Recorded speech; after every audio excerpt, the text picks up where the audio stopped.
Nature's Prophet. I think you probably want to do Nature's Prophet +1. It's Ace, right? Oh, yeah, that's true. Ace has been smashing.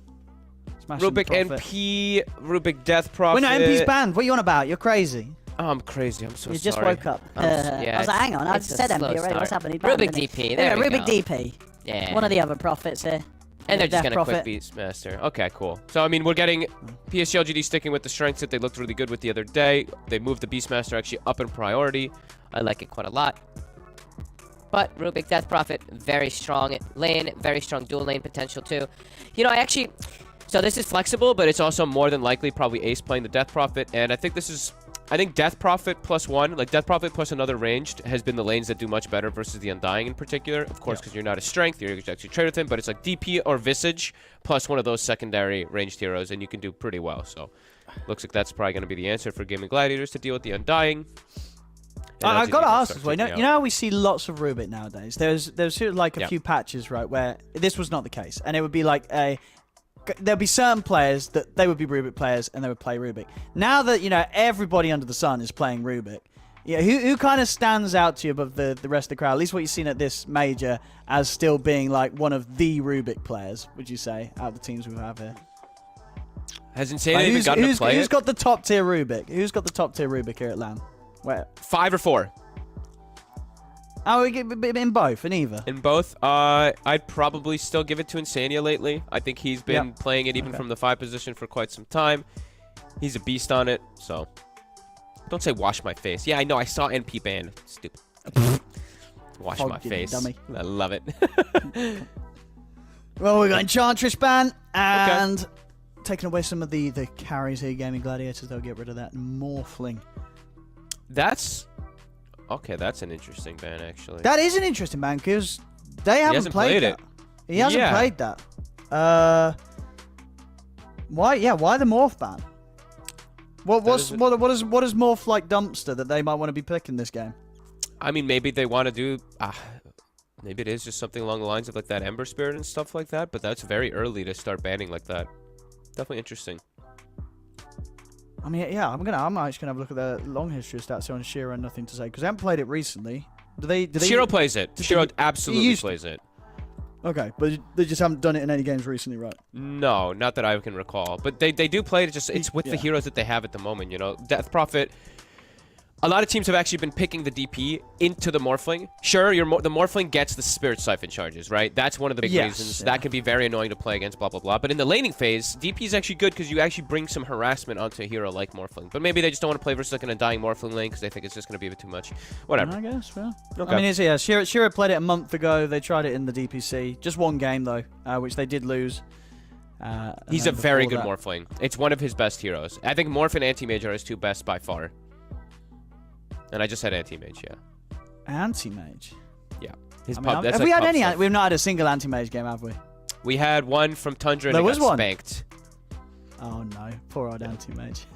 And you're absolutely right, actually. Just out of interest for the viewers at home as well, on Shiro's pub profile, Morphling is his most played hero. Yeah. By far. He's got 656 games on it, obviously on his main account. 54% win rate. The second highest played hero from him under that is Templar Assassin at 300. So yeah, he is indeed a very, very big Morphling spammer. So that's why you're seeing that, even though they've not done it in any games recently. I like these bans from gaming though. The next 2, they take out the Disruptor. The game from PSG.LGD right now is Vision, Tombstone Vision, Beastmaster, Hawk, etc. It's really strong with Disruptor. Glad they take that one out. They'll secure themselves a Treant Protector.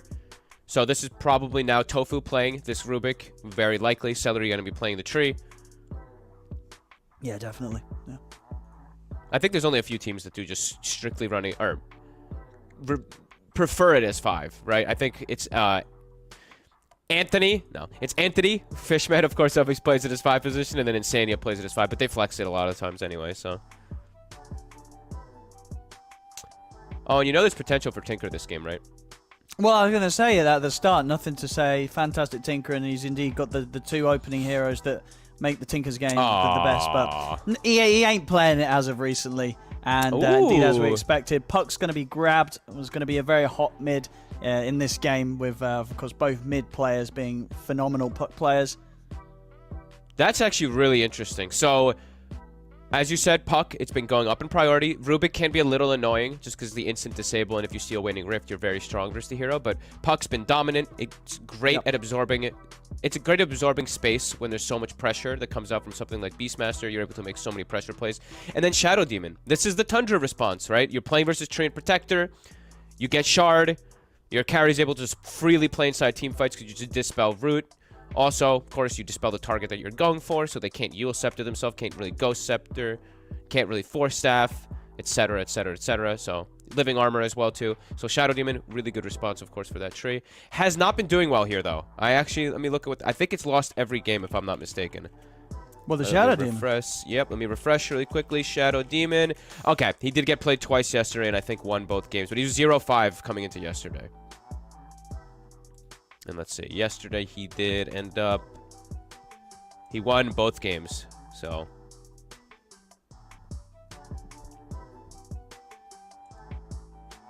I mean, where do you place the hero at the moment? Is it a good fit for the meta? Like, is it underpicked? Is there potential, or is it just not got a lot of things that other supports do have right now? It can be a risky hero because your cores have to absorb the fact that if you pick Shadow Demon, and you're like 5 positions like an Undying, you have no disables, right? So you have to have some type of catch and control on your 1 and 3 or your 2 and 3. So LGD, they do have that. Because sometimes I'm like, oh god, Shadow Demon Undying. What the hell are they going to do? Like this draft, like sometimes the supports just can't do anything. Have to have your cores get enabled from it. And I think they do have that exact draft for it right now. So Shadow Demon, sometimes he struggles a lot in laning phase is the big issue. Once he gets levels, in farm, this hero is the king. He's like one of the best supports in the game, in my opinion, because he's just great for offensive and defensive potential, but can sometimes just take some time. Oh, so what do you make of this sniper pick here? So it's something that the Gaming Gladiators can do in both spots. I mean, which way do you think they're leaning right now? They're leaning on put it on Quinn or Duraccio? Probably Duraccio, I'd say. That looks like the hard carry. Yeah. Okay. Good hero because so most carries hate playing versus Shadow Demon. Sniper is one of the ones that actually does not because Shadow Demon doesn't reach you. You actually just stay far back enough. There's no way you're gonna get purged, and even if you do, don't care too much. Most of these other carries, you know, you're just stuck in place. Sniper, he enjoys being stuck in place. That's his job. So pretty cool pick. I'll find a ban GAIMIN. We'll see if they ban a carry or a mid. Which way around they're more scared of this sniper being played. What they anticipate Gaming Gladiators still to pick. Oh, Quinn hero, Quinn hero, Quinn hero. Still tiny in the pool, doesn't play it as often. Good versus the Puck in this game, not so good versus the rest of the lineup, so probably not. Okay. You don't like Pango as much as Ken? Can be a risk, you're playing into Puck. Just that coil in the mid game and stuff like that is really impactful. Sure, you can just get Shard, and you can just dispel coil and stuff like that at some points, but might not be the easiest because there is also Beastmaster, so he just roars you during roll. Would you like what about something like his Kunkka? You know, a bit of frontline for the sniper. I was on the same lines of PSG.LGD, the Void Spirit or Tiny or something like that. Okay. Someone that just addresses the Puck. Tiny, I mean, Void Spirit's probably was actually the better ban because Quinn does play it, but.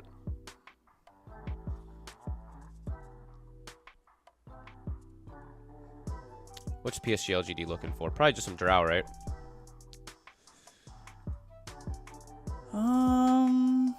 Versus Death Prophet, Hypothermia looks strong. Want a range carry that kind of matches Sniper.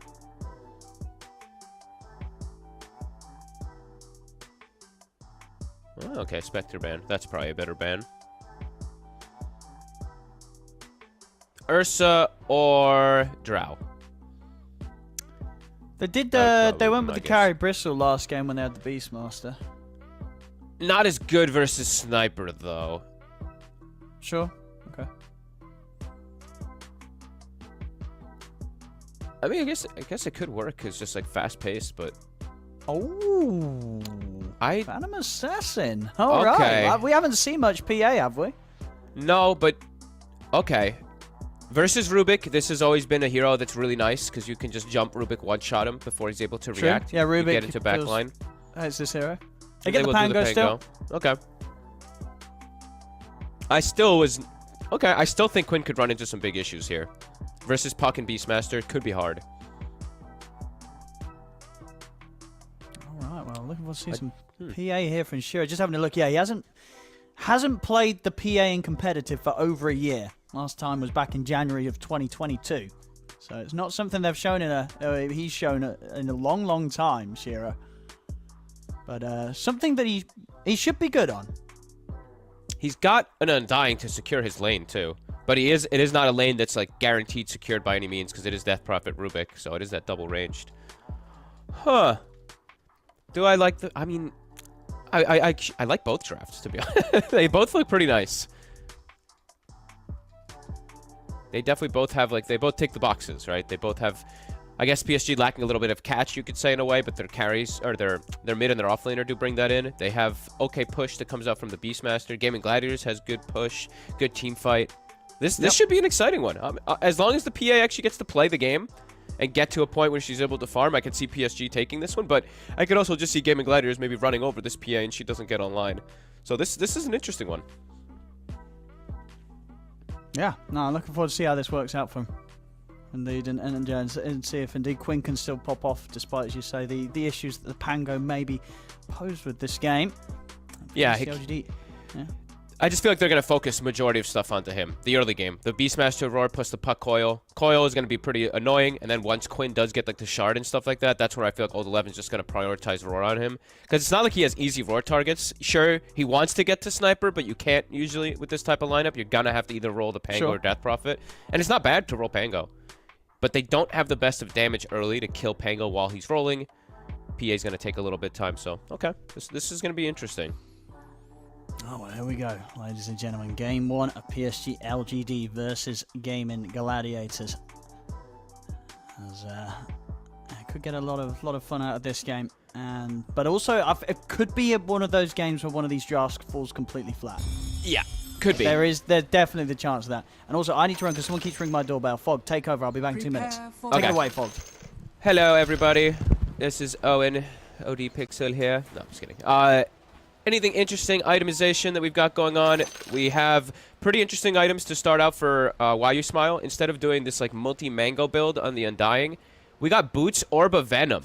Very different on Undying. I guess because he's playing versus this double ranged lane. He's playing versus DP and Rubik. He wants some extra move speed. DP is very slow, so they do have kill threat early on. They do get like Orb of Venom hits with the PA. That can be pretty interesting. Taking a look at any other starting items. Nothing really out of the norm. We're just seeing top Old 11s doing the Quelling Blade plus Axis stuff to cut the treants. The trees. Absolutely. Great stuff, Fog. Thank you. Right.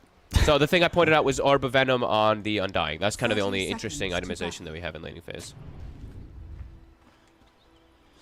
All right. I mean, I guess he knows he's going to hit people. He's versus double ranged, and if they do, they have kill threat. Yeah, but that means he's got no mangoes. I know. That's what I was saying. No mangoes, because he's also got Windlace, so it can be a bit of a risk. But I think like early, you can commit onto kills, because they can be a bit fragile. If you get like a hit or two on these, look at the move speed. 285, 290. Undying's at 320. Like, these could just be early kills that they get because of this. All right, let's see what they can do. Oh, I think he definitely is. He can't walk away from this. You're right. That's going to be first blood.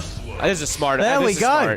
This is the new meta. No more mangoes. Well, yeah, mangoes now, but... Well, he actually buys Venom Windlace. Tango Clarity. I think it's because he's playing versus the double ranged, who are 285 move speed. Like, these are very slow heroes. So, GAIMIN Gladiators, they're going to just cut the range creep right off the bat down bottom. The tree plus the Death Prophet actually just kill it off. And starting out as 3, but then quickly switching up the lanes.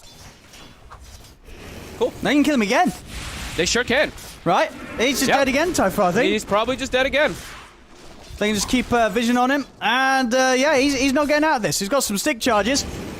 He'll put the fairy fire, but he's absolutely dead. Another kill here. Shiro, and Why You Smile. This man's a genius. And this is fantastic from them. They're absolutely making this work. This man's a genius. I love watching it.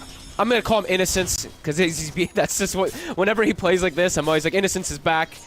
He does some really cool stuff in laning phase. He really understands. And I mean, he's going to get Courier. Easy. Easy. All right. I mean, Tofu's got to take the walk back down to this bottom lane. And I don't think he's looking forward to arriving at this lane, because they might just kill him again. They probably will just commit on him again. This is problematic for sure. They're going to both be kind of zoned off from this Undying for some time now. I love that start. And this is really important because when you're running a PA, as we said, sometimes this hero might just fall flat on its face and not be able to get online. I think it's kind of almost not 100% guaranteed, but very likely now that Shiro's going to be able to get that first item and be able to get that farm. 2 kills, 6 CS, and now they're going to have a very hard time actually putting any pressure onto him whatsoever. No, absolutely, yeah. Now, why your Smile can just completely bully this Rubik. You know, Tofu unlikely to ever get in and throw any fade bolts the way of Shiro. Tofu just has to be... Tofu could just die again. The second he shows, they're level 3 on Shiro. Level 2 dagger now. But while you Smile is actually low on mana at the moment, but double mangoes are coming. Might look to get aggressive when he gets those. It's a ton of slow. So. 1 hit plus Tombstone. Very likely to be able to get these type of kills easy. I mean, can they go for Ace at any point, really, or is that too difficult with the Siphon, even at level 1? Just probably not necessary. I think they probably could if he's too far up, but he's got so many wand charges, and once he gets 3, it's unlikely.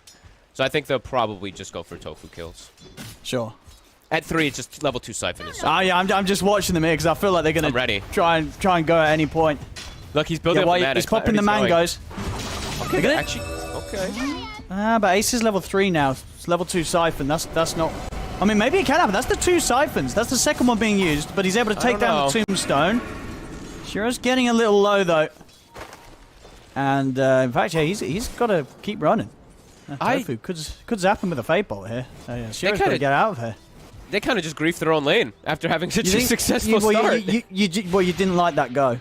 No, there's no chance you kill Ace. He still has 17 watt. You didn't even touch him. I don't know. I think they were just playing it freely to farm, and then they would go... Okay, well, they hurt themselves a little bit there. GAIMIN Gladiators definitely going to be pretty happy off of that one. Taking a look toward top, since we haven't got a chance to look up there. Shiro! Oh, Danger! Well, that lane's just gone down the drain pretty quickly, Fog. I was glancing up top, too, for a second, and then they just die. Well, from a great start to a bit of a flop now. They've kind of just lost what they had down there. I mean, the lane now is in GAIMIN Gladiators' favor pretty heavily. Ace is very happy. 100%. Okay, well, that's a big mistake. Radiant's bottom tower is under all right. And Planet, he'd gone to base. Old 11 still is struggling top. Quinn's doing excellent in the mid lane versus nothing to say. What just happened? And he's got a walk back. Yeah. Because he TP'd. He bought his ring of health and TP'd. Indeed. I mean, that... I've never seen a lane kind of go so well and then go so badly in the first few minutes. But that's what's happened down here. Whoopsie. Yeah. He was just... Oh, yeah, that was weird. That was a weird go. A weird go onto Ace and then a weird re-show. As LGD now have to recover this.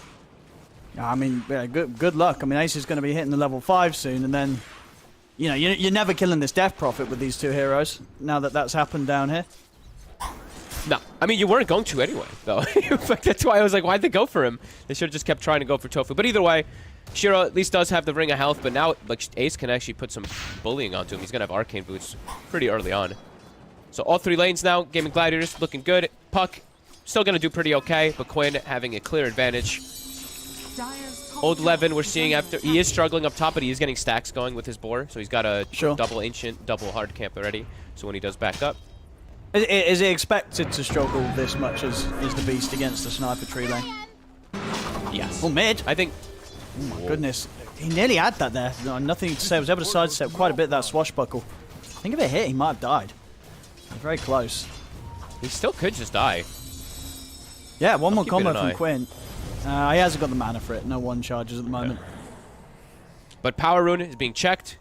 Celery's playing around that rune, so nothing to say. He's probably just going to have to go to base because Quinn can actually fight around the rune. So Quinn likely to get this 6-minute Power Rune.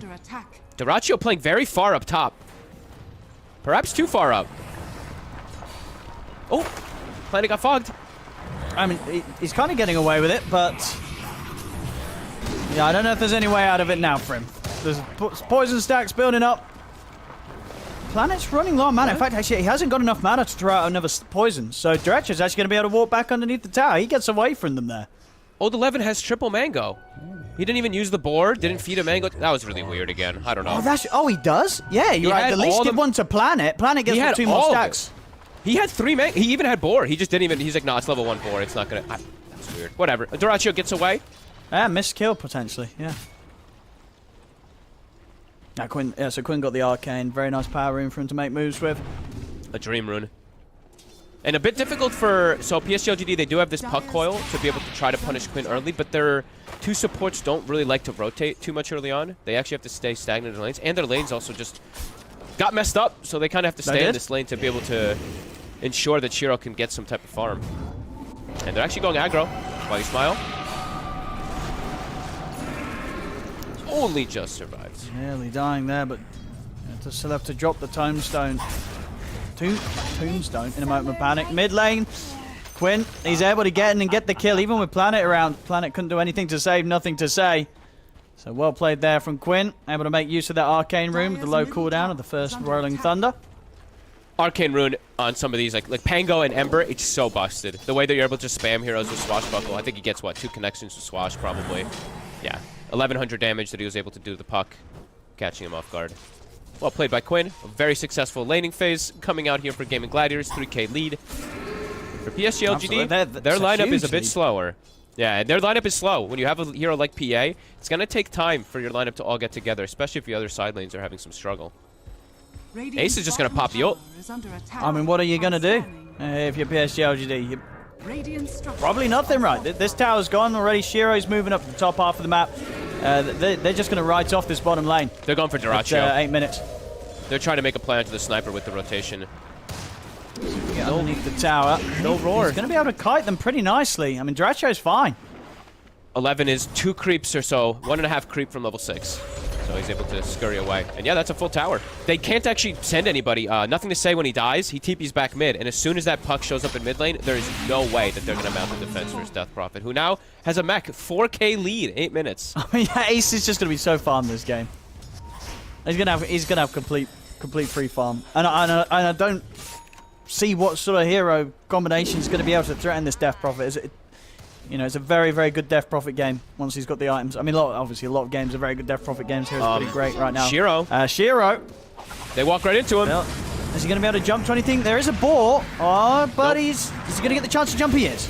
But Celery, they're waiting for him, and an Assassinate is coming in. Shiro gets sniped here by Duraccio. And we'll see GG see if they can get more. They've got their eyes on Why You Smile. And they'll take him out as well. So GAIMIN Gladiators finding 2 easy kills. They want more. To say, he's got Dream Coil in 5 seconds. About 5-6 seconds. We'll see if that allows him to turn things, but it's kind of hard. I mean, Quinn's more than ready to keep on battling. They have so much. Look, they still have full mana. They can go for 11. Probably dead. He's going to turn. He has to use the Roar to try and save himself, but the shrapnels are out for Duraccio. He goes down. It's a 5K lead here at 9 minutes in. This is a massive stomping in the laning stage. I mean, just in this early game with the moves from GAIMIN Gladiators, they're so far ahead right now. And I love the way that they're playing with aggression. Look at this. They have, what, 4 arcane boots now on the side of GAIMIN Gladiators. So everybody has full mana. Everybody's ready to still go. Go. Low cooldown spells to spam. Nothing to say, honestly, in this fight. He could actually just die. If he tries to throw a coil, he gets hit by a Swashbuckle Fade Bolt. He's at, like, what, 20% HP because of it if he does get connected on it. GAIMIN Gladiators playing this early game. After the level 1 and level 2, very cleanly.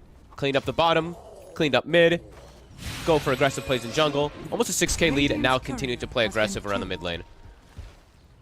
This is nice. They've played very clean in some of their games. This looks like it could potentially be one of those. Yeah, they can really just go where they want, Celery. Hasting across the map. Things are awkward now for the side of PSG.LGD because their support's very under-leveled now after this laning phase. Level 5 on Planet. Why You Smile only level 4. And GAIMIN Gladiators can just walk right through them. They have so much damage. As they please there, Quinn. 3-0-2. It's going to be an extremely quick diffusal blade. Oh, Shiro. Remember when he had those 2 kills? He's still got the 2 kills, but he's only got 40 last hits to his name. And Ace off to the mid lane.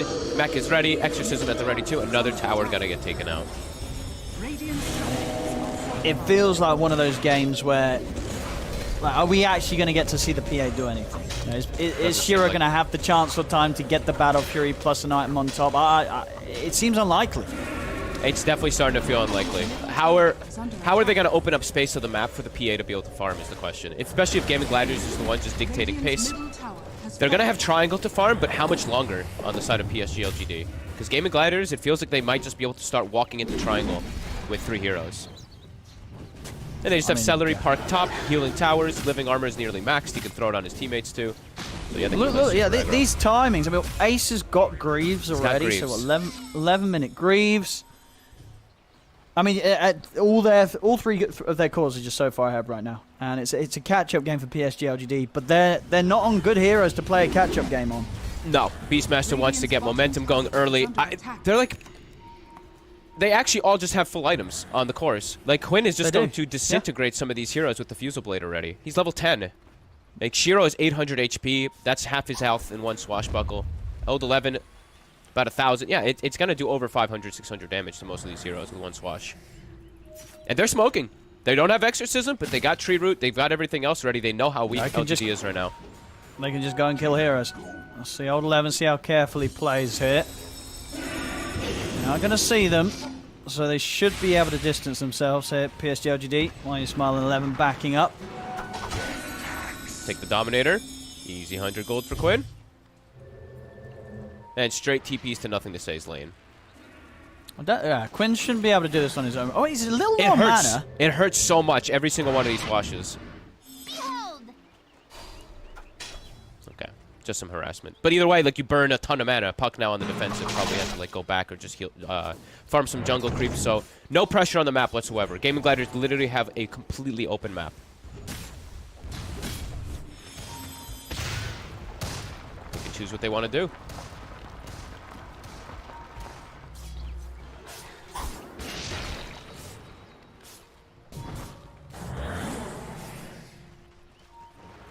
The Battle Fury looking for Shiro. It's just the one sword away. But barely any space to farm.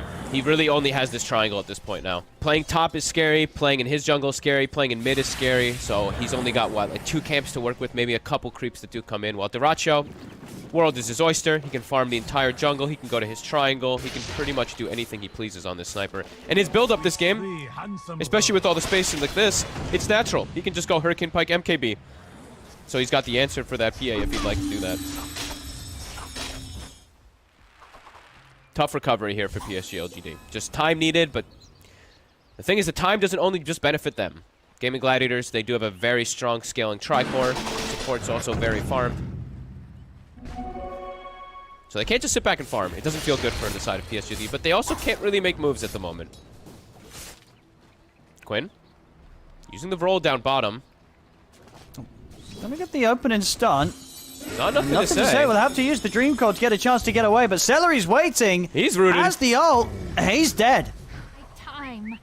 Easy kill. Would you look at that? That is... I mean, when you see something like that, it really just goes to show how tough it's going to be for nothing to say on this puck to have any sort of impact if he's getting killed off that easily by Gaming Gladiators.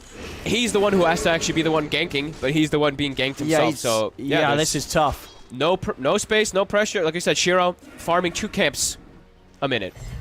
That's just about it. Radiant's bottom tower is under attack. This is brutal. I mean, Ace is, yeah, look, just absolutely massive. They're sending 4 top. Can they bring down Ace? If he gets siphons off, he's gonna live. They see him with the Hawk. It's just not a great place to go. I don't see them killing him, unless he literally hands off the keyboard. Like yeah, you're right. How does he die? I don't think he dies. Because he gets living armor, too. Yeah, they've got the Shadow Demon Purge. Could maybe enable it, but it's not easy to walk here. You could just lose all your heroes, even if you kill him. Yeah, they can't go for this play. They can't push into this at all, no. They're playing the game perfectly. Not overextending, going for these quick kills. LGD, they feel trapped. They're trying to make plays. They have this aggressive vision, but they just can't go anywhere. PA has Battle Fury, but they're just unable to make any type of aggressive moves. See if they can catch Quinn. They're going to find him with the silence. See if they've got enough damage. They don't. They don't, and backup's it. Aces they will be able to hold him back with the disruption.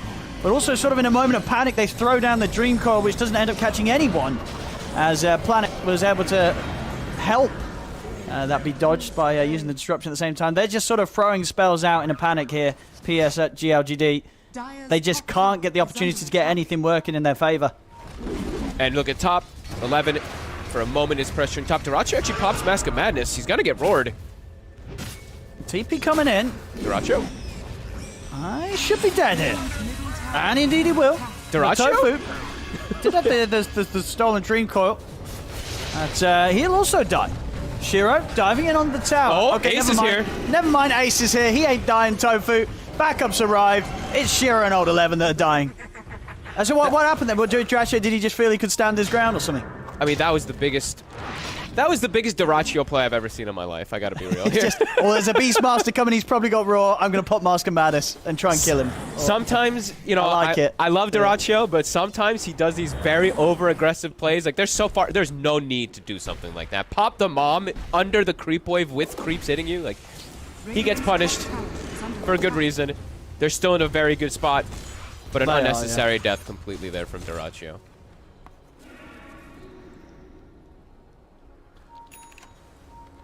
To 3, 11k lead. Every core of Gaming Gladiators still in a perfect spot, even with you know, the lone death there from Duracho up top. Yeah, they're still chilling. See what they want to go to next. I mean, for a team that's got this sort of lead, Roshan could be on the cards at any time. Ace has a lens, a shard also, so more Spirit Siphon charges, which also fear you, of course, because it's very terrifying. Celery, Blink Dagger about to be done, so team fights are going to be way easier. The lockdown of the puck, lockdown of PA, etc. Game of Gladiators, definitely a clear sign of success for them in these next few moments. Still going to look to be ganking. LGD just can't hit towers, even though they do get top tower finally with that Helm of Overlord, but it's taken them 18 minutes versus this Treant Protector. And yeah, they're completely trapped on their side. Shiro aggressively blinks forward to farm. Duracho gets the scan connection. He doesn't know it's just one hero. And soon to be Roshan now for the side of Gaming Gladiators. Exorcism at the ready. Probably could just pop it and commit.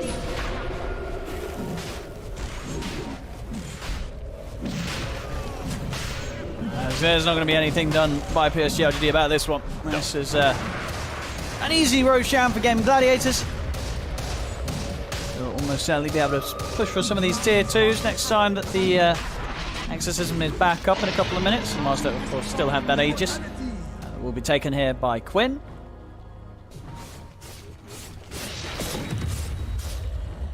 LGD feels like you just have to play together at this point now. But continuing to get out-farmed, out-maneuvered. Quinn about to have Aghanims done. Shard picked up nice and early versus this puck coil, so he's got the counter even if he does get set up on it. And of course finds the Brigand's Blade. Quinn, of course, you know, you're stomping, you play Pango, you're gonna find Brigand's Blade. He actually gets the connection. Can't make the aggressive play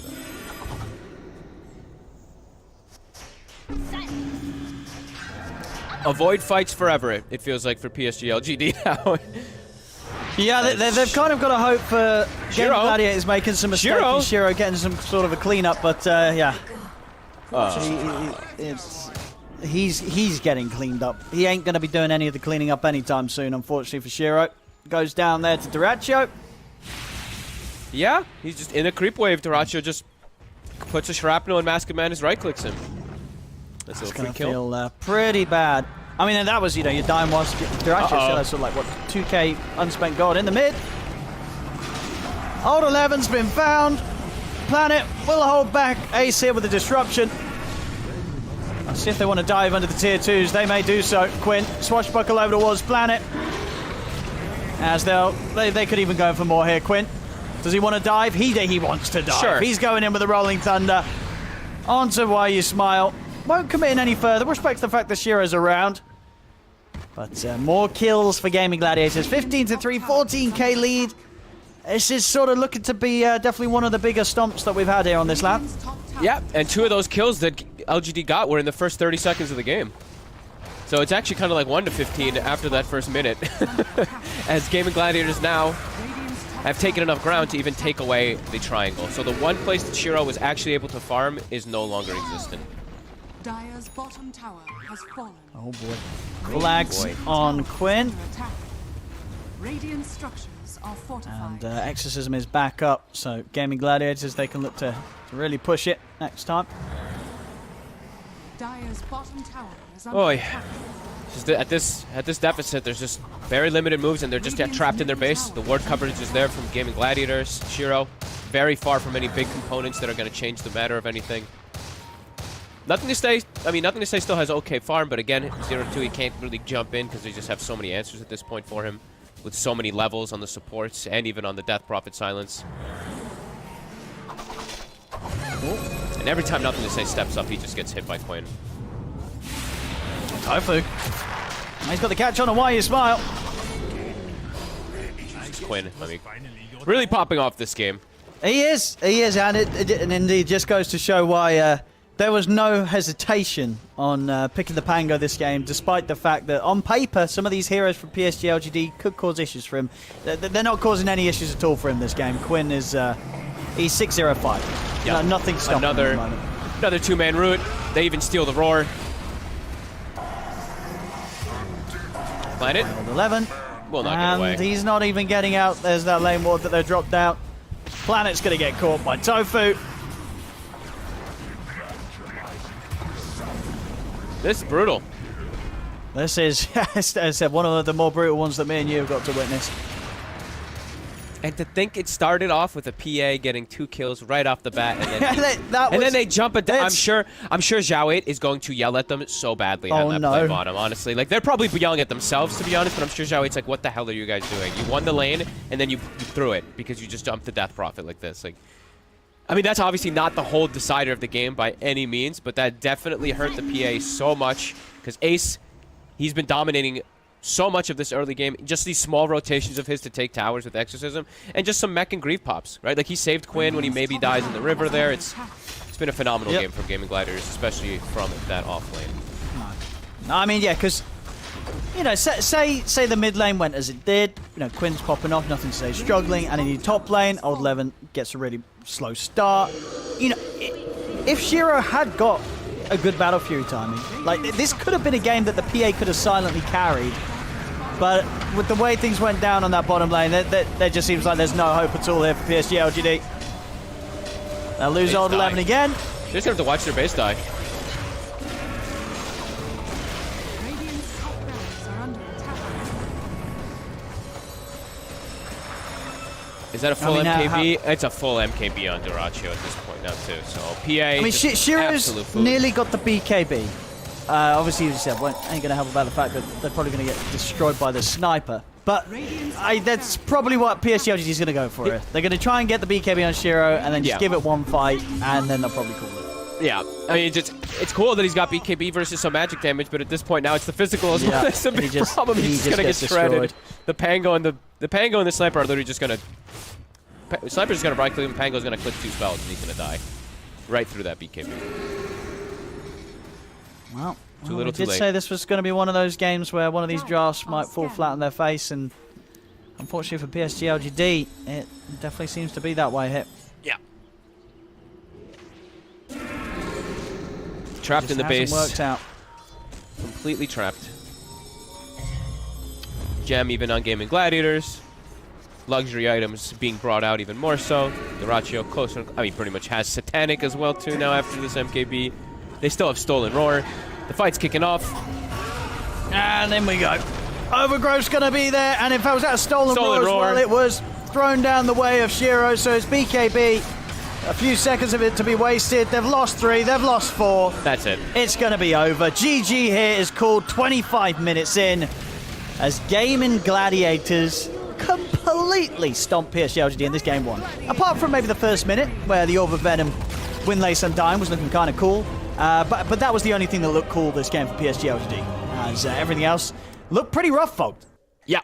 A great game again. You know, we've seen a couple of these displays from GAIMIN Gladiators where they just absolutely decimate the early game. This is exactly one of those examples. This brings me back to the game that we casted, I think, when they played versus Tundra, when Quinn was playing the puck and they had Ace on Nature's Prophet, where they crushed lane, or they crushed lanes. They played the mid game perfectly.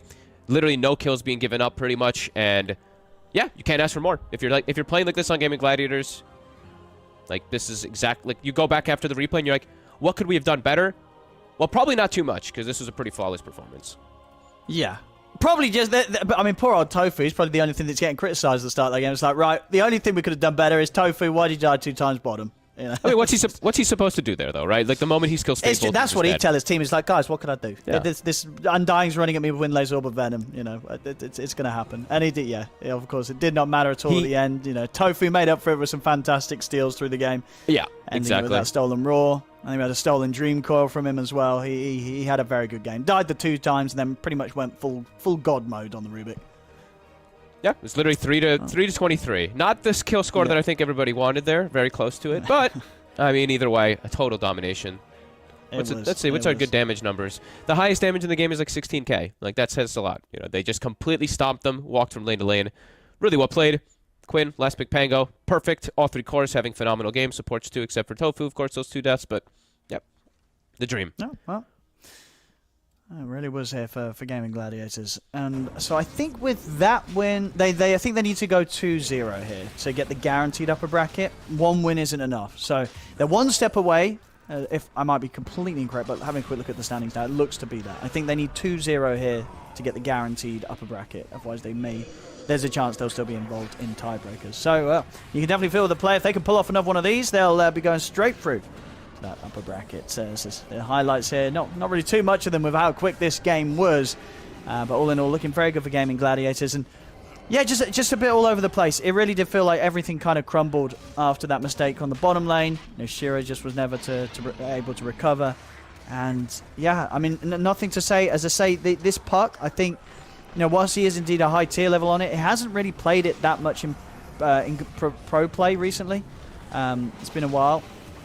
Not one of his most frequent mids in sort of pro games. And he struggled. 0-2-0. Probably one of the least impactful pucks, unfortunately, for him that we've seen on land. Yeah. At this major. I can't fully blame him because the side lanes were so disastrous. It's like, where does he go? True. Can he gank Sniper? Yep. No. Death Prophet's too big, too. Can't go there. Pango's owning, too. Getting multiple runes. Gets the first Arcane rune, so has Rolling Thunder always available. I can't really blame him so much, but yeah, it's got to go back to the drawing board. And I'm sure they have so many words with him. They all have words for each other. I'm sure Xiao 8 has a notebook ready for just the first 5 minutes of this game, what they could have done better. So, yeah, back to the drawing board. But GAIMIN Gladiators looking clean. And as you said, yeah, 1 more of these, and they're good to go. Then I think they're pretty much good to go. All right. Oh, okay. No, apparently, according to Twitch chat, I don't know if it's Twitter. So someone says that this win, 1 win was enough. Which I don't know if it's... Actually, no, they could be true, because I'm looking at the other results, and I think everyone else that's in has a chance of getting into the... everyone else... So basically now they're 10-5, and I'm guessing the other teams that can be 10-5... No, because Talon can be 10 and... Talon can get 10 wins if they win their next 2 games. Yeah, let's have a look at the standings. So help me out with the maths here. So the way I'm seeing... So the GAIMIN Gladiators, right, they've got... GAIMIN Gladiators have 10 wins, right? Yes. So Team Spirit... They can also get 10 wins, but they're playing against Execration. That's fine. Execration's not in this top thing, so that can happen. EG is going to play TSM. TSM's at the bottom, so yeah, EG can get 10 wins. PSG... Oh, no, yeah, because we're watching GAIMIN Gladiators. Yeah, so indeed, they're guaranteed. Yeah. Twitch chat is correct. Absolutely, because PSG.LGD was one of the other teams that would be potentially getting 10 wins, and they can't, because obviously this is the series we're watching. They've lost it.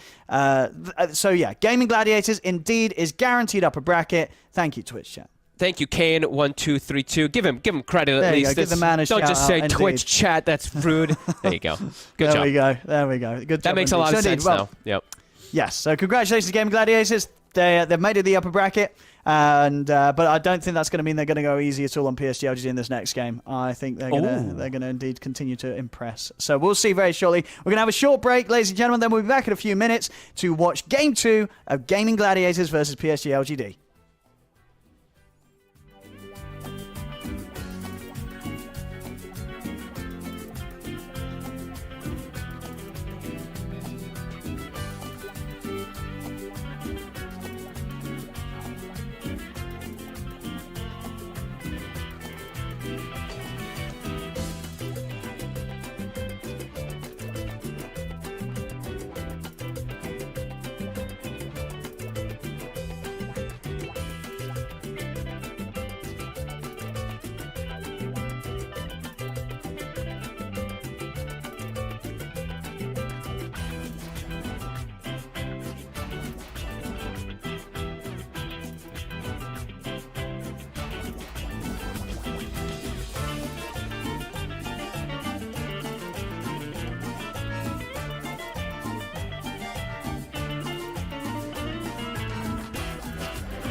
Well, welcome back there, ladies and gentlemen, to the Lima Major Group stages. I'm ODPixel here with Fogged, and we are currently halfway through our first series of the day, GAIMIN Gladiators versus PSG.LGD. Game 1, if you missed it, I don't blame you. It was very quick. You know, if you've just tuned in and you've settled down for some games, I'm afraid you missed Game 1. It was a very speedy game. GAIMIN Gladiators completely crushing PSG.LGD. And Fogged, I mean, what is there, would you say, to sort of take away from that Game 1 if you're PSG.LGD, and how are you changing your approach in Game 2? Oof. I mean, just got to play a little bit better, at least in particular in the laning phase, just so things aren't like fully disastrous, but maybe just pick some stronger lanes. They did try something a bit different, going for a PA. Definitely didn't work out, so maybe they just go back to something a little bit normal. But yeah, I think at least just have some stronger type of lane setups, because puck laning overall, it's obviously gotten weaker in these like later few months and stuff like that. The heroes received lots of nerfs over the last year and a half or so, so it's gotten weaker. And yeah, GAIMIN Gladiators, they know exactly how to play with this type of draft. So PSG probably need to set up something a bit stronger, at least in the early game. Maybe something where Shiro can join in early, because this one's like, these three heroes really don't like to play from behind. So I think if they're gonna have three laners that don't like to play from behind, game's gonna get really difficult if they don't play that early game perfectly. Yeah, no, I think so. Potentially one of those games as well, and maybe it would have been nicer to see Shiro on something like the Bristleback. Something that probably. As you say, but then at the end of the day, it's probably would have been nice to see him on just anything else other than the PA. Because who's playing PA? It's just not. It's a tough hero to make work. What was that? I don't know. You had the stats open. Was that the only PA game we've had? No, I think that was the second one. I just had it open. I think I just closed the tab. Let me see. Phantom. Assassin. It's been played twice, maybe 3 times now after that game. Nope, just twice. Okay. Oh no, 3 times. It's not showing the third one. So it went. Wait, is this a fake game? A fake game? Yeah, it's a fake game. So it's only played once before that. It's one of those where the lobby like failed and it loaded and it drafted heroes and PA was in it. Oh, okay. But it's ticketed. So there was one PA game from Team Spirit. Oh, I watched this Team Spirit game when they played it, actually. They ended up winning that one. Oh, yeah, how was it? I mean, it had a Magnus, so it made sense. Oh, okay. So that indeed is it's a whole different sort of situation. Yeah. If it's a PA in a situation where it's the melee partner with a Magnus, then it's hard to kind of consider whether the PA is actually the good or the bad thing in that sort of situation. And it's a collapse Magnus. It's not just a Magnus. Yeah, he's carrying any melee hero, any melee carry. So yeah, hard to sort of say that the PA is any good as a pick right now. But yeah, either way, definitely not going to be seeing PSG.LGD try it again in this series. There's no way. No, they'll do something different for Shiro, because Shiro's had some really good games. So I would not be surprised if we just get him back on one of his more standard carries. Yeah, and I think also, I did touch a little bit on it. I guess I didn't highlight it enough, but when the supports, when you're having Shadow Demon Undying and your cores feel like they actually can't move because they've had a little bit of a struggle in the laning phase, the game is unbelievably complicated. Because SD and Undying, these two can't roam together. You have to roam with cores. You have to make plays with cores. And if you have no core to play with, what do? There's nothing you can do on the map to make space for someone like Shiro. So, I think what we talked about, I think it was Shopify who ran this one of the times too. And it felt the same, where they ran this Shadow Demon plus Undying, and the game was just very weird really early on. It's like, I think they actually did decent in laning phase, and then the game, nothing happened for 10 minutes, and I believe they lost like right after that one, because it's just very difficult to make these moves if your cores can't find the catch. So, I'm a little hesitant sometimes when I do see that Shadow Demon Undying together. Yes. As a dual support. I don't know if you have the stat for that. Do you have the stat for what that combo's had in terms of a win rate? Because we've seen it a few times here. I don't have the stat for both. No, I can try to get it. combo. I mean, I can get it. It'll take me a minute, though. I'm not really good at using this other website. Oh, but you know how to do it. All right. Yeah, I know how to do it. Because I think I have no idea how to use this website, though. I'm really bad at it. It's won some, it's lost some, probably. I don't think it's necessarily lost all of them, but I'll find it. I can't remember what other teams we saw running that do it. We saw Shopify do it.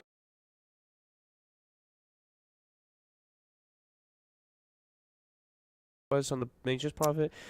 There's too many games. Yes, I'm watching way too much Dota, but it could have been that one. Which they did lose. Right, that was a loss. Yeah, they were playing versus Aster. My memory is usually pretty decent, but when there's 4,000 games a day... it was EG versus Aster, right? Okay, cool. Well, Shopify, thank you very much. Oh, sorry. No, I'm doing you. You did that the other day. Shopify Rebellion. Yeah. Indeed versus Aster. Was that? Oh my series. god. How many days ago was it now? Right, I'm but on this is the page fifth 5. day. I'm on page. Oh, okay. Five days of games. This is 5 so days much of games. Dota. A lot of Dota. This is so Good old much. major group stages, isn't it? We get a lot of action. Many games to be played. All right, you know, I'm not have gonna been look for played. this. I'm not Still, gonna look as I for said, that anymore. many I'm looking games for to be heroes. played. Yeah, we still have a ton, and we potentially have a If ton with the tiebreakers later. Yeah, still like today. It's going to be a long day. What's our big winners of the tournament so far? Who's got the crazy win rates with lots of games? I mean, it was Puck. Puck is actually the highest. 21 games, 72%. Yeah, Puck was. Disruptor's up Yeah, there. I looked at this earlier. Puck's Yep. really high. I was actually looking at the other end as well. There was a hero that's quite low, quite surprisingly low. Kunkka? I think Shadow Demon was actually quite low. Yeah, for the Shadow amount of Demon. games. Shadow Demon's low.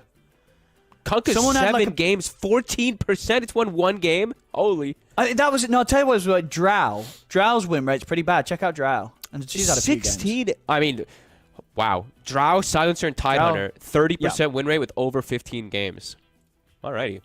Does that surprise you, or do you like kind of taking a step back and thinking about it? You're kind of like, well, you know what? Maybe these heroes just aren't a good fit right now. No, I think Silencer is always a volatile hero.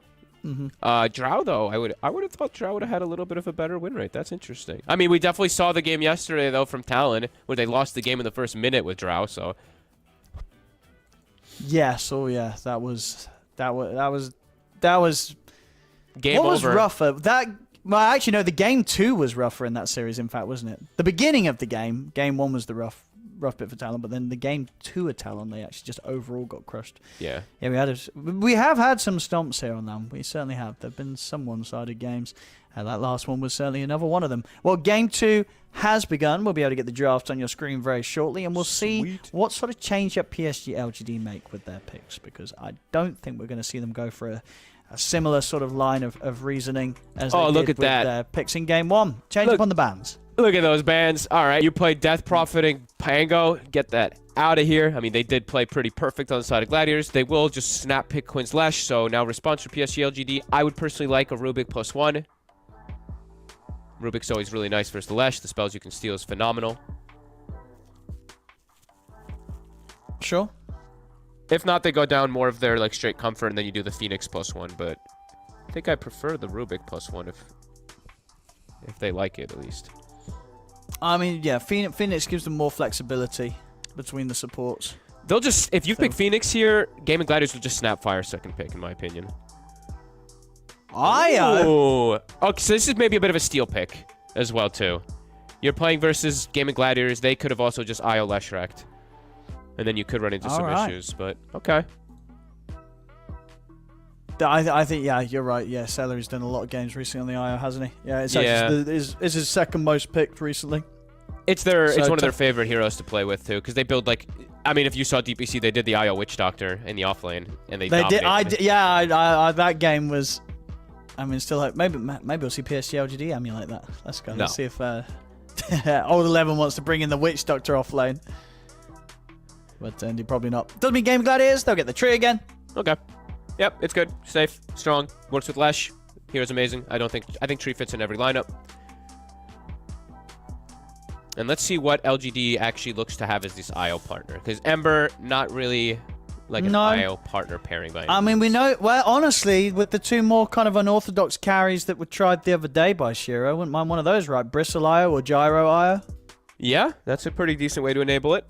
We know they will play it, and you know, if there's an IO in your game, even more of a reason to do one of these heroes.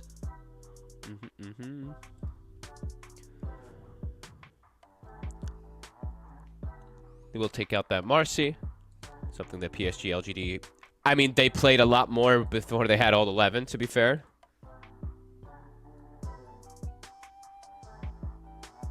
Have they actually played it recently? We saw an IO Marcy from somebody, didn't we? Yeah, not from PSG.LGD. Okay. They haven't done it themselves. Who Profit. ran that? Somebody ran it. Somebody ran IO Marcy. Was it GAIMIN? No. I can't remember. Well, let me check, because Why You Smiles had one game on the IO recently. I don't think it was here at LAN, though, right? I think No, that was the DPC. That was the IO Shadow Demon Anti-Mage. Yep, that was the crazy draft that all of us were like, what? And then it owned. It won. They stomped. This Anti-Mage had like 40-minute items at minute 20. Oh, are we gonna get? Is there a chance for an Anti-Mage this game? I mean, there is a Leshrac. They did run it last. They did IO Shadow Demon, Anti-Mage, Pango, Marcy. So that's probably what Gaming Gladiators is looking at going back to that draft. That's why we see the Marcy ban. Okay. Well, they'll ban the more common carries here for Shiro, his Ursa. Yeah, the thing is that it's just interesting like the Marcy because they don't play it with old 11. They play with their usual offlaner. So yeah, whatever. Either way, probably just the strategy they're worried about. But yeah, they'll take out the Ursa, high burst damage versus Lesh. Maybe similar concept of the Marcy where you can just kill Lesh too fast. And LGD. And of course, the two carries that we see banned a lot that are still in at the moment are the Naga and the Terrorblade. But yes. I guess, for PSG.LGD, you're not going to run any of those against the Leshrac. But maybe a chance for Dyrachyo to consider them. Yeah, Terrorblade's not... I mean, Terrorblade's pretty good versus Lesh, but just a bit of a weird IO pairing. Yeah, I think they could go down that, like, Gyrocopter. I mean, Gyro or A, honestly, like, even as weird as it sounds, it's definitely a possibility I could see.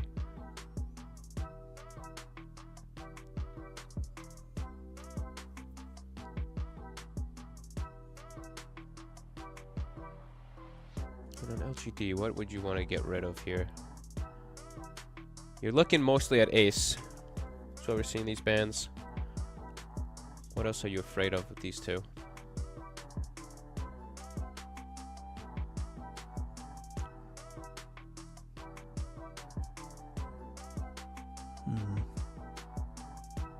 I mean,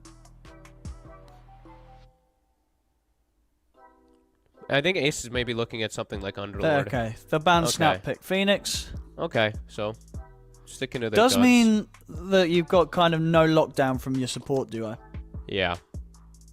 So I'm thinking Timber or Underlord for Ace.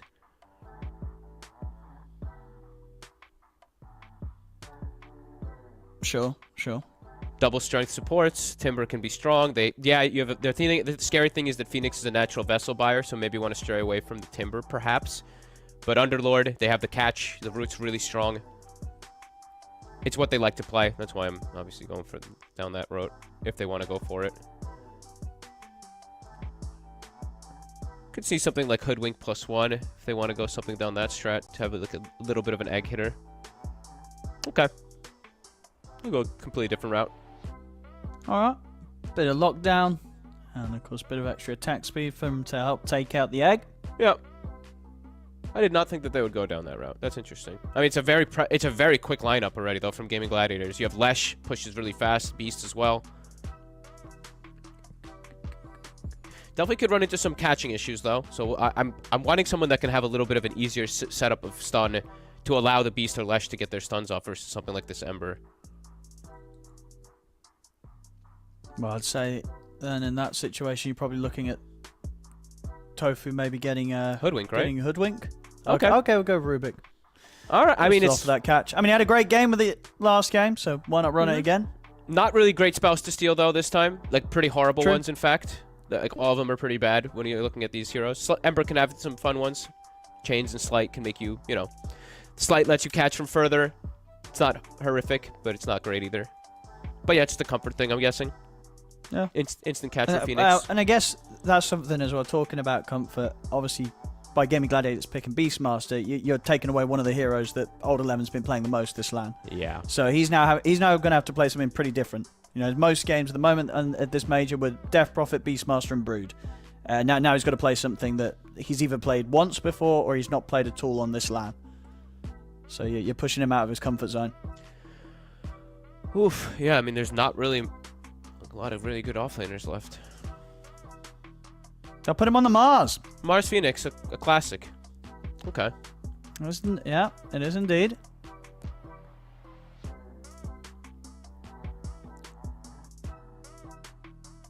Alright, so... What's the IO pairing?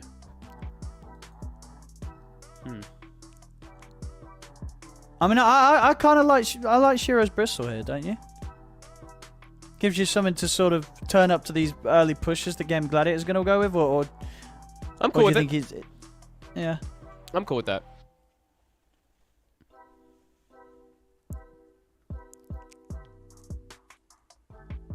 TB, talked about that one before. Definitely wanted to be able to get rid of Rat. Pretty good versus the Lesh. Good versus the Beastmaster. It's a good ban. What does the Lifestealer ban say to you, though? Does that give an indication of what carry they might be wanting to get themselves? I mean, I think they just run into big damage issues versus once BKBs are online. I think that's probably what they're thinking. Lifestealer has built-in rage. Like their lineup does very little damage versus this. True. And the lane is really complicated. You have what, Phoenix and Mars versus Lifestealer. He'll free farm, push Mars out. Huh. I guess the other, I mean, it's still just probably Gyrocopter, right? Gyro or Bristle, I think, for LGD. I think one of those two fits best. And they looked good when they were playing that sort of style the other day. Yeah. With Chiron, Gyro, or Bristle. I think for gaming, Dyrachyo doesn't play it too much, but I'm thinking Slark. Oh, they banned it themselves. Oh, okay. They banned. I'll tell you what, it's not a good hero, but when Mars is being played, and honestly against all of these heroes, is there the temptation to just pick Juggernaut? Even though nobody wants to play it. But this is a good jug game for gaming. On gaming? Yeah. You know what I mean? Like, no, it's a completely kind of useless... I don't know, it's just not a good carry right now. It's just bad. But this is a good jug game. You know, they're never killing you. These heroes will literally never kill you. You're invincible. And it adds to the push. Healing ward's great. You know, when you're trying to roll over the map. Too many times when I think the jug could be picked, and that hero's just utter garbage. But this, I guess this could be one of them. I don't know. I'm looking more along the lines of like a Morphling for gaming. But does Dyrachyo even play that either? No, he's not played it. If Not he does, really, he hasn't right? played it recently. Yeah, He's not I'm had just it in any of his recent games, no. Trying to think Dyrachyo heroes. It's probably just something more standard. The Drows, the Snipers. Okay. It's probably something, yeah, probably just something normal. Drow, Sniper, or... Yeah, there you go. Oh, he It's a does. Morphling. I mean, He as I does. say, you're absolutely He actually right. does. But he Whoa. hasn't played it recently. He hasn't played it. Let me see when his last Morph game was, actually. It must have been a while ago. Morph definitely looked like one of the better picks. I just did not think that he would play it. I gotta be real. No, last time he played it was back at TI. So I hasn't played it since TI. But to be fair to him, the last 3 games at TI, he did win with all of them. So just something they didn't run at all this DPC season. But he certainly can do it. He certainly can do it. So the one concern I guess would be is if the Phoenix has a really good game, this is a godly Vessel game. Playing versus Lesh and Morphling. If you get it at an early timing while this Bloodstone pre-Manta on Morphling, could do some pretty cool punish plays, but it looks like a really good Morphling game. No, you're absolutely right. And that's indeed what Game of Gladiators have addressed it. And here it is, the anti-mage. It is the AM. Oh my god. Go. All right, we're going to get some anti-mage action. I'm happy about that. I like it. It's a nice game for it. Your play versus Morph and Lesh, your core matchup is very good versus those two. Yes, you struggle versus Beastmaster in game. It's a good AM game. It's a good AM game. I mean, as you said, Shiro last game, he tried to make the PA work. It didn't work. I think he's got a better chance making the anti-mage work in this current day and age in this game. So let's see if he can. Let's see if he can make this AM magic happen. Yeah, I mean, it's now AM has, that good core matchup versus Morph and Lesh. Okay. Morph, the strengths, why I'm saying it's a good Morph game is because low disables from Io and Phoenix. You can turn into Ember Spirit in mid-team fights, and you pretty much have a Morphling plus an Ember with slight chains and stuff like that. Okay. That's exciting. This is a good... I don't think I ever really say this too much, but if it's any AM game, you know, we did mention in the beginning, when we saw the Lesh pick, and we saw the Io, there's a chance for the AM. I still didn't expect it, but they actually did do it. Sure. But I tell you what, they've got to play that lane better, right? Because again, if this is a lane where Shiro ends up dying a couple of times, there's a chance it could go a very similar fast trajectory like Game 1 did, the way of gaming Gladiators. They've got to be a bit more tighter with their laning this time, PSG.LGD. Otherwise, they're going to feel sort of the same issues that they had last game where Shiro was struggling to catch up and get the Battle Fury. This is one of those heroes, once again, that just can't afford to die in the laning stage. Yep. This is... Okay, so if you didn't know, right, like the same thing for the pub thing that you were talking about earlier, this is one of Shiro's very dominant heroes that he likes to play. Yeah, it's not his top 1 or top 2, but it's still like one of his top 3 or 4, if I'm not mistaken. When I was checking at On least his pub before. games. Yeah, he loves I've this got hero. the stats up for you here. If you still got it. Yeah, we've got 250 games. Yeah, 55% win rate. Yeah, it's up there. This is sixth most played carry. Interestingly enough, just behind his PA. PA's his fifth most played. Anti-Mage the sixth. So the PA didn't work. He's gone down the list and he's ready to try the next one from there. So a bit of Anti-Mage. Let's see if it can work out. As they had a tough game one. See if we can get at least a closer game two from PSG.LGD as we get into this with this bit of action. And let's see how these lanes end up going down, because most of that last game was, I mean, not completely determined in lane, but heavily emphasized by lane because of how much they got crushed. Let's see if they end up having any issues again with tower damage, because looking at LGD's draft, yes, if AM gets online, he's going to be strong, but early game, they have no way to really hit towers and punish and slow down this kind of like treant factor that we talk about so much. And let's see how the lane goes. Yeah, I'm mostly looking at lane because AM sometimes can struggle a lot versus this like Beastmaster plus Rubik, but it's not just an AM, he's got an IO. So the IO is always going to be able to heal him up, keep him up atop, so let's see how Shiro's able to do. The later and later it goes, the better and better it looks like it's going to be for LGD. And I guess one of the reasons to believe that Shiro should have a better time, right, is because you say because the IO is going to be a support that's kind of is more focused on just keeping him alive. You know, IO's not a support that's going to kind of put you in situations where you get baited in trying to commit for a kill, right? No, you know, and Shiro's not going to be trying for kills that he's not going to get because there's just not going to be situations where that's set up for him in lane. Or at least there shouldn't be unless something's gone horribly wrong for GAIMIN Gladiators. Absolutely. And then the cool thing about IO is it's not about just like guaranteeing the lane, but it's also you can pull the AM to free kills. If you find Lesh, right, like isolated, you relocate this AM in. If he's low mana, you just pop him with the mana void. So there's definitely potential for the IO to just enable this AM super hard after lanes as well as Celery. They might get first blood here. Celery is in trouble. Now he's going down. Oh, fairy fire. Oh, Stun? the stun. Oh, right, never mind. The stun there from Quinn, keeping Celery alive. I think there was a bit of hesitation as well from some of the right clicks from PSG. I think they were trying to maybe give that kill to the core to old 11. But yeah, either way, they won't get that first blood. Celery will have to take the walk to base. Yep. So let's see if Diracho, if they try to, I mean, they could put some pressure onto Diracho early up here too, because that tree is not there. Just hit him as much as possible, at least in the first wave. And yeah, let's see how these lanes end up going down. If AM wins his lane, game could get kind of rough for GAIMIN Gladiators. At least in the early game to pressure him by any means. So let's see, I'm staring at Ace. Yeah. I mean, I think Ace is going to be fine. He should be fine. He should be. Like That's this why I'm saying, is like, not if one of he those does. games where the Beastmaster has half the CS of the enemy carry. No. In the first few minutes, no. He should be able to CS fine. Yep. Not for you. So all three lanes, I want to say all three lanes look pretty good from the side of PSG.LGD. Depending on how bottom, you know, there's a little bit of volatility that can happen, but all three do look pretty good. Quinn should come out slightly ahead of Nothing to Say, but Nothing to Say can juke and jive and, you know, just tank spells with Flame Guard, dodge stuns with Slight.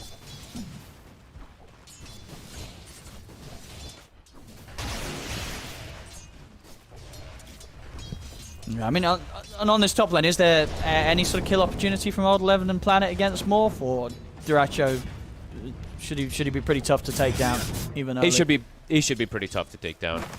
He's always getting fed the stick charges, right? Mars always just rebuking for CS. You're always pretty sustained, and you've got a tree in your lane, so Leech Seed's just gonna pump you up mostly. Unless Diracho makes big mistakes, not getting shift off or something, he shouldn't die. Celery probably is gonna die a couple times up here, at least once. Level 3 on Phoenix does get pretty impressive.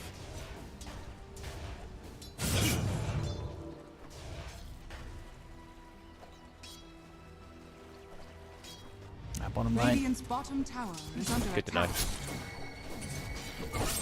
Very even on the CS so far. Of course, why you smile, he's going to have to be the one that's careful, especially when once the balls are out and such. If GAIMIN Gladiators are able to focus the eye up, get him out of position with the lift, could be in trouble. IO feels really nice to play lately. You have to be an IO player, of course, but with flag bearer creeps being added, of course, there's been some time now. These flag bearer creeps feel so good as IO. Whenever you're tethered, you're just like, oh yeah, my carry's just getting so much HP regen, it's absurd.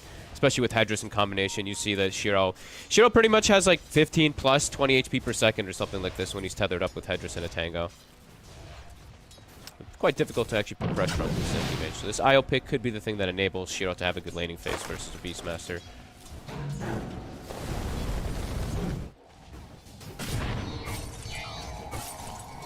Dyrachyo is getting slowed down a lot.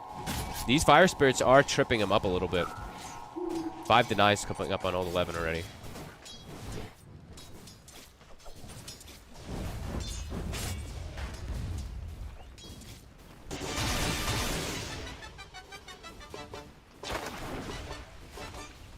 Yeah, I mean, I guess out of the two mids, it's really going to depend on what sort of power runes are found, but would you expect just it's going to be a bit easier for the Ember Spirit to have more of an impact on side lanes earlier this game?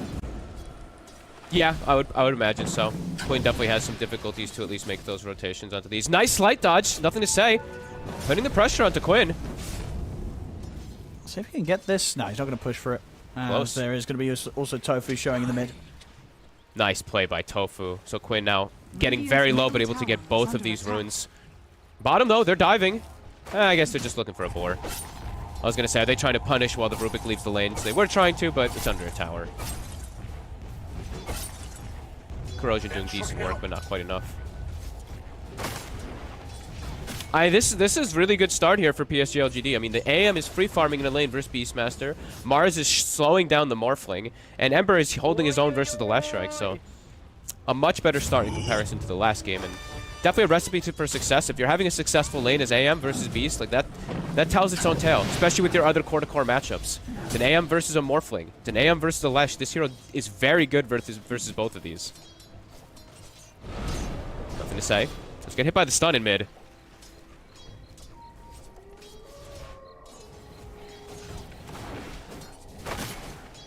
Yeah, both mids getting very low here, Quinn. Oh my god, I mean, they're so crazy, the two of these playing around like a fairy fire. I'm surprised Nothing to Say didn't bring out like a raindrop to at least tank some of these spells. Just playing it super low. Very low. I mean, he knows he can. Yeah, Tofu's still showing bottom, so there's no chance of being surprised by rotation. Quinn could even die himself here. There's actually a mango that Nothing to Say brings. These slight spams, it's actually doing way more than the lightning spam because the flame guard's active. Tofu, I think they're probably calling Tofu, go check bottom room. He's going over. Yeah, he's got to go over. They can't let this Ember get the power in. If Nothing to Say is able to get the power in, he can go for kills. He's also going to have to back up himself from Why You Smile. Yeah, these power ins are very important, but it's going to be top. Celery, he'll have to take it. Make sure that Nothing to Say can't. See the stun from Quinn. Holds back Nothing to Say. Allows Celery to get back to safety underneath the tower. And in fact, they are going to be able to do the damage to take Nothing to Say down. So both teams there bringing the supports into the mid. There's some 3-on-3 action. GAIMIN Gladiators, they'll be the ones to come out on top. They bring down Nothing to Say. Definitely did their homework as well, too. This is a very typical PSG.LGD rotation that they've done since DPC. They love, when they're playing Ember, they love to bring 3 heroes to mid. So GAIMIN Gladiators, they've also done similar. A lot of times they bring the 3. There's a bit more successful. A great stun again from Quinn to protect Celery. And now he's even going to get the runes. So he's got 2 bounty runes that Celery's been saving over here. So Quinn pumped up back to pretty much full health and full mana to be able to keep playing the laning phase. However, all things considered, you know, GAIMIN Gliders, they make this move toward the mid lane, but this still does keep making more and more space for Shiro. No pressure on this anti-mage whatsoever. Yeah. He's having one of those beautiful anti-mage starts. This is playing out to be a very easy lane for him. Yep. Nothing to say. Gets harassed significantly, but now Ace also perhaps in trouble in the bottom lane. They keep trying to go for this Beastmaster. Dyrachyo also sitting very low. Will be able to pump himself back up with wands. Yeah, free farming anti-mage looking good. Yeah. Ace still gets CS, but yeah, not slowing down Shiro at all. No. Isn't a lane though where Ace can die really, even when Mana Void's online. It is just that weak at level 1. Depends on lane position. If he's got it pushing into his favor, he shouldn't. If he gets like chased, you know, up the lane, then they do have kill threat. But yeah, Ace He's got his Dominator already finished up, so should be able to actually, perhaps pressuring him, like pressuring now himself. He could, if he gets a good creep, he could start bringing action onto Shiro himself. Quinn Dire's middle tower will get pushed away. And talking about what I was mentioning earlier is if this Phoenix is able to pop off early, an early Vessel is very strong versus the Slash and Morphling. Planets is definitely got to be a bit slower this game. He hasn't gotten any kills in the early game. Sure, they're slowing down the Morphling, but he's not getting that increased farm just yet. Still definitely potential for him to get it quite early, though, if he does get some successful fights. And they're actually the ones hitting mid-tower right now. It's Orb of Corrosion. They actually have double Orb of Corrosion. One on Ember Spirit and one on Anti-Mage. Shiro? Yeah, now he has to be careful. That helm is finished.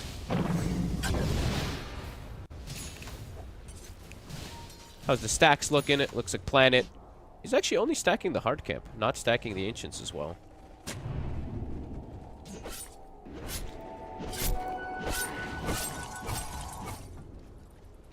I mean, at this moment, is it just too risky for Shiro to farm the bottom lane? Yeah, I think you actually can just end up dying to like the Roar combo and stuff like that. It's can be a pretty intimidating how much physical damage they do.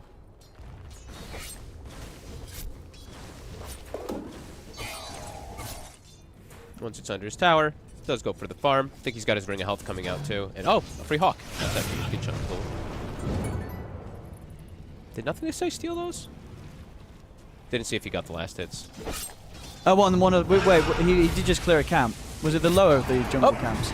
Down bottom. They will get the Roar. They find the IO. Hey, they find the Courier.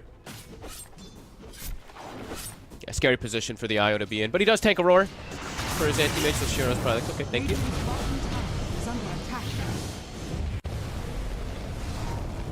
See, they're trying to go for Quinn here. I mean, they want to get this 10-minute power in, but Nothing to Say is committed. He's got Big back void. with Shiro. Shiro with a big mana void will allow him to take down Quinn. They do still lose Nothing to Say, so a trade of both of the mid's lives. I like that early move. This is something that, you know, you don't see anti-mage too often, but when you're playing versus either, it's pretty much just 3 heroes. It's like Storm, Lesh, and Look at this bottom. You can make early moves. Yeah, bottom tower. I mean, Old Lemon's TP'd in. Maybe see if they can set up onto Ace. Oh, But he's kind of getting slowed down by all the summons of Ace, but indeed with the mana burn and Shiro blocking him off, should allow 11 to close the gap, and won't even need to use the arena here.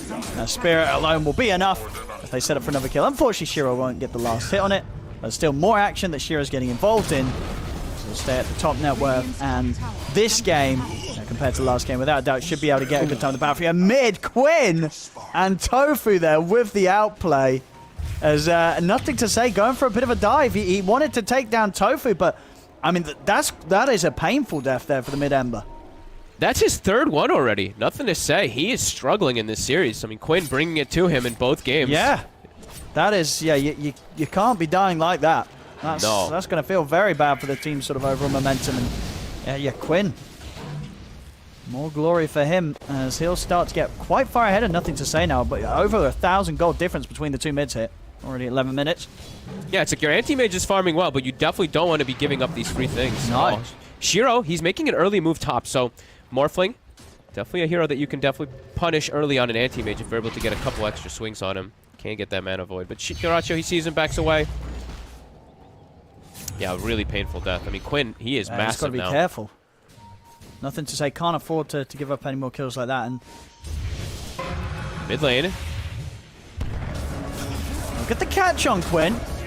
See if they have enough damage. They have got the 4 of them. It's a nice Supernova egg. coming in from the high ground. Quinn turns with a stun, but indeed will get taken out. They'll look to take down the Supernova. They will manage to succeed in this. Overgrowth as well onto the 3 of them.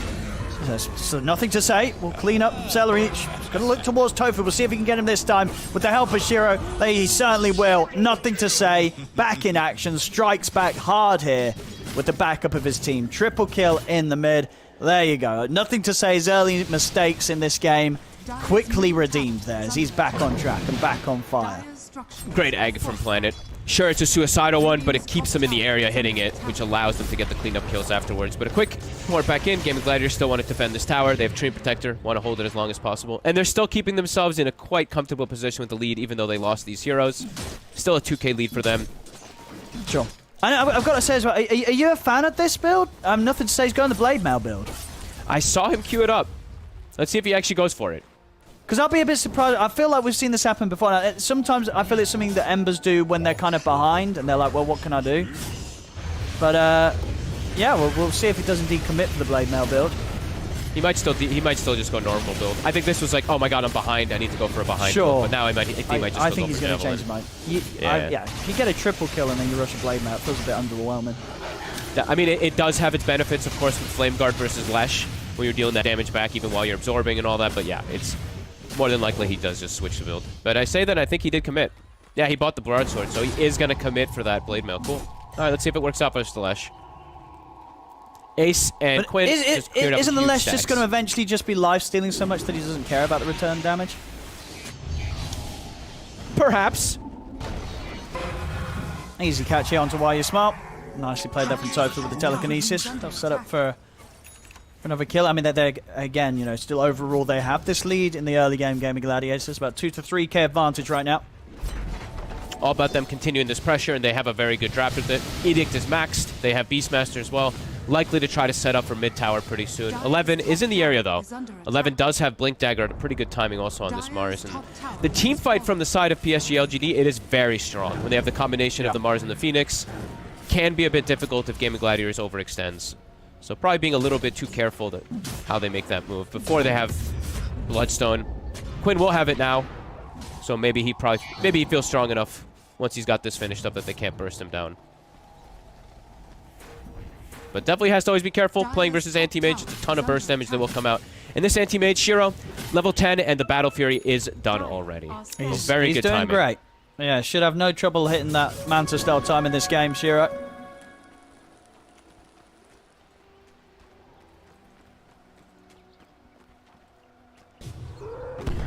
Bottom? It's bottom. They'll relocate. commit for this. But look at the team. It's going to be a full team coming in with the TPs. As they know that they're going to try and play aggressive with this relocate. The Overgrowth's going to catch. Nothing to say, gets killed. As a great response there from Gaming Gladiators. They knew that that arena play was going to be backed up by a relocate. Literally the whole team TP'd down there to make sure that PSG.LGD didn't get any action from that. And they catch, I mean, nothing to say. Sleeping a little bit, not getting a remnant off or anything like that. Just gets caught by the tree root, which you can sometimes play around. Just sees the animation, but still gets punished by it.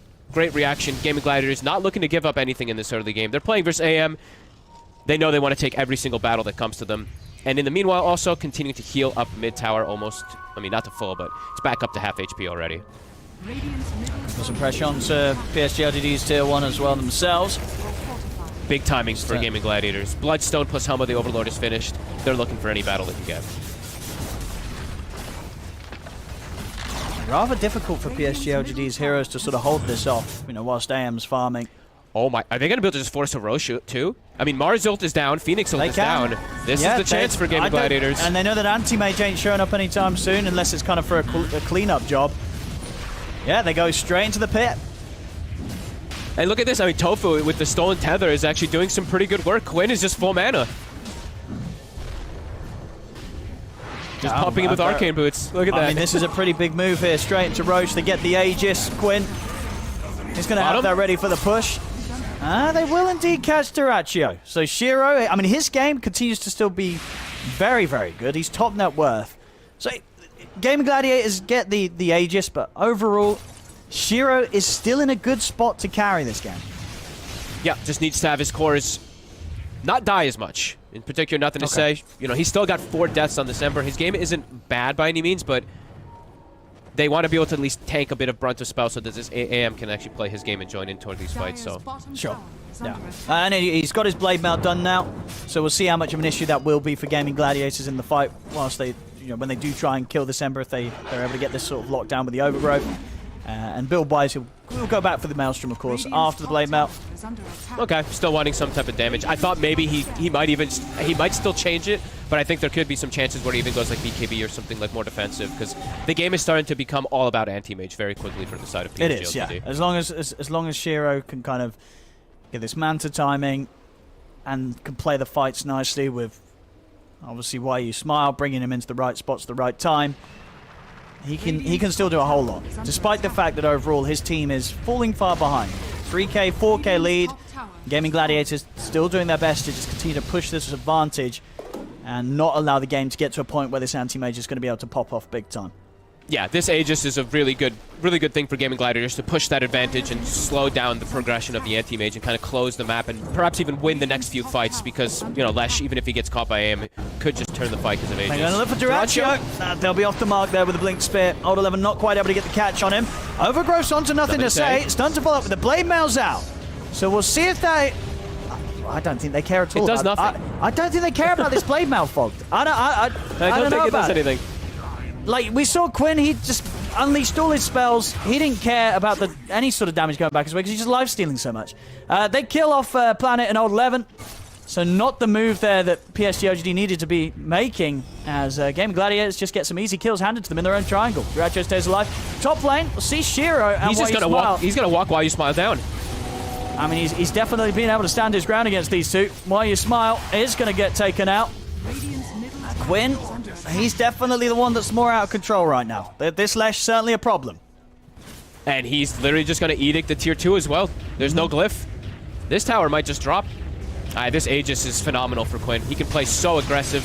Bloodstone heals up, and yeah, you know what? This Blade Mail doesn't feel like it's going to be that effective. I mean, nothing to say. He's trying it out, but clearly saw how much he heals right through it. And yeah, tier 2 drops. Map quickly shrinking it. Yeah, it feels like it's going to be Shiro versus the world. It really is. This anti-mage has a lot of weight on their shoulders.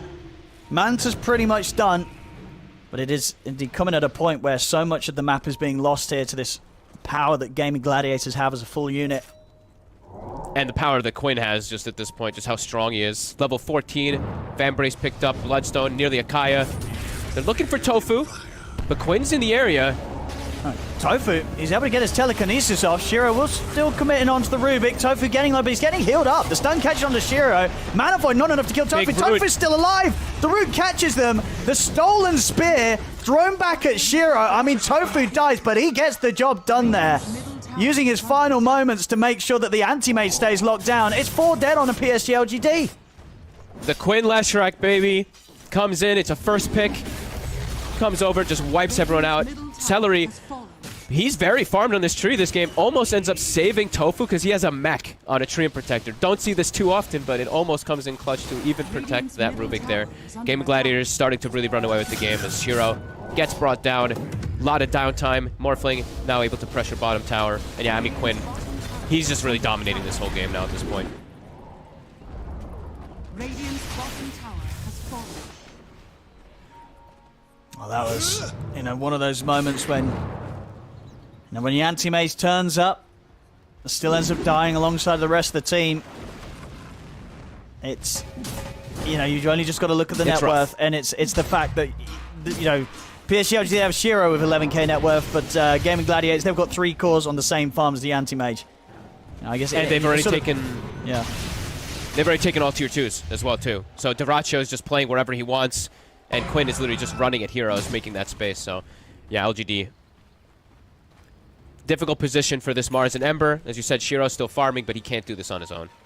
No. No, he can't. Nothing to say now with the Maelstrom. Let's see if this allows him to sort of pick up the farm a bit and have a bit more damage to throw out in the fight. But as you say, just kind of against these things like this early mech on Celery, it feels like so much of this kind of chip damage is just going to be immediately outdone by the heals and sustain that GAIMIN Gladiators can provide one another. Up top, it's Haste to Quinn. And they're looking for this IO. They'll find him. At the same time, the Roar is going to be used onto nothing to say. He's going to try and jump in to take down Ace. Ace getting healed up by the mech. One more Sleight of Fist will do it. Nothing to say. Will manage to clean up Ace. Not your best effort. Takes them a lot, though.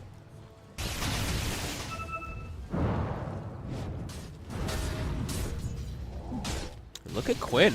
Already reading the move, perhaps, here from the anti-mage, going to swing toward the jungle. That GAIMIN Gladiators constricting the map very nicely. Shiro, as we said, still keeping up in that net worth, but needs a lot more to be able to man fight versus this Morphling and Lesh. With all this control that there is. Has Manta, of course, for that root, but still just so many different forms to be able to catch this AM. And he just doesn't have the damage to deal with Quinn. Not just yet. No. I think killing Quinn is very, very difficult. If he's able to farm the Scotty, It is a very good Scotty game versus Morph and Lesh. Double ranged heroes, double healing heroes as well too. So it could be really strong, but that's going to still take a lot of time. And it's not like the damage is that explosive. It still is going to be taking a little bit to bring down these heroes who are healing so much because of Bloodstones, because of mech, etc. that he has from his allies. GAIMIN, 3 towers, as we said, all outer towers pushed. They're even starting to put emphasis on to the high ground. Without an Aegis. Now they got to do something here, PSG.LGD. And we see Tower's dying. Shiro's cutting the creep wave. And with the fortification, that will indeed give them the chance to sort of cause GAIMIN Gladiators to back off a little bit. But GAIMIN, when they do these type of plays, this is like a pressure to force reaction. So they force multiple heroes back in the base. Shiro's still outside farming, but the rest is trapped. And they're kind of preparing themselves now for this next Roshan. Do they have any wards? I think Celery. Okay, never mind. Tofu still has one. One Obs, one Sentry, so he can probably place it onto this triangle area to watch if PSG wants to try to fight around that Rosh. 20 seconds till we find out how long it's going to be. Dire are scanning.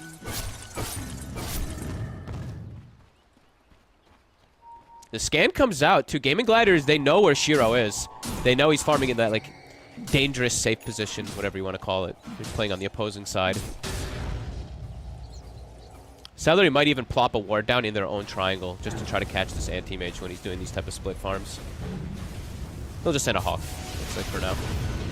But the push, again, there's no glyph. Back onto the high ground. But this Rax is going down pretty quickly. They have to pop the glyph now. Yeah. And Dyrachyo, this is that matchup that we talked about from way earlier. Hasn't needed to get involved much this game, but now when he does get involved, he's a Morph plus an Ember. 1 minute until that Rosh.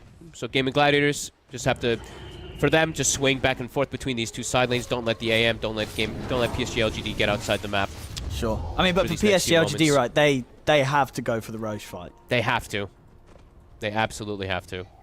And they have got it. They've got a combo to play with, but obviously being 13k down, even if you land your spells correctly, you may not win the fight when you're this far behind. Yeah. It's also, Planet has 0 Vessel charges, and they already have multiple Dispel functions. BKB finished on the Lesh, BKB and Manta finished on the Morphling, so even if he gets Vessel charge, it's likely answered from the side of GAIMIN Gladiators. Whoa. They get the lift. Shiro. They get the lift into the Raw. See ya. They've got him. As Shiro dead for 50 seconds, grabbed there at the front of the fight. I guess was not prepared that the GAIMIN Gladiators hadn't really backed off. They were still in the area. He steps out at the base and just immediately dead. Does not expect to get lifted. I mean, you have to be very careful. One stun catches. And there's the lift again. Tofu. Another quick catch and setup there. He's had a great series on the Rubik here, Tofu. That might just be it. I mean, these are 2 immense kills. Rax is being brought down. Top is still available.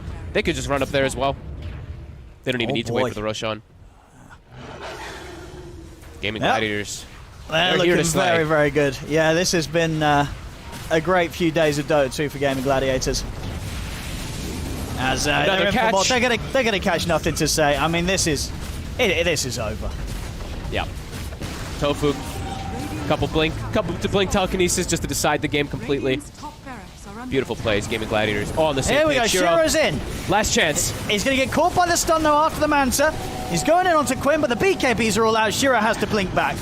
Nothing to say, he's committed in to try and find Dyrachyo, but he's running out of mana. He'll get the backup of Old Lemon coming in with the arena. They'll kill off Tofu, but the stun catches onto... There's 2 dead. They're going to call it. They're not even going to play this fight out. They know it's over. GG is called. GAIMIN Gladiators will take both of these games, and incredibly convincingly as well. Unfortunately for PSG.LGD, this was a very one-sided series. GAIMIN Gladiators very much showing why they are currently in the top spot right in the groups. And actually, they're going to be level with Talon. Now, spoilers, I believe, have just won their series looking at the group. So they're going to be at level for the top spot.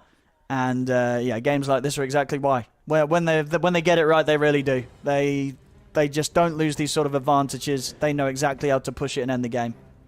GAIMIN's very clean when they do get these advantages. Like, they make little to no mistakes. They punish. They know how to control the map perfectly and constrict the map This is a treat to watch, honestly. This is the best state that I've seen Gaming Gladiators in. I know they dropped a couple games, I believe, yesterday, but back to business today. No funny business whatsoever. PSG.LGD ending their drafts with a PA and then an anti-mage. This one, it looked a little bit better because of the, well, overall because of the AM pick, what he's up against, but overall, they just fell apart super quick. I mean, great plays. Tofu getting these quick grabs, and overall, Quinn, it's a first pick Leshrac that just runs away with the game.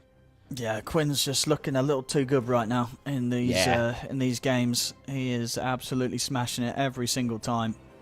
And I honestly, I don't know what you really do if you're playing against Gaming Gladiators when you're trying to target Quinn's hero pool. It feels like whatever you do in the draft, he will get one of these heroes that he's just super comfortable on.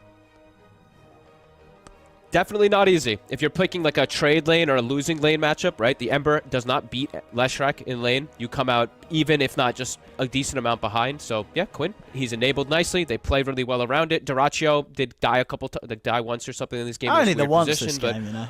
Overall, everything looks like, yeah, there's like little to no mistakes coming out from Gaming Gladiators. PSG.LGD, a lot of mistakes coming out. And losing just so much map presence. That's the big thing, too. Both games they have no way to take towers. Both games. And they're playing versus Tree and Protector both games. So, yeah, Gaming Gladiators is just a clear path to victory.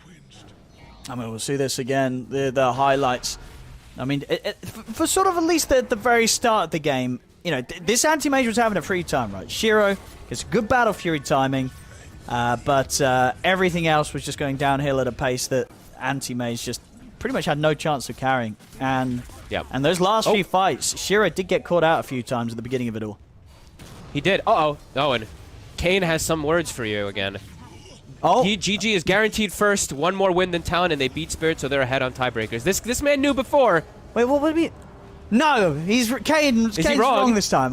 Kane's wrong this time. I'm looking at Wikipedia, and it says, oh no, he's right. Kane is correct again. Kane is correct. He is correct, because they were 10-5, and now they're 11-5 My goodness, we need to get Kane on the channel. Yeah, get him in here. Yeah. No, but he's absolutely right. Yeah, they are guaranteed first. So okay, all right, good for them. Honestly, from the games that we covered from Gaming Gladiators, I didn't get to cover theirs yesterday. From the games we saw, they look super dominant. They look clean, little to no mistakes whatsoever in the games. I mean, what we're seeing on our screen, a little bit of a mistake, but wasn't that big of a deal with the position that they were in the game. No. So yeah, very impressed with the way that they're playing, and very impressed with the way that they're setting up their early fights and their reactions, right? Like you mentioned, the bottom fight, they know this relocate's coming. They port with like 5 heroes. They're very quick and very decisive with the moves that they make in the early game, so it's a treat to watch. It really was. Yeah, very much looking forward to seeing this team get to pop off on the main stage. I can only imagine they'll continue this level of play that they've been bringing. This is fantastic stuff from Gaming Gladiators through and through. As closing moments of this series, unfortunately for PSG.LGD, nothing to be done at this point against Gaming Gladiators. Nothing to say. There we go. Nothing to say, unfortunately, for them today. Well, there we go. On to the next one. On to our next one, and our next one, what do we have here? Well, it's going to be, well, we've just seen a team secure themselves at the top of the group. Now, I'll try and get this right. Team Liquid, they're guaranteed top. They are guaranteed top. I don't trust you now. Kane, looking at group.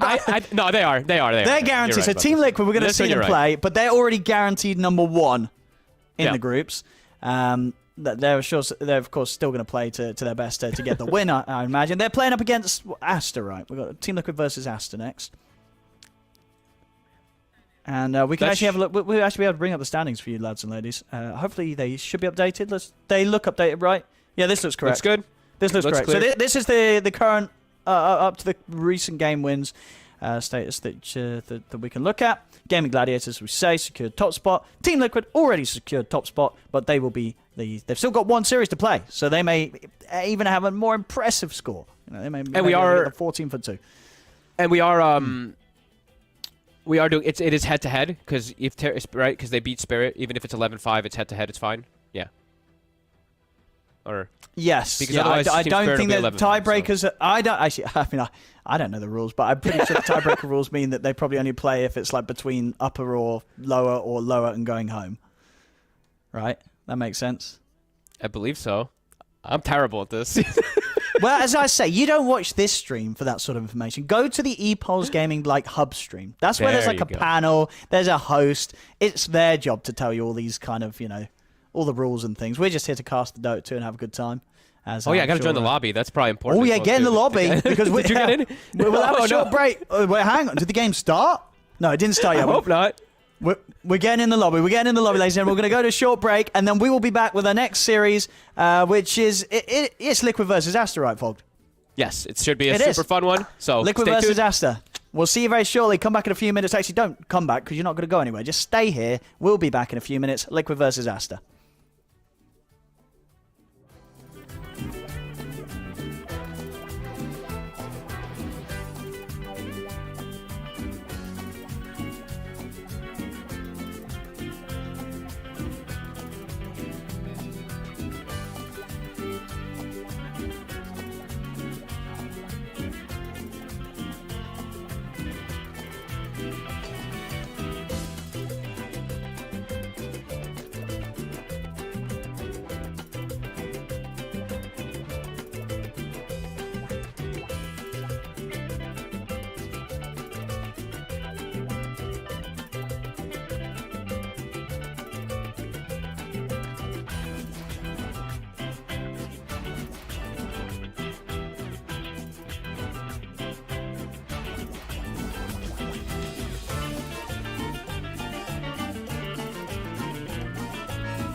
Welcome back, ladies and gentlemen, to the Lima Major Group Stage. I'm Pixel and Fogged, and it's our pleasure to have you all here for the next series, which is going to be Team Liquid versus Aster.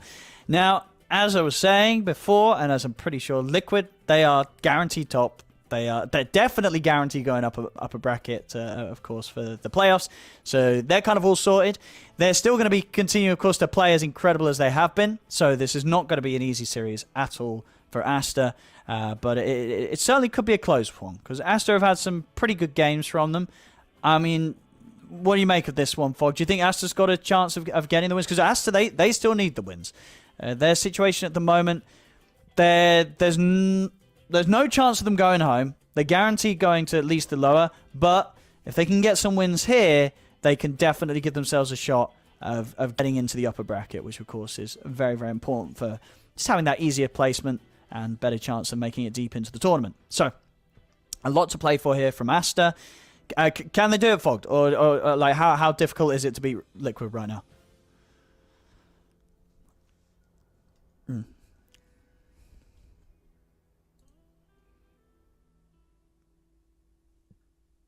My bad. Fogged. Muted apparently. Yeah. Hey, at least I didn't say too much just yet. You know, last time I talked for like a good 3 minutes and then noticed. But it's gonna be definitely an uphill battle. It just, yeah, like I was saying, I think it's dependent on what Liquid turns up. It depends on how hungry they are for the wins, which I imagine they're still gonna turn up hungry. But sometimes, like when you already know you're guaranteed, you might take the the foot off that pedal a little bit there. I mean, at the least, you're not going to show anything that you want to be saving for the playoffs, right? You know, anything they do will either be something that's like maybe more of a test to see, hey, let's try and see if this works. They're not going to be revealing their best strats because they're guaranteed top. They're going to save that for the real deal, for the main stage. I'd say highly likely that we just see them very much stick to some of the drafts that they've been doing already. Do they want to help? Do they want to help out some of their buddies too? So Shopify and Beast Coast, of course, tied up with Aster.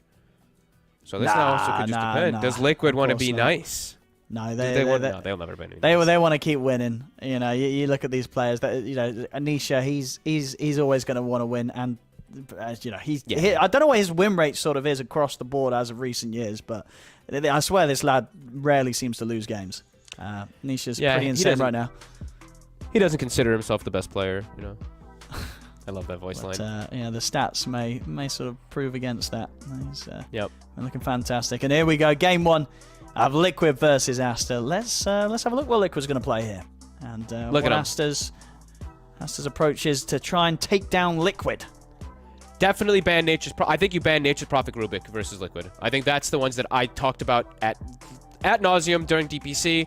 Maybe you can stray away from the Rubik a little bit, but I don't know. I think this team, they play both of these heroes by far the best out of anybody at the moment. It's super flexible. I'm fine with the Enigma ban too. I think Zai and Boxy have shown how dominant that they can play. They play so aggro with the Enigma. A lot of these other teams very passive with it. Liquid is not one of those passive teams by any means. They're super aggressive, especially in the early game. So let's see what Liquid does decide to go for here.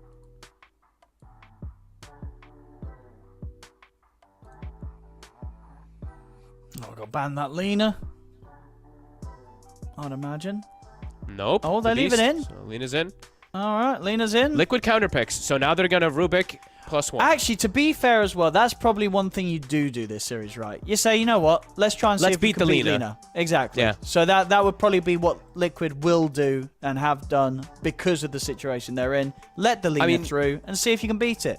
Give yourself a bit of a test. They've let the Lina through a lot, if you look. Just so you know. They actually let it through in a majority I guess, to be fair, then their win rate's already very good against the Lina. So that's pretty impressive that they're sort of showing, as you say, that they don't care. They don't care about no Lina. Rubik tree? Are they not? I'd be astonished if they don't take the Rubik. Wow. What? I'm actually so shocked. All right, cool. Maybe anticipating that Aster loves Phoenix, so this already deters you from going for that Phoenix, perhaps. Just quick grabbing that Snapfire in the first two. It could be potentially what Liquid's looking at. Because I think Phoenix is like their most played, if I'm not mistaken. Yeah, 1, 2, 3, 4, 5, 6, 7 games on Aster of Phoenix. So, okay. Then I can understand this. Not to say that they still wouldn't pick a Rubik anyway if it's left later on, but I think this is This allows it to be flexible. If you pick Rubik and Treant, you're locked in your supports. Right now, this Snapfire, it could still be played in several different positions. So I think that's probably... Aster would just... okay. It. Or they'll still do the Phoenix. They'll say, all right, we don't care. You want to show your Snapfire and try and scare us away from picking our Phoenix? We don't care. We'll still play it. They're not bothered about the Snap. That's bold. That takes a lot of confidence, but it definitely can struggle a lot. I'm actually going to look at the... They did beat a Snap yesterday, but I think it ended up being a Snap mid, if I'm not mistaken. Knights, they moved the priority up, and they put it in mid. It was a little weird. Maybe I'm mistaken. I don't know. Anyway, I definitely saw like a mid Snapfire yesterday versus the Phoenix, and it wasn't that great. But I think in most of the other games, the Phoenix has been answered pretty well by it. But no, looking back at Aster, they've actually beaten... Yeah, they beat Beast Coast Snapfire with their Phoenix. They beat Knights. And... they lost to Hellraiser Snapfires with their Phoenix. So, I mean, it's still going to be an answer. And there's going to be other answers, too. It's not just a Snapfire by any means. Liquid, you can imagine they're going to pick a couple more picks that are going to be able to hit the egg.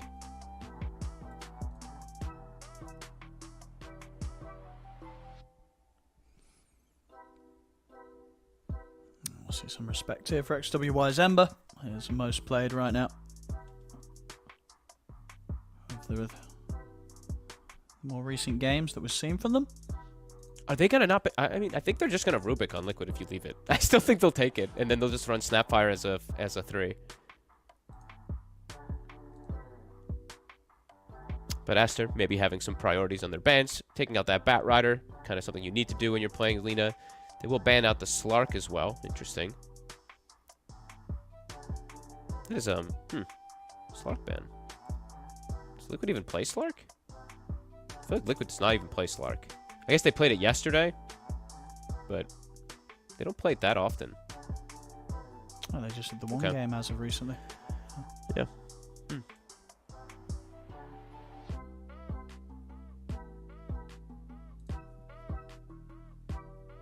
What else would they like to ban here? Death Prophet's still in the pool. If they want to target something along those lines, but I don't know if Aster even wants it. Honestly, Liquid might just still want the DP themselves.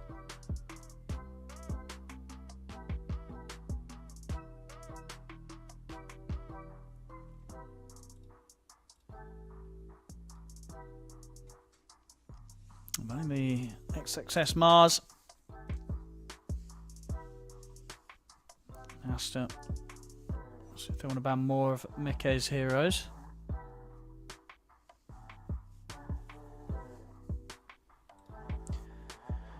It's not easy to target. Definitely not easy to target Liquid because they're very flexible with the way that they'll draft stuff. Like they'll even pick some tiny and then flex it and make it some carry, as we saw yesterday again. I like the Mars ban though. That's one that can always, you know, even though you have Snapfire, you have this answer for Phoenix. Mars just pops down the ult and can always protect. Then you got the Ursa.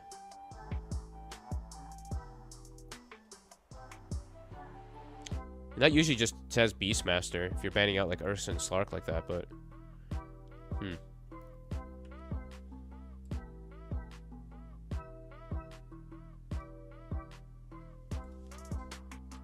have too many tabs open. There we go. Yeah, I would imagine they just do Beastmaster and the Aster. Rubik's left in the pool if Liquid wants it. They're going to go for their Tusk. I mean, yeah, I'm fine with this. This is flexible as well, too, still. Don't know exactly where this Tusk is going. Could be Boxy, could be Nisha still.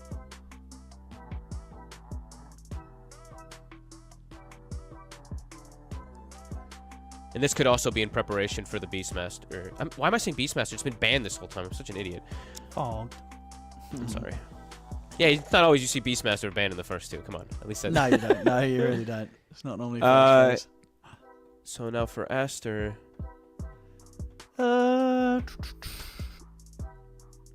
Definitely limited offlaners. I mean, Death Prophet's still in the pool if they want to go down that angle, but I don't really like it with Phoenix and Lina. What about the Pango?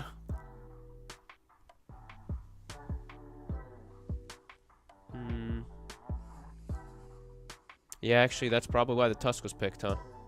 Just to deal with if there's a Pango coming.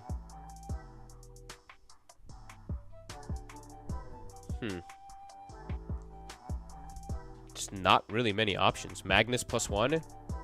Also, there's still that option for XXS if they want to go down that route. Okay, we'll do the puck. And what will they get here as their position 5? I feel like now they just put the Tusk mid on Liquid once you see the puck immediately. Oh yeah, because do you think as well are Aster putting this Phoenix 4 or 5 in this sort of game? I think 5, but yeah, okay. Ricky. Okay. A smokescreen invaluable versus Tusk. We've seen a lot of games where these Tusks, like you try to blink in and snowball save, and you blink into a smokescreen. True. We haven't actually. They haven't played Ricky themselves recently. No. But it's a Baboka special from back in the day. But is it going to be Baboka playing it? That is fair. It looks like it more likely would be a 5 leaning with Lina. I mean, as I said, they can play Phoenix 4 or 5. They do it both. But and it would be cool to get the Baboka feed because indeed he was the original support Ricky, but that was back when you were. What was you been like 4 Wraith bands or something on it or something? I'm a little worried on lane aspect. I've been seeing a couple of these games where the Ricky and like if you have like Ricky Phoenix, sometimes these two supports can be a little lackluster in laning phase, and I've seen a lot of teams just run over. That's what we saw the other day in particular. Like this Ricky didn't actually get to the point where the shard even mattered. Liquid's a team that is very lane-oriented dominance, so they could look to just punish this completely with early game and just group up. And okay, now it's a DK mid likely, but this is still flexible. This could be a DK mid. It could be a Tusk mid. It could be they could be doing anything here, Liquid. They're keeping it open. Yeah, they really are. Interesting enough, though, talking about the hero, I think when I looked at the kind of over hero win rates, DK is one of those ones that's been picked a few times and hasn't been doing well. It is quite low. But it is versus a puck. Too good here. It's yeah, sure, yeah, for sure. Lina, reasons to pick it this game, but just overall hasn't been a hero that's been doing too great here on LAN. Yeah, I think it's very likely that this is now Zai playing the DK and they just put Nisha on the Tusk, but as I said before, I think still a bit flexible. I think that's nicer. Guess, yeah, depends on what sort of carry we get here. And actually, yeah. I mean, Liquid. What does Mickey want to play? I don't know what XXS is going to play. What offlaners are left? They even banned the Magnus now. Some pretty atrocious options left, unless I'm like completely missing one. I mean, DP's there, like I was mentioning Pango's before, still there, it just doesn't look I think good. just play Pango. I am not a fan of Pango in the offlane. I think I've said that a lot. I really don't like that, but I might have to this game. Or the Death Profit. It is a good Death Profit game, right? It's okay. I just don't like the front line. You get easy siphons off. You don't have Death Profit as the frontliner? Or look, you don't like that? Their tricore is Lina Puck Death Profit then. Like it feels like it could just become incredibly fragile. Physical damage is going to blow up all 3 of these targets at some point in the game early. I don't really like that, but I mean, I guess maybe it's something that they do go for. What does the Monkey King ban say to you? Does that say any sort of offlaner that doesn't want to lane against a Monkey King? Is it Timber? There's 4 strength heroes. Ooh, does he play Timber? I think it's likely DP, but Timber definitely has arguments versus these 4 strength. There's a lot of magic damage that comes out from Snap, but he played Timber 6 months ago, so he does do it in pro games. Just hasn't done it for a while. XXS. So he can do it. Has done it before. You can definitely see it this game. Sure. It's literally 4 strength, so maybe it's going to be 5. Let's see. See what Liquid close their lineup with. Let's see. For Liquid,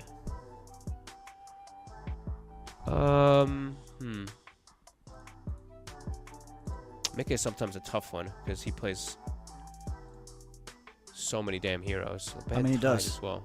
I mean, they're banning literally all the offlaners, all the melee offlaners. I mean, he also plays carry Dragon Knight. Mickey. That is true. And there it is. I mean, you're right. This is a Timber game.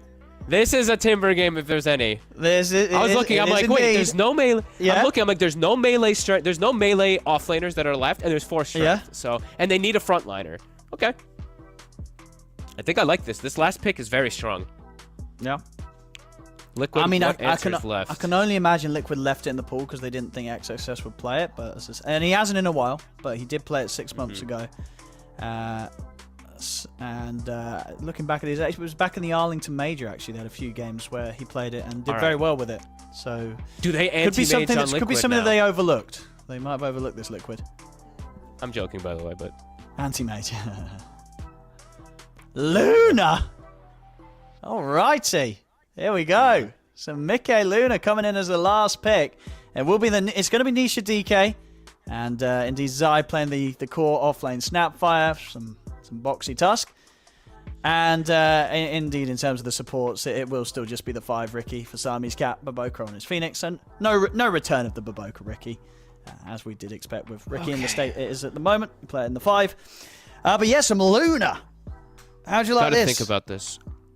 Liquid has a very strong death ball. Okay. DK plus Luna, your aura, it's very strong early on. They have great ways to fight early too. They have mixed magic and physical to shut down the Timber. The lane, I mean, the first 2 levels could be a little hard for this Timber.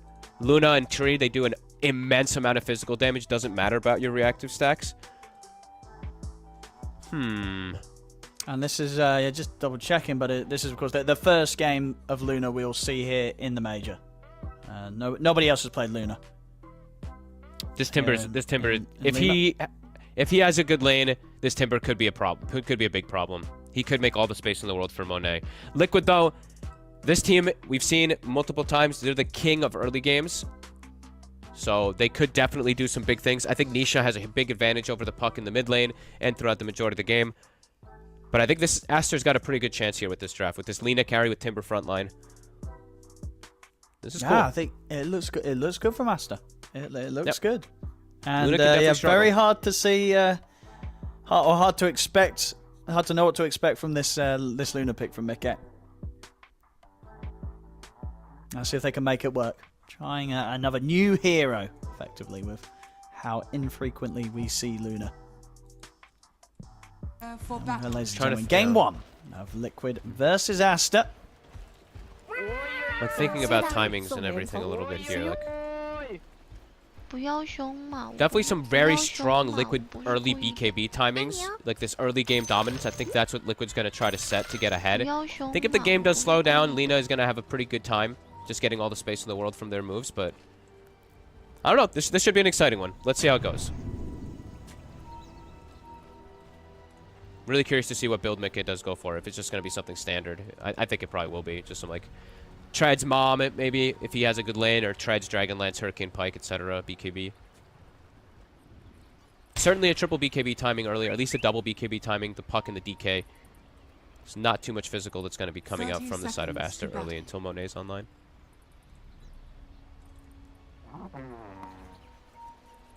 Alrighty, let us see how it goes. And let's see the man of the hour, who I want to talk about, of course, the most, since he's playing his beast hero, Boxy, on the Tusk. Let's see what magic this man can make happen, because, my God, some of these games, he's just completely dominated the early game. The battle begins. Zai should be fine here. They won't be able to body block his escape. Bounty runes, just going to be two apiece here. 2 for Aster, 2 for Liquid. Zai starting the lane low. Definitely a bit painful, though. Going to be a bit difficult for him to step up versus the Ricky Lina. Has to be fed some tangos, so will happen. Boxy's got them.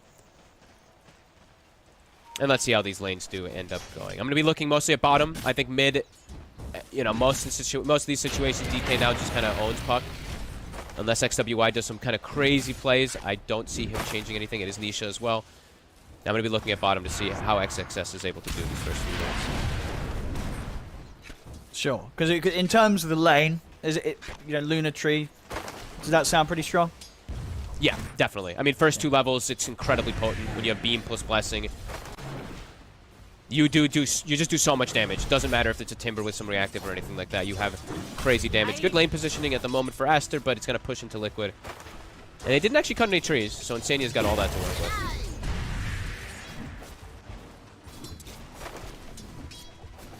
It does, of course, have a Quelling Blade. Success, but indeed didn't. Hasn't focused on trying to take away some of this area for Insania to play in. Well, because they both want trees, right? At least a little bit. I guess that's true, yeah. He does indeed want to work around some as well. Good denies from Mikke. Even though he has beam level 1, he has been able to get 4 denies down here. That is a big wave pushing into him. But Boca with the Fire Spirits is just not letting really Mikke attack too much. Yeah, landed pretty much every one of those for Boca. Yeah, really well nicely played. done. So it looks like XXS first few levels he won't get pushed at all. So yep, should be a pretty damn good Timber game. Let's see how it goes. I'm excited to watch this. I don't get to see XXS play Timber ever. He is literally, like 90% of the time, he's the team fighter. He's all about the initiations and team fighting. It's a completely different dynamic this time for Aster when he's playing this just frontline damage dealer. So yeah, very interested to see how XXS is able to do on it. Yeah. And of course, you know, watching Mikke here, he didn't miss a single CS under the tower. No. I mean, obviously with the Fire Spirits used early as they were, there wasn't any to throw onto him whilst the creeps were on him under the tower. So yeah, Mikke gets every last CS there still. Yeah, and he actually catches most of this wave here, so he's going to be able to... We see XXS denying a wave himself also, but Mikke is going to probably be able to deny most of one too. Is Monet gets gone on. Smoke screen though, lots of misses. He'll be okay. Nice try. When Liquid have level 3, Aster's definitely got to be careful though. So with many mangoes and 1 charges to play aggressively, Boxy still has a mango himself. So level 3 the beauty about the Riki though. That's true. Can break Beauty the about the combo Riki is with you silence. can... Yeah, you just put down the smoke screen. You break the combo and it's just miss rate. I mean, 30% miss rate, it's no joke. 30% feels like 100% in the early game. So far, XWY actually holding his own very nicely, 16-2. There's, of course, more denies on the DK, but sometimes this lane can get a bit one-sided, so good on him. And we see the build from Nisha. It's a double bracer. You don't go bottle when you're playing versus this. You just want to get that massive base damage advantage. And right now he has it. He has 20 base damage over XWY. Yeah, completely unkillable in this laning stage. You can't push DK out this lane at all. Nope. And even when they rotate over, not an easy kill by any means. Phoenix and Riki definitely don't provide the damage for a DK. Until Phoenix has levels, once he got points in Sunray and stuff like that, sure, but early game, by no means.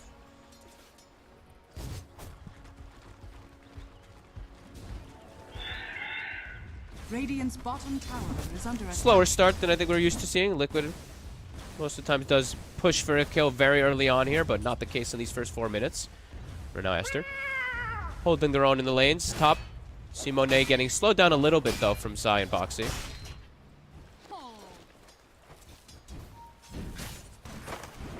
And will it be very easy for Aster to keep control of their mid-tier 1? Like how easy is it for Nisha to take it with the early Elder Dragon forms? Definitely pretty easy. I mean, XWY depends on if you make rotations or not. Bottom is starting to... I mean, Mikke looks like he's starting to get a little annoyed. XXS has kept like a double creep wave, double range creep behind the tower now for about a minute and change, so he's actually denied a full wave from the Luna. You see Mikke was actually trying to like walk behind tower to contest it, just to force these creeps under tower. He will be able to do so, so it's going to eventually push back into him. But some nice moves from XXS. 22 and 8, so he's gotten, full 2 waves of denies. Level 4 already finished up for him. And they are getting stacks ready in the meantime. But Boca backs up the triangle. He's got a triple stack at the hard camp. Monet. With the roll. Have the cookie forward as well. Boxing with the body blocks. He's got shards still available, so Monet is trapped in. And they'll be able to take him down. First blood for Zai. And the potential of these two heroes, and especially in these two players' hands, you know, they hit that sort of level 3, 4, and it's go time. They might even get the Riki here too. He's got one. He's got Fairy Fire. Still chasing though. Dire's middle tower is under attack. Cookie. They should have him. They've got him, I think. Ooh, denied to creeps. No. Boxy takes the aggro. He's able to get in and still take the kill. Boxy.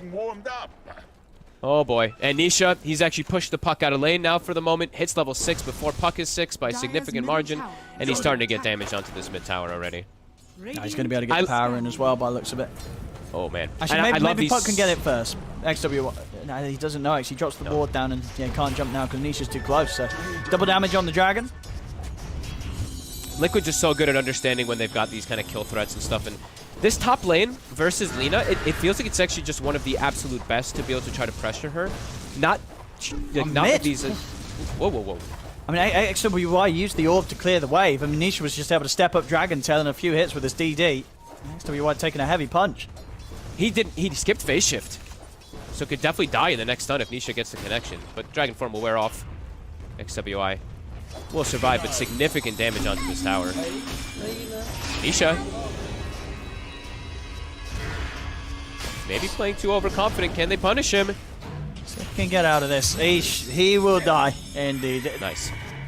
Did step up a bit too far. Didn't respect the fact that XWY had Dream Core ready. Nicely done. Very good positioning there from Baboka. Nisha playing a bit too over-aggressive there. He wanted to go for the solo kill on the puck because he saw the orb, and he still had DD, so he's like, I probably can just stun and turn and kill XWY, but Baboka being there, slowing down that attack speed. Really nicely done. And I was mentioning, I actually really like this Snapfire Tusk combo versus Lina. Both heroes get in the face of the Lina. Something Lina absolutely hates, especially in the early game. Oh yeah, this lane duo. Putting tons of pressure onto Monet. A 2K lead already for Liquid, even though they lost Nisha early.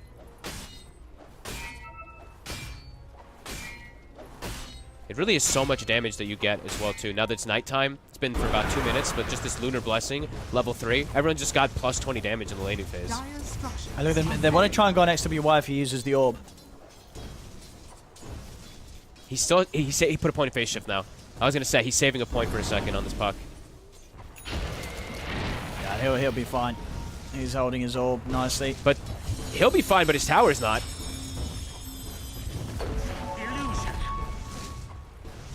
See, they bring in Siamese Cat as well. That I want to try and stop Liquid getting away with as much free damage as they're putting onto this tower. They have to have all 3 heroes here.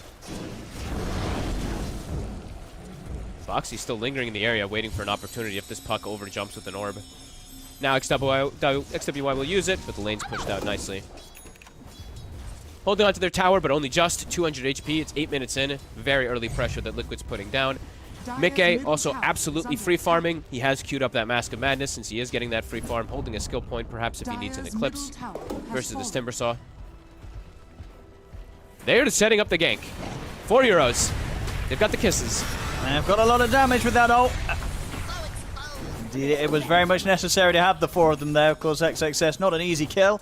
But with 4 heroes, they get the job done. Keeping this lead here, Liquid 3K. And now ready to put some pressure onto another tier 1 tower. This is a big lead for a team like Liquid with the way that can they go for Baboka? If Zai can get the cookie. Ooh. Very close there, but Baboka was able to dive away in time. That must have been like just inches, not even like literally the tiniest little space there from that cookie connecting on him. Mid tower, it has dropped. Nisha was able to take it out. XWY will roll away, but they're stalking him. Ooh, Boxy a little short on the shards this time round. Won't get the grab on XWY, so he'll stay alive. Liquid, very crisp early game. Only losing Nisha the once from the rotations with their lanes across the board, looking phenomenal. Snap. Zai, he almost has mech, and if you look at the way Liquid's draft the group up, the way that they take towers, take objectives, they're very strong early if they do get this early mech timing. Aster could run into some early damage issues. Nice little sneaky ward, I believe, was placed earlier from Siamese Cat. Did block out Ancients. We do see the stacks being attempted there from Liquid, but it is blocked, so we'll slow down that Luna's farm a little bit there. Catch here from Zai. Siamese Cat. See if he's got a way out of this one. Has he got anyone to jump to? He does. Monet steps across in time. He's out. Nicely done. Nisha, though, next DK form is taking the entire top tower. They're trying to make the same play down bottom, but they have to hunt Insania first. Living armor being thrown on the tower constantly. Is Liquid going to look to defend this? They don't have Snap Kisses just yet. They have got TPs if they want to. Looks like they're making an aggressive move instead. Yeah, they might rather just try and catch Monet. Oh, they might be able to here. Monet. And Boxy's going in. He knows he's got the damage following up here with the kisses. As Boxy sets up for the kill. Will die, but of course a very worthy trade there. Zai, is he able to get Siamese Cat as well? Not quite, but they get the big one. They take down Monet. And Mickey gets the last hit. He comes in and just snatches it with the Lucent Beam there. Very ideal for this Luna, who's already having such a successful game. They will lose their bottom tower, but they get the big kill. Lina is getting significantly slowed down. Lina's getting slowed down, and Luna is not. Luna has Mask of Madness plus 3 points already in the glaives, so she's going to farm at this super fast pace and be able to join her team very soon. Dragonlance and Mika can probably just start joining in, too, with the rest of Liquid, as Nisha, I believe he's got the Blink Dagger already finished up, so he's going to be that long-range catch for either the Puck or for the Lina. I feel like every time Kisses is up, a hero is going to die on the side of Aster, and I don't know how they prevent it.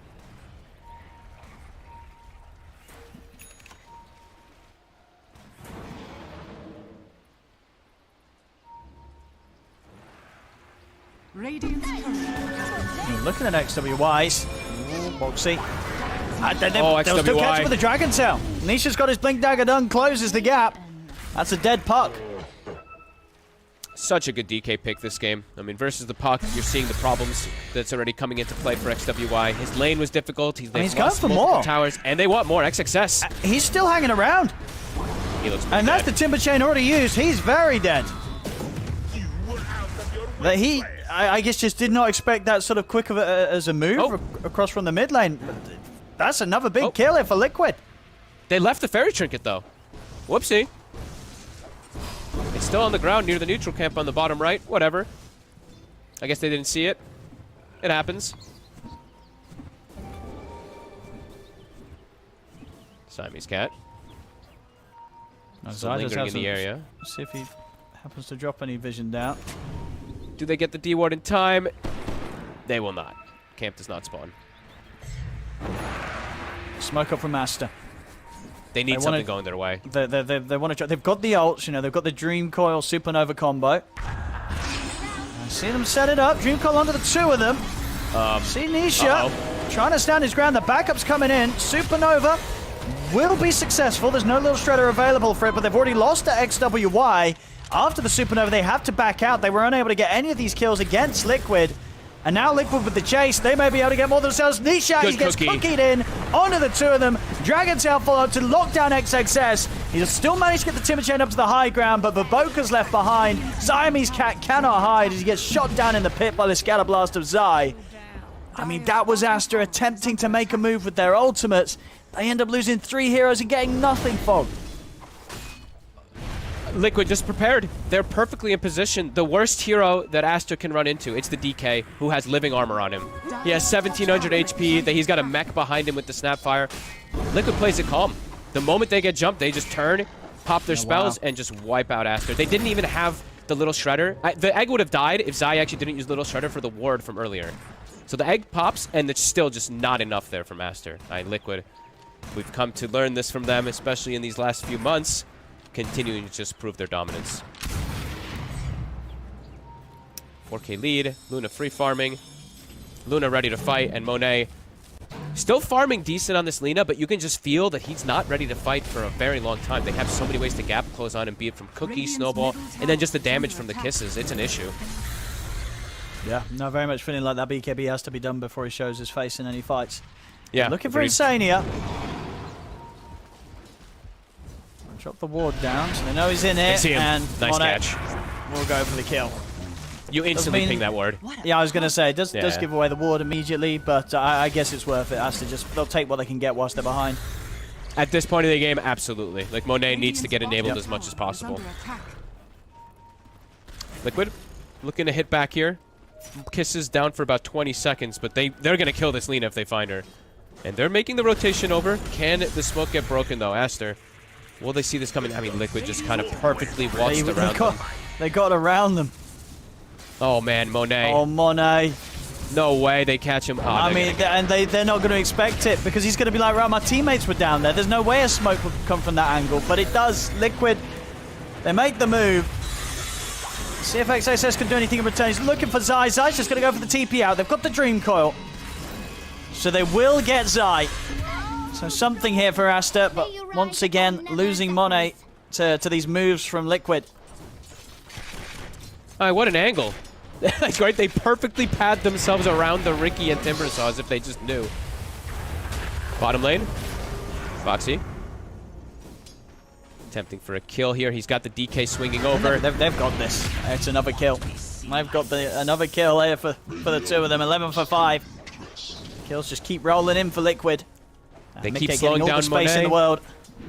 Yep, they keep slowing down Monet, but Mickey is getting free farm without being slowed down. Monet still almost keeping up because of how broken Lina is, of course, but not the case when you keep dying. And Liquid having multiple towers here. They even have great aggressive wards that they were able to place in this last moments here from Insania up toward top.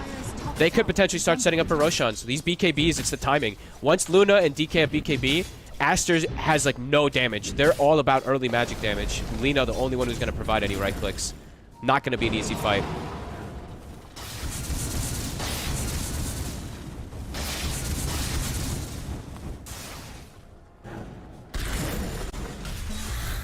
How close to BKB? 550 for Monet. Desperately needs it. He's got to be very quick with his fingers too, though. If he sees the blink from the DK, pretty much has to instantly pop BKB on a lot of times. So has to be very aware of the positioning. They have Shard now finished up on the Riki. Is under attack. So finally, Siamese Cat can perhaps start posing a bit more of a threat here. But Liquid, they're grouping up. Greaves are done for Zai. First BKB is soon to come out, and that second one is also on the horizon. A lot of timings coming together for them. There we go. Aster, okay, they're gonna make a move. But Boxy, he looks like he's almost prepared for this with his positioning. Yep, he breaks the smoke, makes him move away. Should die for this. Yeah, he gets punished. But indeed takes the fall for the team. The team's well aware, so everybody else will get out. Dart now actually allows their lineup to get catches without having to just use coil every single time. So it's a pretty big moment here for Aster to find these type of kills. I believe they also did get some Spirit Vessel charges now, so Baboka, he's quietly been farming. He is ahead of his two opposing cores. And this Spirit Vessel, it's good when the BKBs are on cooldown. So versus that DK can be very effective. Same thing versus the Snap, but yeah, BKB and Greaves, they have responses.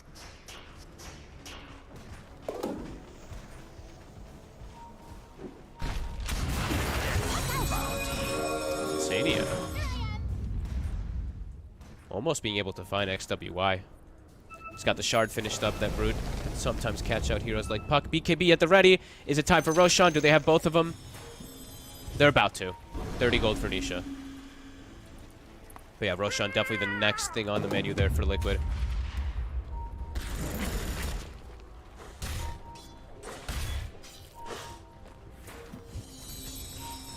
See if they can... Okay. I mean, they're going to probably at least get this tier 2 tower. SWY has got it back right up there as Boxy looks towards him. 19 minutes in, looks like we should be able to take this tower. Start to get real control of the jungle. This next fight's very difficult for Aster. The BKBs are done. XXS is going in. Got the sleep onto Boxy. Boxy is up there chilling on the cliff. We'll see the chase from Nisha try to close the gap on XXS. He focuses down XWY first, in with the Dragon Tail. They take out the Puck. Siamese Cat jumps over to the safety of Baboka.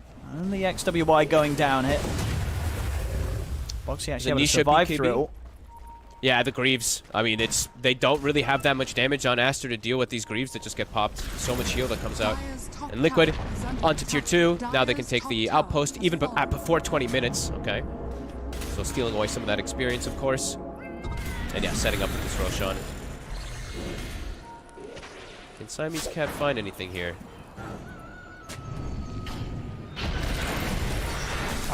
They'll get Boxy. This time they will.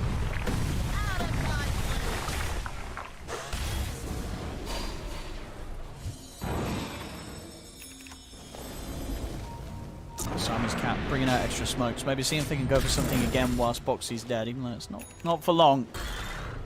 Of course, with all these tier 1 towers, the mid and the top still up. Very easy for Liquid to return to any fights that Aster try and force. So still difficult for Aster to make moves. What's behind? Yeah. BKB still on cooldown for Nisha. Maybe one thing that Aster can take advantage of, but it's only 15 more seconds. And they have vision in this area here. There's the jump. See if they can keep Baboka locked down. Not quite. Whoop. Dives up and he's away. Tanky Baboka. Level 11 at this point now. Eats the tome. Nisha even just took the Dragon Tail stun talent. So Courier has been killed. thought that would be enough to be able to have that control, but not quite the case. Monet, BKB at the ready with Boots of Travel. Very strong around this Lina right now, Aster. Just have to make sure that she doesn't get jumped first.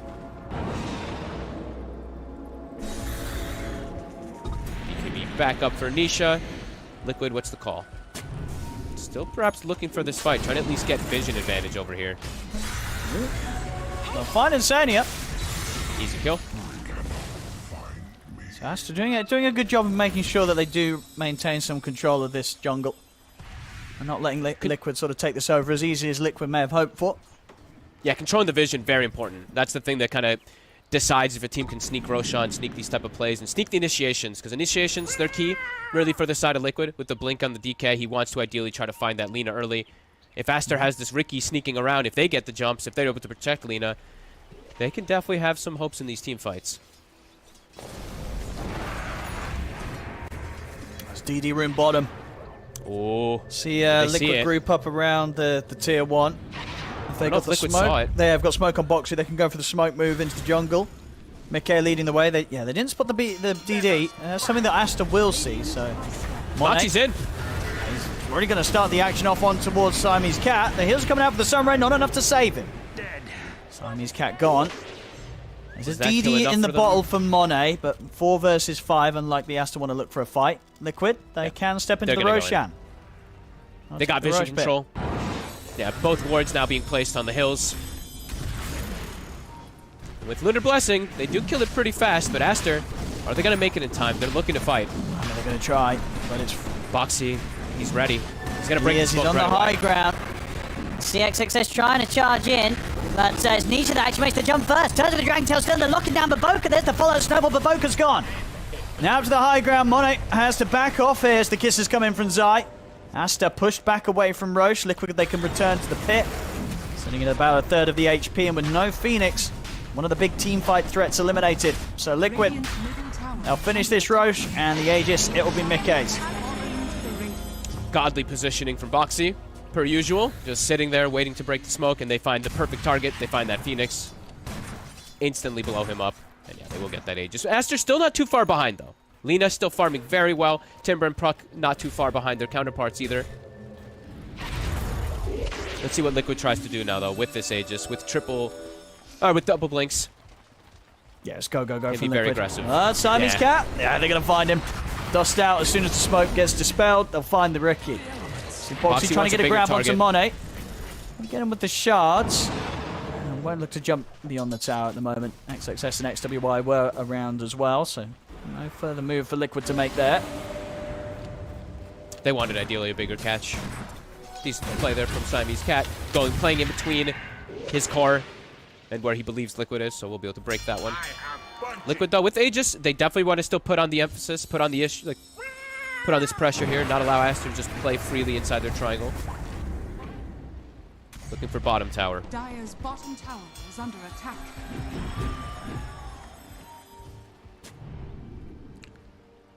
Siamese Cat trying so hard to keep his wards protected.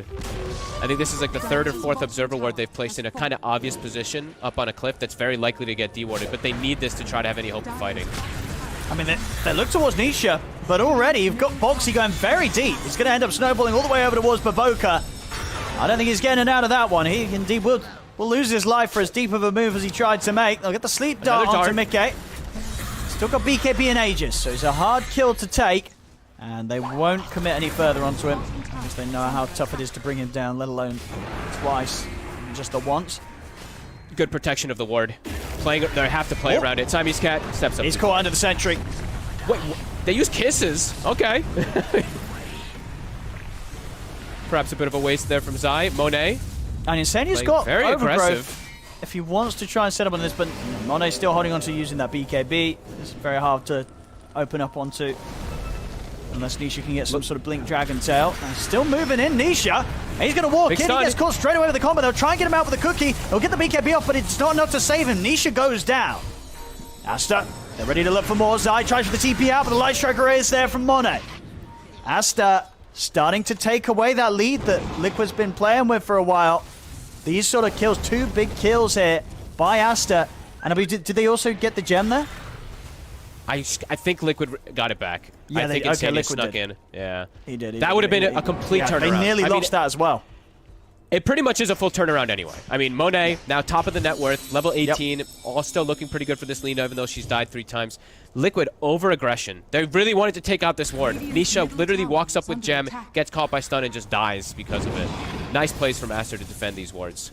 As we said, these wards, they're obvious, but they're necessary, and they are working out for Aster to bring them back into the game. Yeah, those kisses were a bit weird too from Zai. Just very forced, it felt like. Is under attack.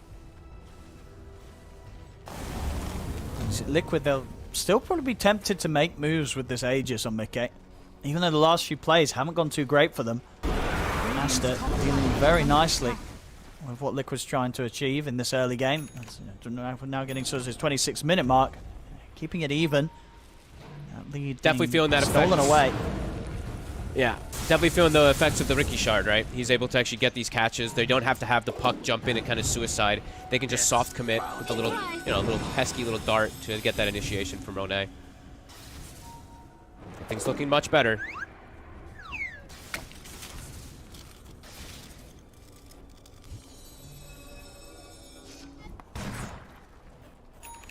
.50 Aegis. Mika and Monet keeping it neck and neck. Dire's middle tower is under attack. I imagine, you know, at the end of the day, when you see a Lina and a Luna at the same amount of farm, probably going to feel more confident in what the Lina's able to do. Dire's middle tower is A under lot of jump for this Lina, but if she's able to get the protection from her allies from this Timber and Ricky to scout, she could have some very nice success.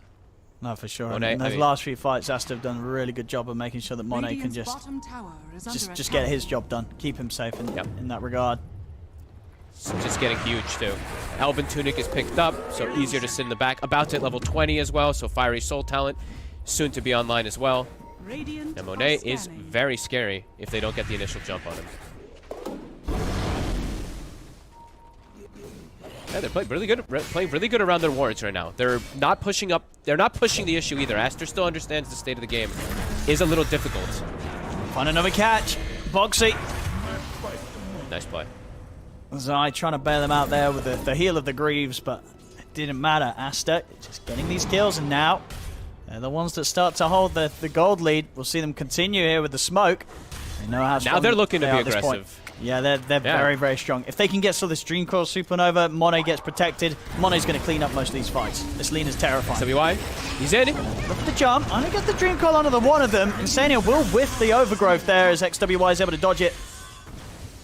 So, they force a buyback though. Yeah, they're happy with that, Aster. Yeah, Both they'll back teams, away. you know, whiffing an ultimate, but indeed Liquid having to be the ones that spend up a bit of money to get Boxy back in action. And nothing to be found with that. That was very close to XWY getting killed there, though. Insania whipping the ultimate, but if he catches it, likely a kill onto XWY. Scary place to dive forward there, but an attempt there from Aster to punish that one man down from the side of Liquid. They weren't able to force any BKBs, though. I think it was just Dragon Form. Both BKBs still available on the course of Liquid. Nice attempt, though.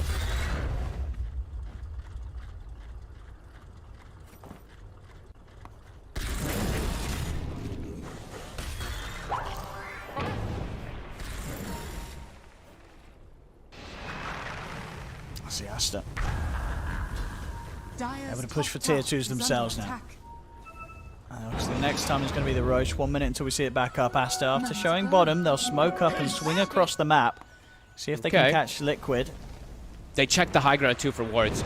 Like I was saying, a lot of this game is going to be up to initiation if Aster can keep the distance from their Lina. Yeah, they've got excellent team fight, Aster.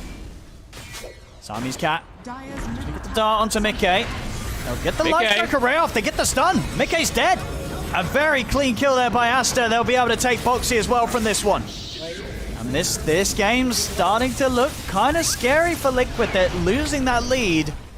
And against a lineup that it really feels like only gets stronger as the moments pass.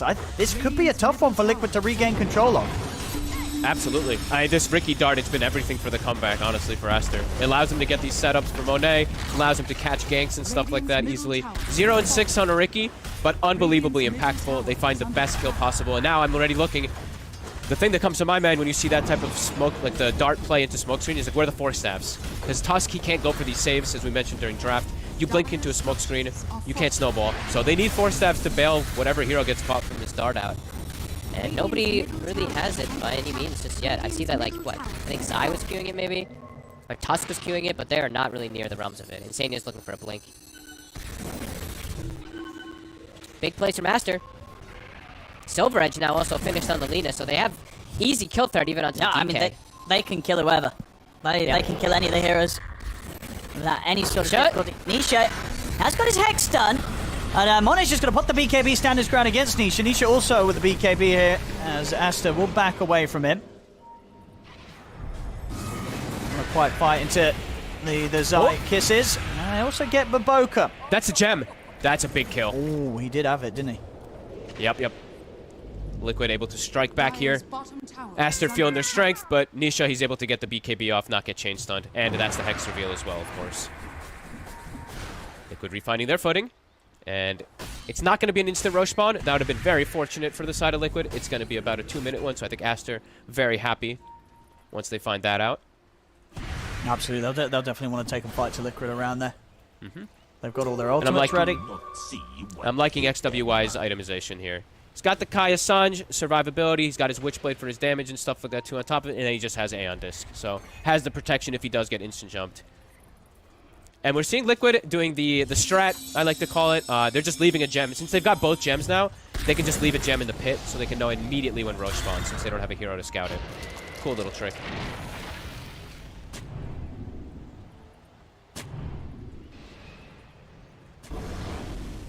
I don't think I've seen too many other teams do that.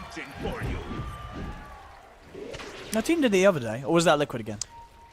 I can't remember. I actually, I don't remember which team it was. I remember that another team did it, though. Oh, I think You it was also one of the, I think it was wasn't it GAIMIN Gladiators? Wasn't it Celery doing it? Maybe it was. It might have been Celery. You might be right. You usually don't want to do it when you only have one gem, but if you've got two, why not? Big jump, Aster, XWI. Get the Omen Dragon Tail. XWY, indeed holding on to assembling the Eon Disc for now, won't need to. I didn't have any further follow-up stuns Liquid, so XWY is perfectly fine. Very patient. Yeah, he kept his Good for cool him, there. though. Didn't want to pop the Eon Disc for that one yet. And smoke Liquid from looking Liquid, they're going to try and make another quick jump. for Really the want to DK try and form. strike from behind, see if they can maybe get the catch onto Monet. Radiant are scanning. I mean, if they get the Lina, she's just going to get blown up. She does not have the best forms of save. No Force Staffs on them. Big wraparound. If Baboka. they can get a catch, but Baboka's already out with the dive. And in fact, see the jump forward from XWY. He's in on top of them. They're on mid-game. Call onto the two of them. XXS going in aggressively. They'll try and tank this still, but he cannot take this amount of damage from Mickey with his Daedalus. As XXS taken out, will buy back immediately. They want to make sure That they have all 5 up for this Roshan attempt. They're going to go for it Roshan themselves. is up. They're going to go straight into the pit. I mean, well, they know with sort of Liquid committing what they did to get that kill on XXS, maybe it's not going to be too easy for Liquid to fight now. This is such a good buyback, really. It feels like a weird one, but it's a very good buyback from XXS. Completely deters Liquid from going for this fight at Aster. They're going to sneak it. All right, there you go. Monet Oh, baby. grabs the Aegis. Very nice indeed here for Aster. And yeah, because all in all, you kind of take that if you're Aster. You don't mind losing Timber and buying back on him if it means that you secure the Aegis in this sort of stage of a game. No, definitely not. You're very happy with this positioning. I mean, Monet now super comfortable in the next fight that even if he gets jumped, he can probably turn and clean up. Great play from Aster. I mean, they got wrapped around on and they still only lost the Timber, so it's a really nice win for them there. And they forced the Luna BKB as well. So 8 seconds now onto Mickey. This is a very good match. 19-14, very close. Radiant's top tower is under attack. Radiant's See top what Liquid do now that Aster's got this Aegis. Next 4 minutes will be quite scary for Liquid. So, I mean, are they work? You know, what's sort of the next big items that we've got coming out from them? We've got Lincoln's coming up soon for Mickey. How's Anisha doing after the Hex? The Axe halfway there. And Aster, they can take quite a lot here. Look at the tier 2 top. Do you look for high ground with this Aegis on Aster? You can at least force them back. Yeah, I think you want to start poking. There we go, up to the base. Monet is getting very close to a Lincoln's as well, so will have that protection for the initial jump. Probably Anisha in most of these situations. He's probably going to have it before that next fight does kick off. Mikke has his own.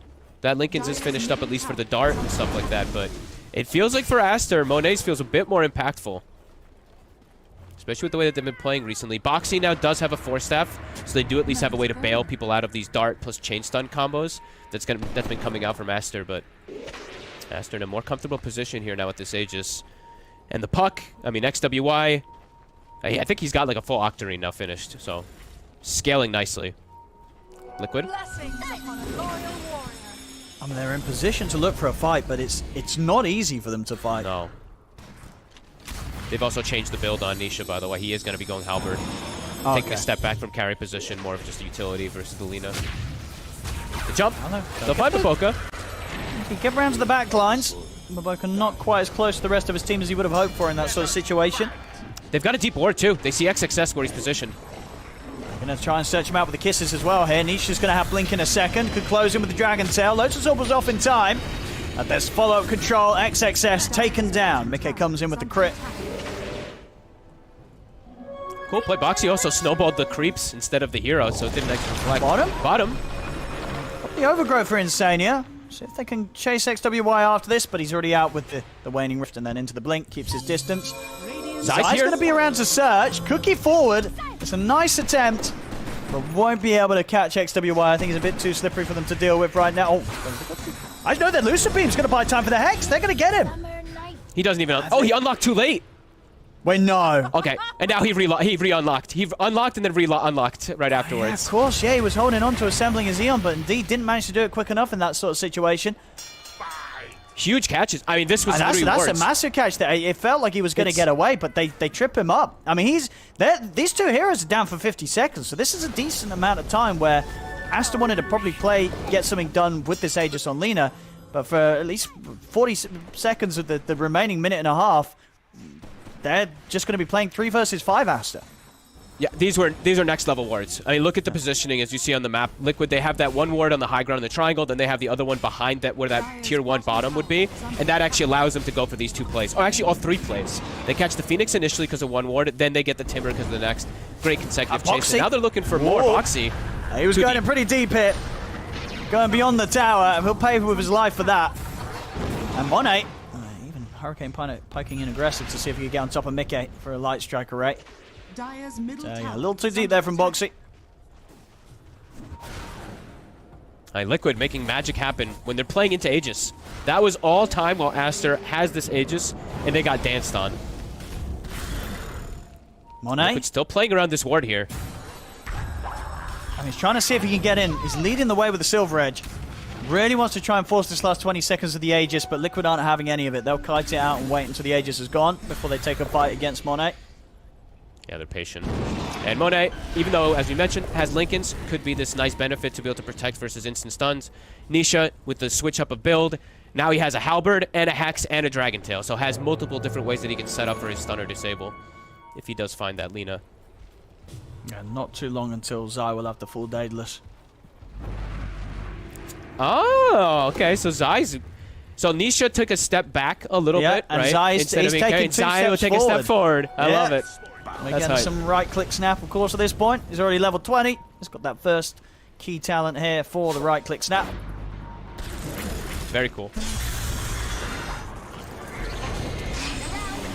So Now turn with the Hex. See the Supernova go off on the high ground. Boxy will get forced to the side. They'll back off Liquid. My god, XWY is very patient. Maybe over-patient with his assembling. Again, doesn't assemble it, but we'll be fine this time around. Egg is wasted, though. Was a BKB used? No. I think just Nisha's?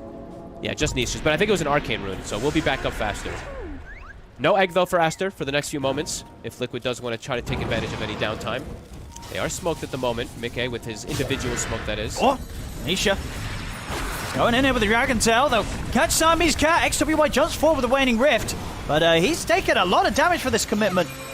He assembled this time. Will indeed put it together and jump away with the orb. We'll see if Liquid can keep chasing this. Aster, they're backing off. Jump forward for Nisha. Nisha's able to get him with a Hex. As that's them taking him down, and that's their gem, right? Yeah, that was Siamese Cat's gem that XWY was holding. So Liquid, they'll take the gem from Aster. They just bought it, what, like 2 minutes ago? I think, Another yeah, gem. it was a recent pickup. That's a third one. And oh my god, we have not been looking at Insania. He's got a full Aghanims in a second. Oh boy. Okay, he's 1,000 off. But he's still there. Nisha, oh my goodness, Mono has to put the BKB. Nisha nearly able to catch Mono by surprise. As he immediately BKB as he keeps his distance. Now Boxy's in with a jump. Mickey leads forward. He's got the ult that forced Mono out to the side. With the Hurricane Pike, he's able to get away from them. Boxy is going to end up getting very deep here with the snowball once again. He'll try and block him back with the shards, but Boxy will die for this. But the space has been created in the mid. The fortification has come out. They're over the jump. Overgrowth as well from Insane to follow up. They're on top, and Monet's gone. They're taking down the leader. Immediate buyback from Monet. XWI, of course, still 30 seconds until he's back, and he doesn't have buyback available. They'll lose Boxy. Monet trying to take down Nisha. Will manage to do so. Nisha falls. But the mid-racks, range racks has been taken out. Zai and Mickey looking to finish up the melee. And they'll manage to do so. Maybe not the stun. Mickey. He's got a BKB if he's able to get off in time. He'll put the BKB, but he surely can't. He's still alive. He got a kill. He's going to be able to lose towards Baboko. I mean, he does die, but the damage has been done big time. They took the mid set of racks. Die back on Baboka. Sure, there were some casualties on Liquid, but it's Liquid just getting further and further ahead. And Aster, they're not able to defend mid. Liquid, the way that they want to take fights, right? They knew the egg was used way earlier on that high ground, and they just full aggression chase forward. Yeah. Like, literally no hesitation. They just kept chasing and chasing and chasing. They know that Phoenix is crucial for Aster's team fight, and they punish it super hard. I mean, holy crap, I cannot believe how long Mickey actually survived there. 7,000 gold. I mean, well, he set up for Baboka to still die anyway after he went down, but yeah, got a lot done on the way out there, Mickey. And yeah, they got what they came for. The mid-rack's gone, buyback's forced out of Aster. The XWY, he wants to play aggressive with his DD. He's going to look towards Zai. And he's got Monet by his side as well. Monet puts the BKB, looks to take down Zai, will get the kill. See Boxy, slides out to the side. Good dodge of the light strike array. XWI continues to try and chase, but the shards will block him off. Gem hits the ground here. Did they see this gem? Yeah, they do. Siamese Cat's going to be able to pick that one up. So a good catch there. XWI using the DD to make a move at a time where Liquid didn't quite expect. Roshan is back up. Did they scout it? I don't think Aster did. Now they're going to go for it. Yeah, they'll check it out. They're going to be able to take this Rosh right. Monet can go straight for the Roshan. What is this one? It's a Refresher Shard. Liquid, is there any chance of them getting over here in time? They're going to have Mickey back up now. And it looks like it's going down too quickly. Yeah, Nisha, unless he makes some sort of YOLO jump in. But indeed, Roshan's gone. Aster, they'll get the Aegis Cheese and Refresher Shard, and they even have the setup. Sleep Dart onto Boxy. Boxy, here's the Eon Disc. The Dream Coil comes down. Still managed to walk us off. Boxy gets away. Did he still have the... I guess he still had the buff from the Aeon Disc on him? Yeah, so he still had the status resist. The coil just dispels right away. It looked like a nice grab there from XWY, but unable to chase forward. Aster, though, I mean, a very back-and-forth game. This time they're the ones able to get that Roche. Here we go. Once again, Monet with the Aegis. Level 27. Alina. Satanic is going to be that big one that he really needs to be able to stand toe-to-toe with Mickey, because Mickey's damage is still pretty ridiculous, but... It still feels like so much of this game is going to be up to these jumps. If they're able to get that initial jump, if they kill the Phoenix beforehand, if Baboka's able to sit back and get an egg off, that could still be a big decider. Game's still incredibly close. I mean, yeah, because the sort of lockdown that Nisha has with this Timeless Relic between the Hex and the Dragon Tail, that's a lot of seconds of disable, right? Oh, yeah. It is very absurd. There is a lot of ways to protect each other, though. I think now we see Baboka has picked up a Linken's as well. So he's probably just going to throw that onto Monet in most of the team fights. And I think XXS, did he have a full Linken's as well on Courier? I didn't see what the Courier had when it died from him. But he might also have one, so they could have triple Linken's. I didn't see if it was Hex or Linken's what he was building for, but... To business here, Aster. Oh, wait, they actually didn't! Bro, they didn't take the Refresher Shard! What? Oh, it's in the pit! Oh, no! What? How did they... They actually didn't! It's still there! Nobody knows. Only us. Oh my goodness. Okay, anyway, Foxy. Oh, that was not the jump. That was not the jump at all, Fox. He's dead. Didn't get the snowball off. gets punished. I mean, he blinked in also. He's probably just very dead. Radiant's bottom tower is under Aster? attack. Someone's gonna... Liquid they may find this refresher shot. I can see the game being put back into a position where Liquid will probably have control of the map, and Oh my god. someone's gonna check it out, and they're gonna get a free refresher shard. How does this happen so often? I feel like we had 2 games already that we've casted where refresher got left in the pit and someone else waltzed in and took it. I mean, it's not like it's a bad... It's not bad. You want that refresher shard. I mean, it's Especially pretty at this broken point of in an the item. Imagine like Insania gets it, double ult. Imagine True. Monet gets it, double BKB, double F. I mean, are they gonna realize? No, if they haven't realized yet, they're not gonna realize now. There's no way. Oh They're not my thinking goodness. about that. They're sort of that was a while ago, Roche. So, all right. Okay. I mean, I'm sure ROTK is punching himself in the face right now. That refresher shard.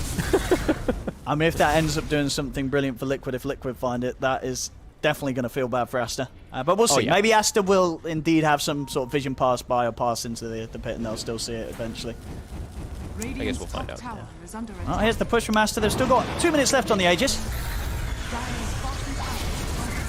Now Liquid can deal with this. They kill it fast. Mika is getting his own push going bottom.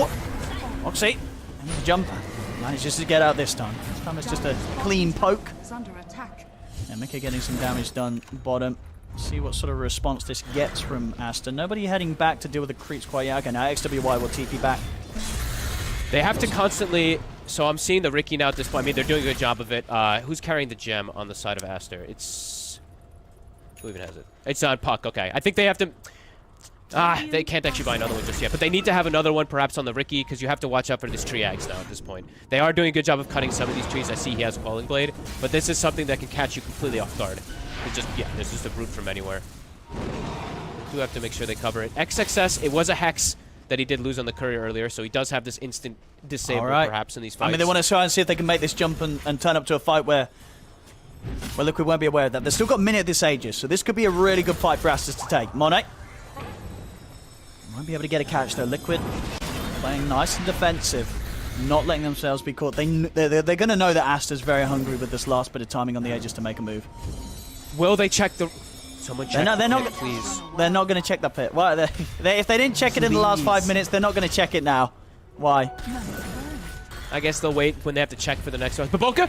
They're not going to go in. I mean, they know Roshanna it can't have respawned yet. That's the only reason why they're ever going to step into the pit. They're not But just don't gonna you ran- ask yourself at some point, be like, all right, who got the maybe you Ags and think someone refresher? pressed it. You know, it's a pretty chaotic fight, right? They're like, well, somebody pressed refresher shard. Somebody just ate it by accident. So I don't know. Botsy? Gets slept. We'll have the flicker to dispel that slow from the dart. And they go and claim high ground inside of Liquid. And this game is so tense right now. Next fight could just be that big decider. There could be a ton of buybacks. How are those looking? Oxy. Ooh, baiting us. Oh, we got the courier. Oh, I got it. That's a whole Eon that's gone. Yeah. Oh yeah, Eon. Sorry, I keep saying Aeon. Damn it. Oh, Jump. Nisha. he jumped straight in. They're going to get the root off onto them here. This time his cat gets taken out, but it will cost Nisha his life, that initiation. 1 for 1, but the gem has dropped. Zai will pick it up. Oh, it's not easy at this point for Liquid to get these type of jumps forward. Now that there's this Hex finished up, any of these instant disables, it causes huge problems. And they have so many BKB piercing things now at this point. Lina, of course, since we saw level 25 from earlier, that Laguna, it hurts. And now there's a coil as well, too. Puck is at 25. So these jumps, if Liquid jumps, it feels like they almost have to full commit. Otherwise, they're sacrificing a hero that jumps. Aster. Zai, he's hit wanna try 25. I mean, I still want to try Got and fight multi-shot. whilst Nisha's out of the game for a minute.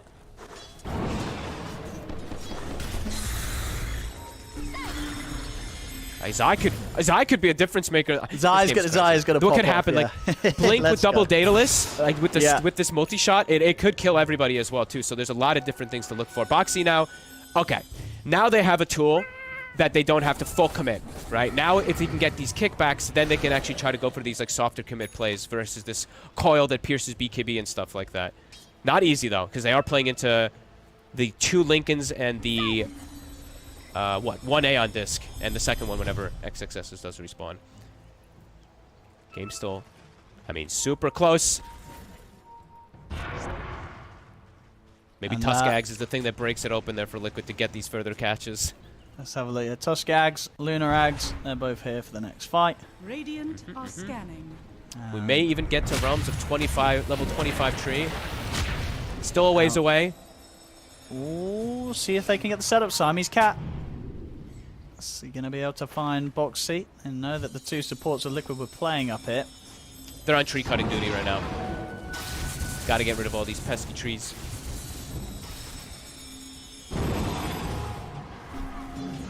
Where's the... Blessings All right, upon a loyal wait. They have... warrior. Okay, I was about to say, do they have vision? I think they just got vision in the pit. Wait, who have vision in the pit? I saw that as well. Someone just saw that. I think it was an orb. I didn't see. He's not near. Was it? I don't know. Yeah, what was someone on the minimap gave vision? I don't know. I saw that. I had full vision there for a second. Oh, well, either way, they did not see it. They did. I not think even see if they did it, it was not on like the whole pit. It was like on the top left arm. No. So. But indeed, in 10 seconds, teams will start checking the Roche again. It's just a question of who starts checking Roche first.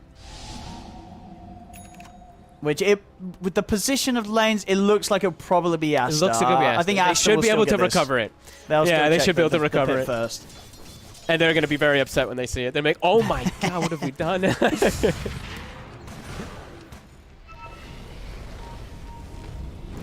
getting in the pit. So Roche potentially could be back in the game. We, of course, see it will still be a minute, but teams will have to check. Heroes are going to die so fast in these fights. This is going to be tough to keep track. Yeah, Because the Aeon or the just exploded. Yeah, the Luna with the Aghanims with the DK jump. Some of these heroes could just get deleted. Aeon Disc, though, as we said, the two frontliners, kind of for the side of Aster, XWY and XXS, they do have that protection versus it, and there's no nullifiers. Yeah, no nullifiers even on the horizon for the side of Liquid. I believe I saw one queued from Aster. It's a Phoenix queuing it up, so that'll take a very long time, but yeah, none on the side of Liquid. Both teams just, it's same thing about playing around vision. I feel like the whole game's been determined by vision this time around. Okay, this next Roche, it's up in 5 seconds. This Roche contains 2 refresher shards, an Aghanim's Blessing, and an Aegis and a Cheese. Alright, and it spawns. Aster. It's time.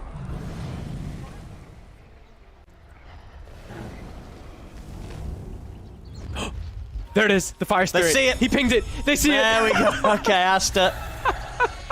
It will still fall into their hands, the refresher shard. There we go. XWY's got that ready for, perfectly in time now for the Roshan fight. Liquid, though. And they're the ones to smoke up first. Coming in from the side. Boxy. Ready to see if he can get any sort of jump. Double coil could be game-breaking with this Dream Coil Pierce's immunity. Yeah, it's an... Actually, no, he's giving the refresh shot to someone else. He's giving it to Baboka. Oh, okay. Okay, whatever. The double egg. Double egg, still very threatening. Boxy's Aeon actually gets forced from that. Dagger. We'll blink dodge it. Flickers up. Ooh, they're in. Jump. The Hex off onto XXS. Mickey coming in with the BKB. Monet will step back and has to pop his own BKB here to make sure he doesn't get caught by the Dragon Tail. Nisha, they get the Dream Coil on a Boxy and onto Mickey. Boxy's taken out. A buyback immediately. Mickey is trying to stand his ground with the heals. He'll look towards XXS, but he's caught in the chakram. Mickey falls. Double buyback comes out from Liquid. Triple buybacks comes out from Aster. XXS pushes onwards towards Insania. The TP's coming in as both teams' backup starts to return. Zai killed everybody. Did you see his damage? He did 8,000 damage. He just blinks in the middle of everybody with double Daedalus and flats them to death in an instant. And he's ready to go again. They may have found Mickey, but back for this. Zai's an issue. 3 buybacks used by Aster, 2 buybacks used from Liquid. Aster's going to start poking towards the Roshan. But now the game's at the point, if one of these heroes without buyback dies, it could... A lot could be lost from that team. They gave Monet refresher, so he's got everything up. But eyes on Zai. Like, they're committing so much for Mickey. Zai is the one actually carrying the team fight. Oh! Jump. XWY's in with the jump. Gets the coil onto the 2 of them. Monet follows up with the Glide near. They'll look towards the Dragonite, but Nisha's forced out to the side. Zai cookies out to the distance to keep away from Aster and will manage to blink out. Boxy also able to walk away. Aster try and make a jump. They get Liquid pretty low, but they won't get any kills. Low enough, though, to sort of get the space for Aster to go back into the pit and look to take this Roshan down. It's Liquid. They are approaching again, but Roshan's falling very, very fast. Aster, they'll get the Roche kill, and this time they'll be very aware to pick everything up. They get the shard, they get the cheese, they get it all. Is under attack. And they get the Aghanims. Looks like the Aghanims will probably go to Monet. Tier 4's in some trouble now. Dropping pretty low. I mean, Liquid's running at them. And Mickey seeing if he could catch anyone on the retreat, but Aster, they'll already make it back up towards the safety of their base. They may have the Aegis and the cheese, but yeah, the buyback situation is scary. Jump forward. Keep Nisha protected. I mean, the buyback situation also for Liquid isn't the easiest either. Mickey, if he gets caught in the front, that could be the game decider. Either his eye's so fat, he does need some help. XXS is trying to get in on this. They get the Hex off onto XWY, but the Aegis disc is there. He'll get kicked out to the side here by Boxy, but the orb's back up. XWY gets away. Snowball from Boxy buys him a bit of time. Nisha getting focused by Monet. The overgrowth from Insania holds Monet back, but it won't save Nisha. Nisha goes down. Immediate buyback here from the Dragon Knight. See if Aster can push for more. Insania, he's still in the midst of the fight here. Got his eyes on them. They get the stun onto XXS. Jump forward. They're locking down the Timbersaw. XXS getting very low, but he has cheese. He's going to get caught with the stun. The Hex to follow up. Is he able to get saved by the Samurai Heal? He is. Baboka heals him up. Gives XXS just the chance to pop the cheese and stay alive. Mickey still watching from the high ground. XWY buys back. Straight back in with the waning silence onto the two of them. Insania still remaining hidden in the trees. Zai jumps in with the physical damage. The little shredder, not enough to kill XXS. XXS gets away. Jumping from Nisha in the Dragon Tail onto Monet. Boxy, he's in deep, and he'll pay with his life. He tries to kick them back, but that's Boxy out. 2 dead on Aster. XWY. They've caught the park. That's a dieback. Oh, and this is the buyback situation we talked about, because this is indeed Baboka and XWY dead without buyback. Boxy sort of gave his life there to keep the fight going, and it ends up in a very beneficial situation now for Liquid. I mean, Monet may still have the Aegis, but 3 heroes dead on his team, 2 of them that cannot return for the defense. Liquid, they're going to try and push this hard. Oh, Zai sat on the sidelines of the fight there. I think he got 4 little shredders off. He was mostly getting messed with by XWY, but he gets like 15k damage done because of it. So buyback from XXS. Zai now has Refresher himself. I honestly think he could Little Shredder, Refresher, Little Shredder. Yeah, just incinerate these heroes. It might just end the game. He's been decimating them, honestly. Like his BKB and his Blink, he's been playing around the cooldown of Blink with Little Shredder, and it's actually controlling the fights. He's killed the puck twice. So much damage, and it just happens so quickly. These fights are just like, they're super split up. I was watching the North fight, because it was literally a fight between Zai and XWY, while the whole Southern fight was happening, and Zai able to just, get that like little bit of a blink off and reset to be able to get the secondary going. Now with Refresher, 2 dead. Liquid still poisoning themselves, very aggressive. Scary moment for Aster. So they can hold here with the 3 of them. Try for the Hex onto Nisha, but he's bounced back to safety with the cookie. From Zai. Zai's in. Get some damage done. They get the Hex onto Monet. Monet, of course, has the Aegis. He's going to be back for round 2. Indeed, very quickly taken down there by the little shredder of Zai. Monet back alive. Still 10 seconds no Baboka. 25 seconds. No XWY. The push will continue from Liquid. So take the bottom set of barracks. Good God. Yeah, so this damage. I mean, yeah, Zai is really... Mickey the carry, but Zai, he's taken over that role completely in these last moments. Just immediately deleting these heroes with the Shredder. 2 racks advantage now. Lane's pushing. How much closer to Insania level 25? He's getting closer and closer, and we're about to be at 60 minutes also. Goodness. And now the sort of playing field, in terms of buybacks, nobody has them. Nobody has them, whether it's for kind of cooldown or for money. Nobody has a buyback. So even though Liquid have taken the 2 sets of racks, if Aster's somehow able to get out the base and get the catch on someone like Zai, get some of these kills, this game could still very much go Aster's way. Everything rides on this next team fight. Whoever dies here is going to be out for good. I think Insania, the only one close to buyback, is 40 gold away. Everybody else, it's not going to be there. They have to put more emphasis on Zai, though. I know Mickey is the carry, he's the issue. You need to control this Sapphire. And there it is, XXS! He's in with the Blink Hex! Starts the fight, catches up, and Zai's able to get the BKB off. They didn't have the follow-up attack. Zai gets out. Monet's been caught by the Hex himself. They're closing onto him. Overgrowth as well. Zai with the little shredder. Triple kill for Zai. There's 3 dead on Aster. They don't have buyback. It's going to be a team wipe. It's a cleanup. And that, without a doubt, is going to be GG. There it is. As Zai ending the game 16-3-21. I mean, what a game. What a game. 60 minutes in. Liquid, they'll take the win here, folks. It looks like it could perhaps go either way for some moments in this game, but then Zai He takes the reins. I mean, that last fight there where Zai gets jumped, I think sort of a combination of the force stuff. I think it may even have been actually the Hurricane Pipe from Mickey that they may have said. It was either that or Insania, but somebody gets Zai out of being chain comboed down after being hexed by that blink from XXS. And yeah, Zai's able to just turn around and shoot them all down. I love it. I mean, how much damage did he end up doing, Zai? What are we saying? 56k damage. Yeah, he did. He did just the same as Mickey. So Zai coming in as the second carry that game for Liquid. Honestly, very fortunate for them that he went this build. If he doesn't go this build, I'm pretty sure they just lose because Mickey, they were starting to just train this Luna, and they had so many different forms of catch and control for her. But then they kind of just forgot about the Snapfire. Zai in a couple of these fights just absolutely decimates them. And I love the build this game too because it's not just that he has double dataless, he has the Lunar Blessing, the level 25 Luna as well. It's a ton of plus damage that he's got just given that. It's like a free Sacred Relic. Really good stuff. Super entertaining game. Felt like it could go either way for the majority of it until these last few fights where Zai just completely pops off. Damn. That was sick. He really does. He really does. I hope we get to see some more Zai Snapfire throughout this tournament.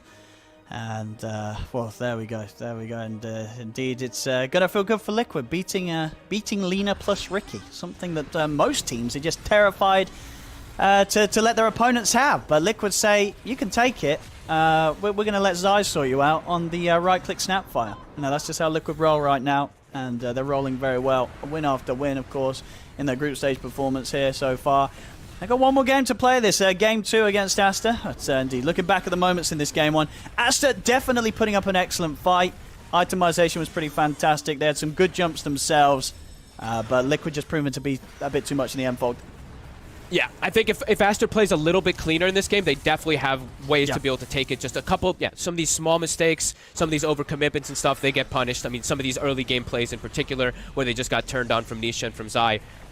But yeah, what a series. I mean, Liquid, as we said, just over and over again, continue to impress. And it's not just one or two players, it's the whole team coming together. It's just this, beautiful symphony of pretty much beautiful symphony of understanding of the game, of knowing who needs to take a step back at times. You know, we saw even the item decisions in the game kind of adhering to that, where Nisha, he has like an Ags queued up early, switches it to Halberd, switches to all these defensive type of items too. So great plays from Liquid and Aster. Little bit cleaner, and they do have a chance to still take it. So should still be a pretty exciting game coming up afterwards. Absolutely, yeah. No, really fun watching these two teams have the back and forth that they did have here in game 1.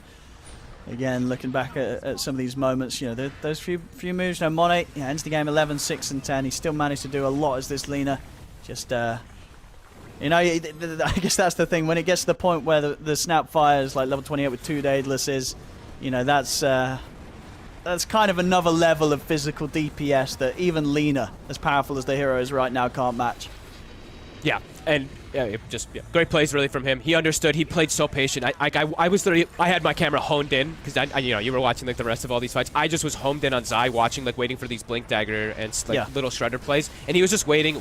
A couple spells from the puck would get used. He'd see Monet step out of position, and then he'd go for his jump. So yeah, Zai, what a beast, knowing exactly when to take that carry role. Fun game.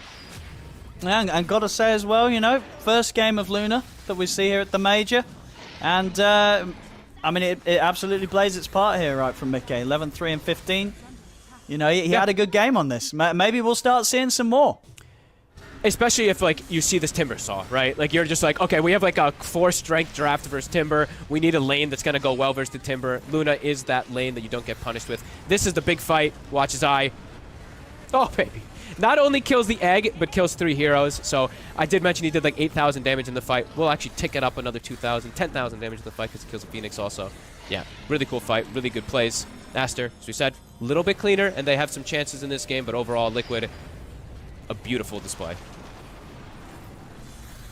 Yeah, it really was. There was sort of many moments that Liquid had to play perfectly to make sure that Aster didn't continue to sort of kind of take that strong mid game they have and turn it into a win. And yeah, Liquid, they did that fantastically. Some excellent team fight execution at a point of the game where things got very chaotic and many hexes, Eon Disc procking, loads of swords being thrown out. You've got to come in with the top stuff there. And indeed, this last fight, indeed, I believe as well, indeed, it was the Hurricane Pipe there from Mickey No, it definitely Okay. was, yeah, because Insane was it. So hats off there to Mickey using his It was either Hurricane to Mickey save or side, 'cause- Boxy. Yeah. Did Boxy start? I saw. Oh, he started yeah, it Force could have been Step Boxy, also. right, yeah. Either It was one way, of the two of them. that Force definitely saves the game. Because I think if Zai dies there, Aster may have won, right? Maybe. I mean, they didn't have buybacks. Like almost, Yeah, I Zai think didn't actually have nobody no at one- that point had Nobody it. So. had buybacks apart from maybe Insania. So I said that little Force play may have just secured them the win, because if Zai dies, it might have been GG. But well, there we go. What a game one. What a game one. Hope you lads and ladies enjoyed that one as much as we did. Don't go anywhere. We'll have a short break, and then we're going to be back with some more fantastic Dota 2 between these two teams as Team Liquid versus Team Aster. Game 2 is going to be up very, very shortly. We'll see you in a few moments.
Welcome back, ladies and gentlemen. It's Lima Major Group Stages. I'm Odapixel here with Fogged, and we're halfway through our second series of the day between Liquid and Aster on this stream. Just had game one. It's quite a crazy game one. Definitely, one of the closer back and forth games we've got to follow. Very, very enjoyable watch. But Liquid were able to take it at the end of the day. Some Zai Snapfire that, as I say, I only hope that's kind of given the confidence to show it again, at least, you know, in a game where it gets to the later stages. We get to see this right-click Snapfire. Always very, very fun to see. But yeah, what is there sort of to take away from that first game, do you think, for both of these teams, Fogged? Liquid having, I guess, just a little bit of a better way of taking team fights. I think we've talked about that a lot from Liquid, is how clean they are taking team fights. I've also highlighted Aster a lot of times when of their team fighting capabilities. I just think usually that comes a lot from XXS. He sometimes is the one that brings everything in together, and I feel like they were kind of missing that just slightly from him this game. He's playing a Timber, so it's not his fault by any means. His hero doesn't really do that as much, but I could see like them having some difficulties in these team fights where when he's playing his like Maris, his Magnus, stuff like that, they usually have some like big oomph that comes in there. This one felt a little bit lacking. A lot of that pressure onto XWY to make all those big plays with the puck. Yeah, definitely an effect of the drafting situation with those bans. I'll say, yeah, see if Liquid take that similar approach this time round again, as we will be getting into the game very shortly. I mean, for Aster, I guess as you say, in order to sort of sort out that situation, do you just have to kind of get XXS a hero really in the first two phases? I mean, do you even first phase a hero for XXS? You probably want to pick it a little bit earlier. I don't know about first phase, but yeah. No. I mean, everything was banned, so I think that was the best of what was left. But, I mean, yeah, the game was very close. It just, toward the end of the game, you could see a couple of these team fights felt a little bit lacking from the side of Aster, while Liquid, it seemed like they had like every little type of detail kind of covered. So we'll see if there's any adaptation made. I don't think drafts was really something that like lost Aster the game or anything like that. It ended up being just down to play, but the point that I'm making is just when he's playing those team fighters, yeah, it is a different case. Liquid, they're still going to change the script a little bit. Ricky's going to get taken out. Ricky was one thing that almost allowed Aster to come back into that game. It kind of turned the whole mid game where Liquid was dominating early game. It did allow Aster to trickle back into it.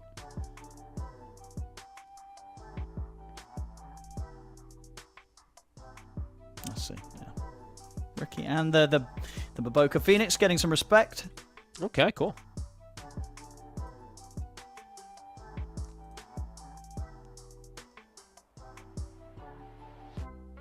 Team Aster.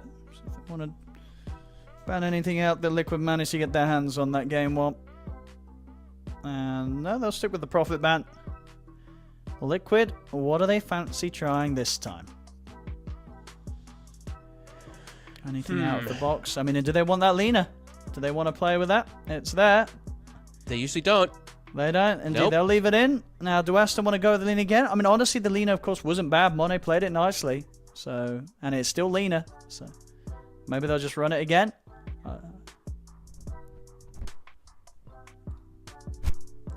Let's see. And let's see if Liquid changes anything. Will they pick Rubik for themselves this time around? Will they switch the script, or will they just go back to what they had? Yeah, I guess we'll see. Very soon. Probably not going to be the Snapfire this time around, even though I mean, Zai had such a killer performance, but it was, you know, they picked it in preemptive move for the Phoenix. But maybe they'll just like it anyway. I mean, yeah, maybe Zai enjoyed playing it so much. He's like, bro, give me another game on it. I want to play the Snap again. There you go. They'll take Lina. It took a bit of time to think about that, but they'll stick with it. Yep. And let's see, do they tusk? Do they tusk or do they snap? Because honestly, it wasn't even just the right-click snap, right? In the early game, the kisses. No, I mean, even the kisses and the cookie were really good. Even in the end game, you know, Zai was still safe. He was bailing people out with that cookie. Yeah. So okay, they'll go back toward the Enigma strategy. I mean, this team looks honestly best with the Enigma, as they do seem to look best with a lot of heroes, of course, because of how well they're playing right now. But Enigma has been suffering a decent amount at this tournament. Actually, I'm going to bring up the win rate really quickly before I continue too much. I know it's been picked a lot. I think it has just about a 50% win rate. Let me see. 55%. It was in the middle, right? Yeah. Yeah, it's still right in the middle there.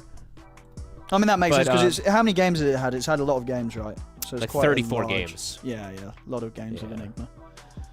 So, of course, that would just balance out the win rate, because obviously a lot of the losing teams would have also been playing him. So nothing really wrong with the hero.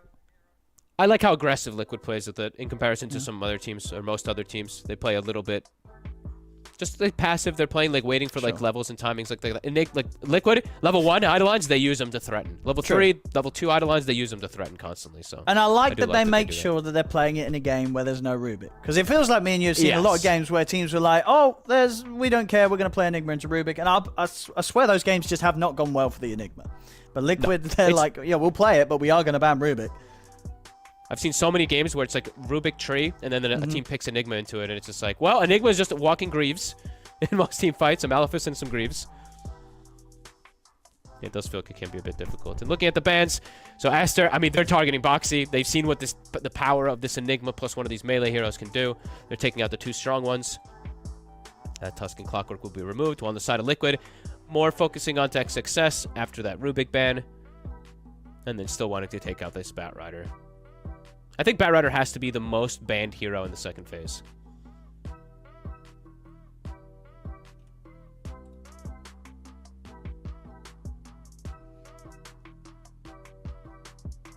Well, one thing for sure, though, definitely looking like XXS is going to have a better chance of getting more of a choice. Yeah. This game.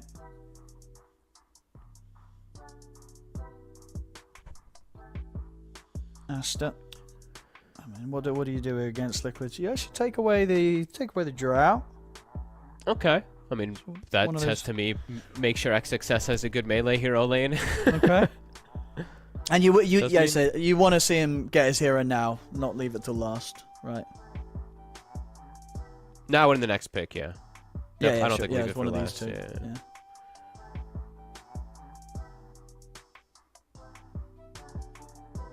Versus the tree and the Enigma. I mean, tons of team fight. What route does Aster want to take?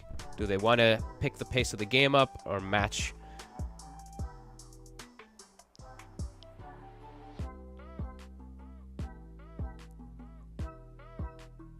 Because the thing is, too, is that when they banned the Tusk and the Clockwork also, now you're like, wait, we don't have a hero to play with the Lina unless we go for something like that on Dying. Not the best options, that is, to protect her.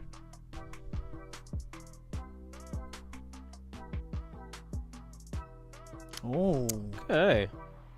I mean, do you like that? Because that's the lane pair for Lina then?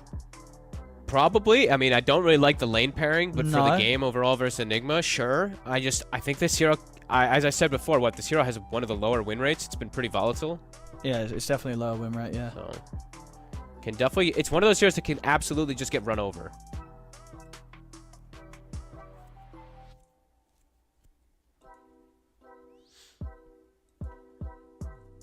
Yeah, I'll be interested to see how well they can do the lane here. Because also looking, I don't think they've played Silencer recently. I don't believe so, no. Team Aster. I'm just going to actually have a look when the last time Siamese Cat played it. Yeah, it was back in TI. He played a couple of games, lost both of those games. Okay. But outside of that, they don't really play this hero. So definitely, as you say, just like a bit of a snap reaction to the Enigma being taken here by Liquid. I think they can just TA +1. It's not banned, right? I think Liquid, if they want to go down that route. Yeah, I think they like it against the Lina. Yeah, it seems really strong. TA and then a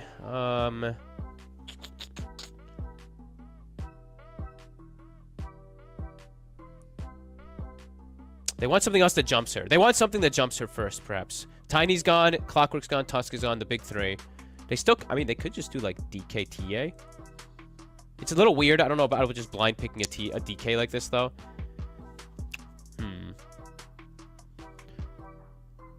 Invoker +1 or TA +1? I'm not sure. I'm trying to think of what Liquid likes to play.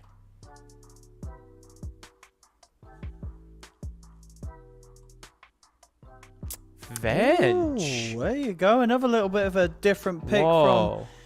from. And look at the primal. Okay. This is not in the norm for Liquid by any honestly, means. oh yeah. So this is. I mean, yeah, it has to be niche primal, right? They can't do this other ways. I guess so. Oh, this is very different. I mean, Liquid, they have liked Venge in the past, but usually it's when they're running multiple right clickers that benefit from the aura. Like they have some tiny and some other carry that benefits from it. Sure. That means that Aster, they'll just get a nice solid Beastmaster. So a clear form of initiation with a global. That is an interesting, interesting draft. Is this because I was gonna? We haven't seen Nisha, as far as I'm aware, ever play Primal Beast in a pro game. No, not that I know of. So this would be Nisha's first game on Primal. Could still be boxy. In competitive. That's Sure, one then having some sort of support Enigma. I mean, they could indeed. Maybe they have sort of relegated the Enigma to support because they don't want to play core into Silencer and Beastmaster. Maybe. This is definitely strange. Liquid definitely going outside the box a little bit here. I mean, and could it indeed be the fabled carry Venge? That's what I'm like. I hope not, but I guess it's a possibility. Maybe. I mean, I don't like it.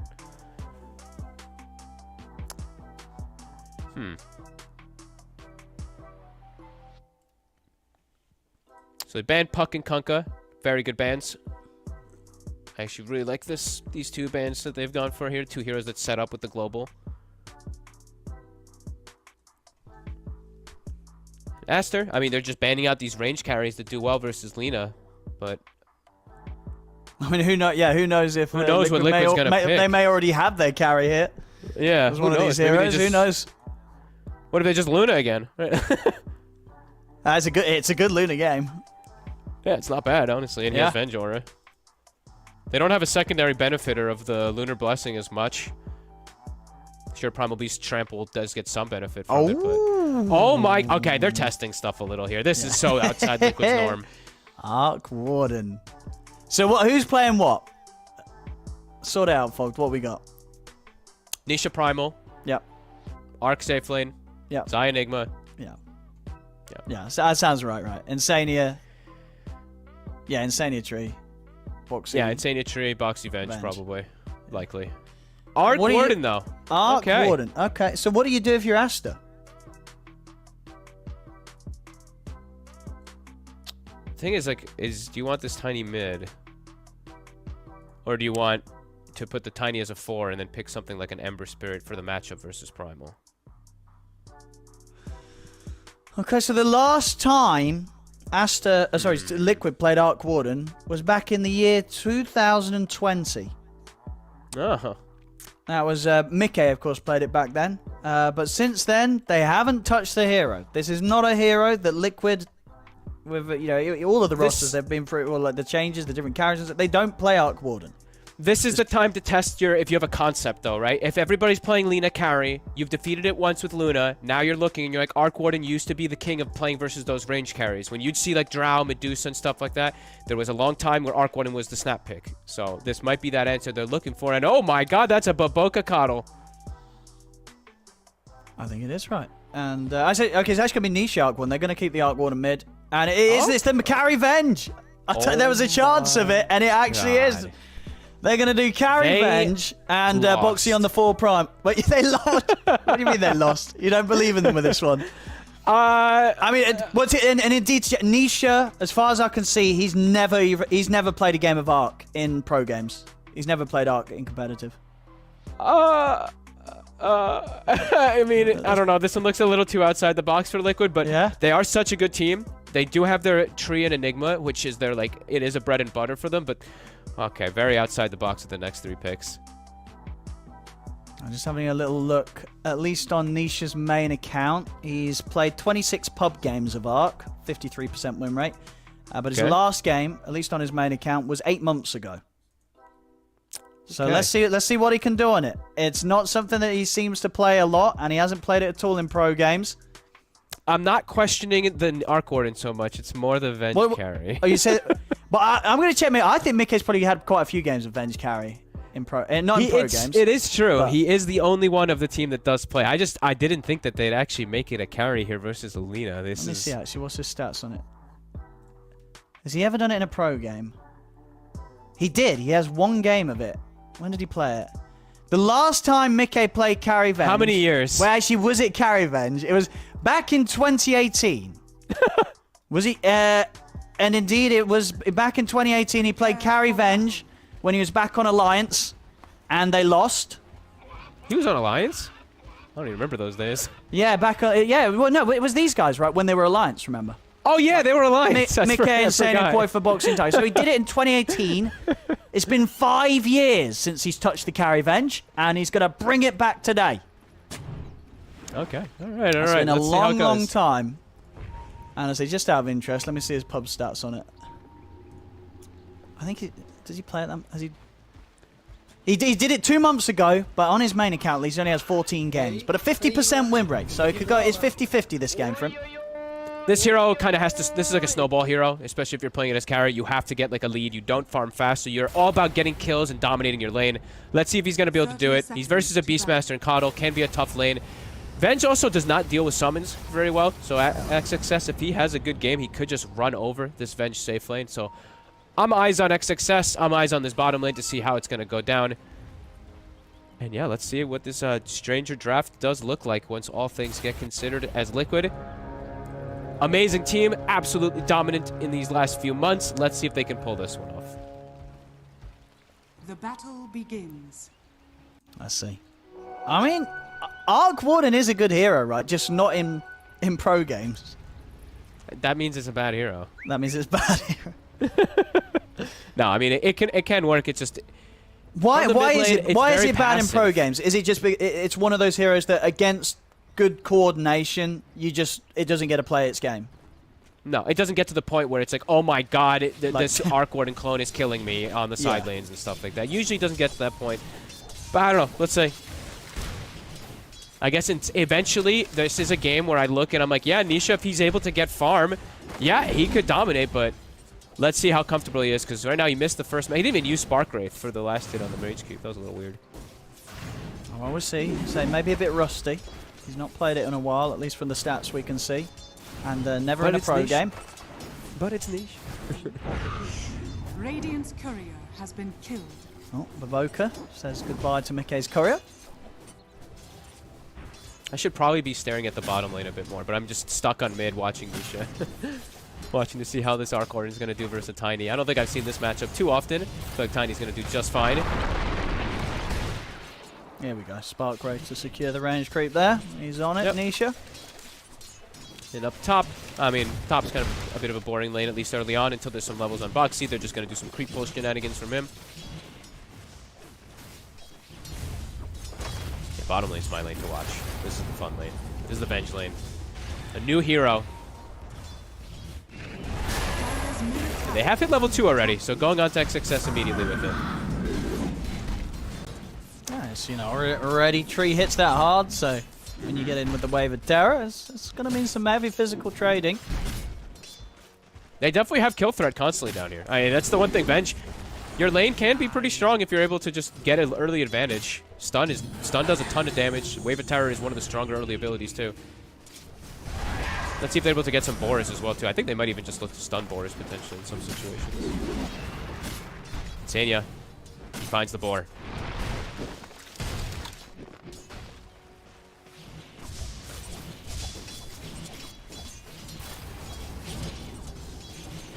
Doing really well. I mean, do you feel that Liquid have enough ways this game to kind of get on top of Monet? Like, how does this game as Alina compare to the last?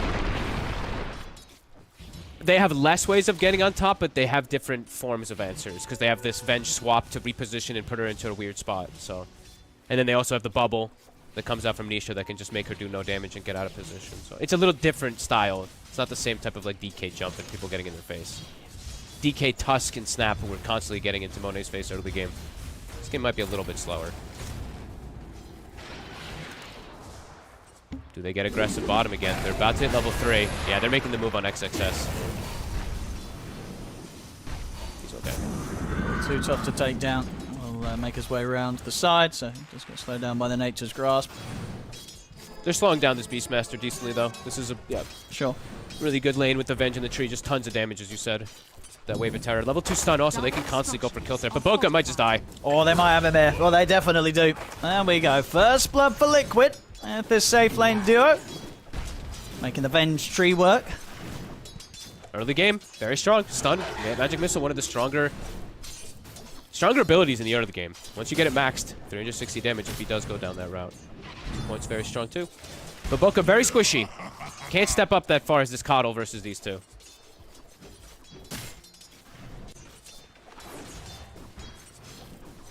And Nisha started to fix things around, so. Yeah, he's doing fine. Mid lane, definitely tiny favored, but Arc Warden's still getting his own. Yeah, very hard to kill the Arc Warden here unless Nisha makes some sort of mistake, which obviously being Nisha is very unlikely. So should have a fine timing on the Midas. They can keep getting very aggressive down bottom. Boots are already finished up now on Mickey also. Level 4 has been hit. Insania level 3. Aster has to be careful of their positioning in the lane. And the lane, it is pushing into the side of Liquid. So if anyone steps up, they could just get ran down and chased. Even takes the second point in the wave. Yeah, look, they're just looking for kills. Insania a bit off the mark with the grasp again. But Still, like should have the rundown. So much damage. I mean, at the same time, top lane, Boxy gets behind the tower. They're able to take down Siamese Cat. Bottom lane, they will kill XXS. So Liquid getting these kills on both side lanes. That's how you have to play the Venge. It's all about early dominance, early aggression. Right now, Liquid making it work out. But Boca now starting to cut some creep waves to help out XXS because he can't actually walk up to waves. Good stuff from Liquid again. 3-0 in this early start. An unorthodox draft. And Insania now playing versus Beastmaster. We've seen this so much. We talk about it with 33 a lot. Stacks already coming out from the bars. Insania, he's going to put a sentry down to block 1. Mid. And then he's going to put an observer to scout the secondary. Mid. I get the setup onto Nisha. He will go down. So a good movement from Siamese Cat. Comes in as a +1. And with the two of them, they can take him down and slow down that Midas timing. Top lane, that's going to be Monet, though, dying underneath the tower. Zai and Boxy again with this top lane pressure. Getting the big kill this time, taking out the carry. The second the silencer leaves the lane, they're like, let's go. Full aggression. And they find it. It's pre-level 3 even on Boxy. Even level, it's just level 2. That was before even level 2 trample that they get on top of him. Very good at using these Eidolons, as we've said. And now he's even going to take the rune away from XWY. And Insania was talking about what he was doing earlier. We didn't see it on cam, of course, but as you see inside the enemy triangle there, he's got an Obsguard scout when they start clearing Ancients, and he did block out that hard camp.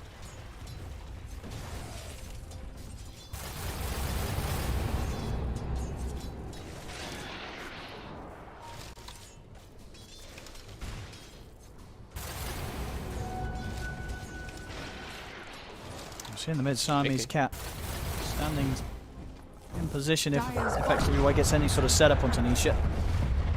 Bottom. XXS could be in trouble. TPs are going to come in. This is quite a bit of a dive here from Liquid. Mickey turns his attention over towards Baboka instead, and he'll get the kill. They'll take him out. See if XXS and Siamese Cat can get Insania in return. Mickey's ready to head over to help out. Swaps him out to the side. Gets in aggressively onto XXS. Mickey is going to be able to pick up the double.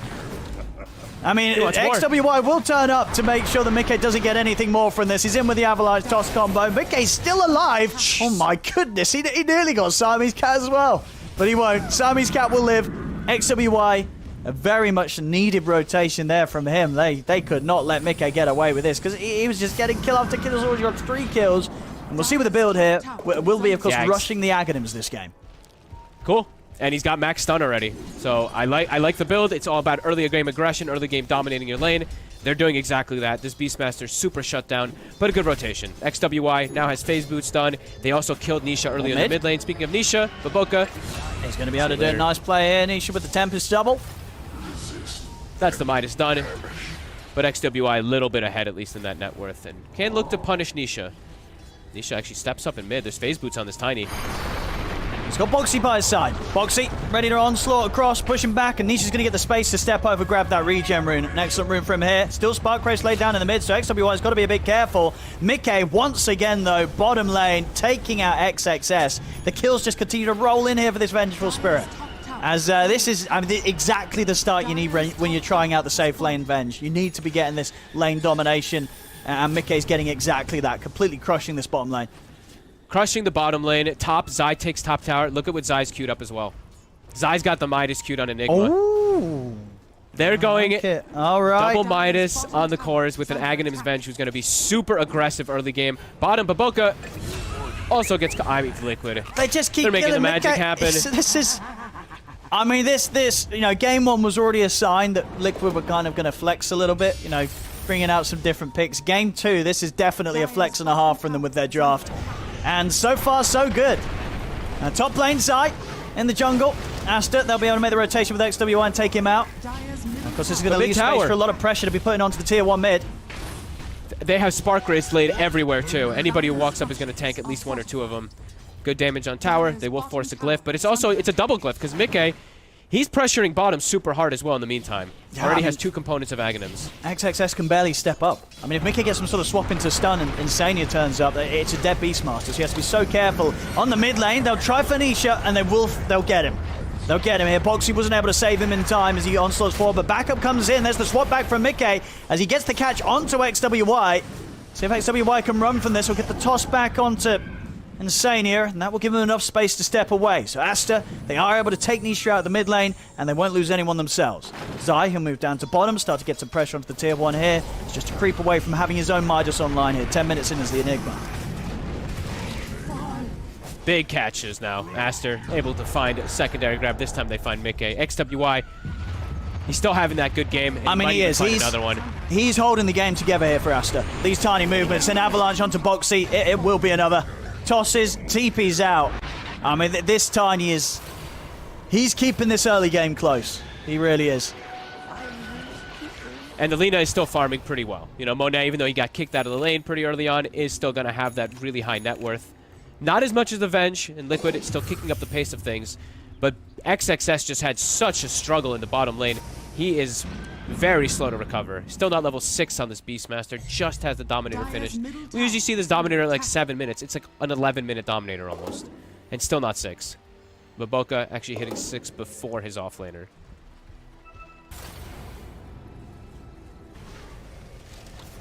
See that one again. Toss back plays.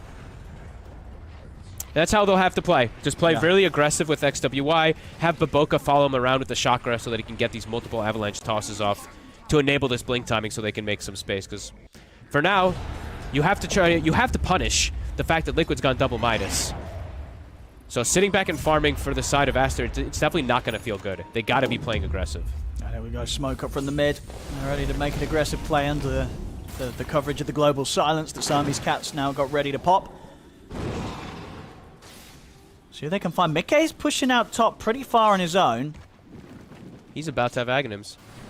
And he's also maybe about to be dead unless he bails out. He's actually got no TP on him, so he's going to have to... Oh, he looks dead. Yeah, he may have stuck around a little too long. Let's get the magic missile off before an avalanche is there. Oh! Swap himself. So get a bit of that damage reduction here. Reducing it by 30%, but it will not keep him alive. He tries to bring down... In fact, he does manage to bring down Siamese Cat with him. But he will die for that. He lost into the triangle. Boxy. He's still alive. He's going to be able to get the grab onto XXS before XXS can get the roar off. As XXS going down, Monet TP's over towards the tier 2. See if they can clean up some kills in return. As the overgrowth from Insania holding them back. And make sure that Maboka and Monet aren't able to punish Boxy for that move. They took a bunch of creeps, though. Monet actually uses Light Strike Array while overgrowth to guarantee that he gets the big creep. But that invasion play from Boxy and Insania, they take away a majority of those Ancients, sap the XP, and kill XXS again, who's already having such a hard game, 0-4 Beastmaster, and they still put more attention onto him. This is going to be a slow recovery for him. Even though they kill Mickey up top, Liquid makes the better move.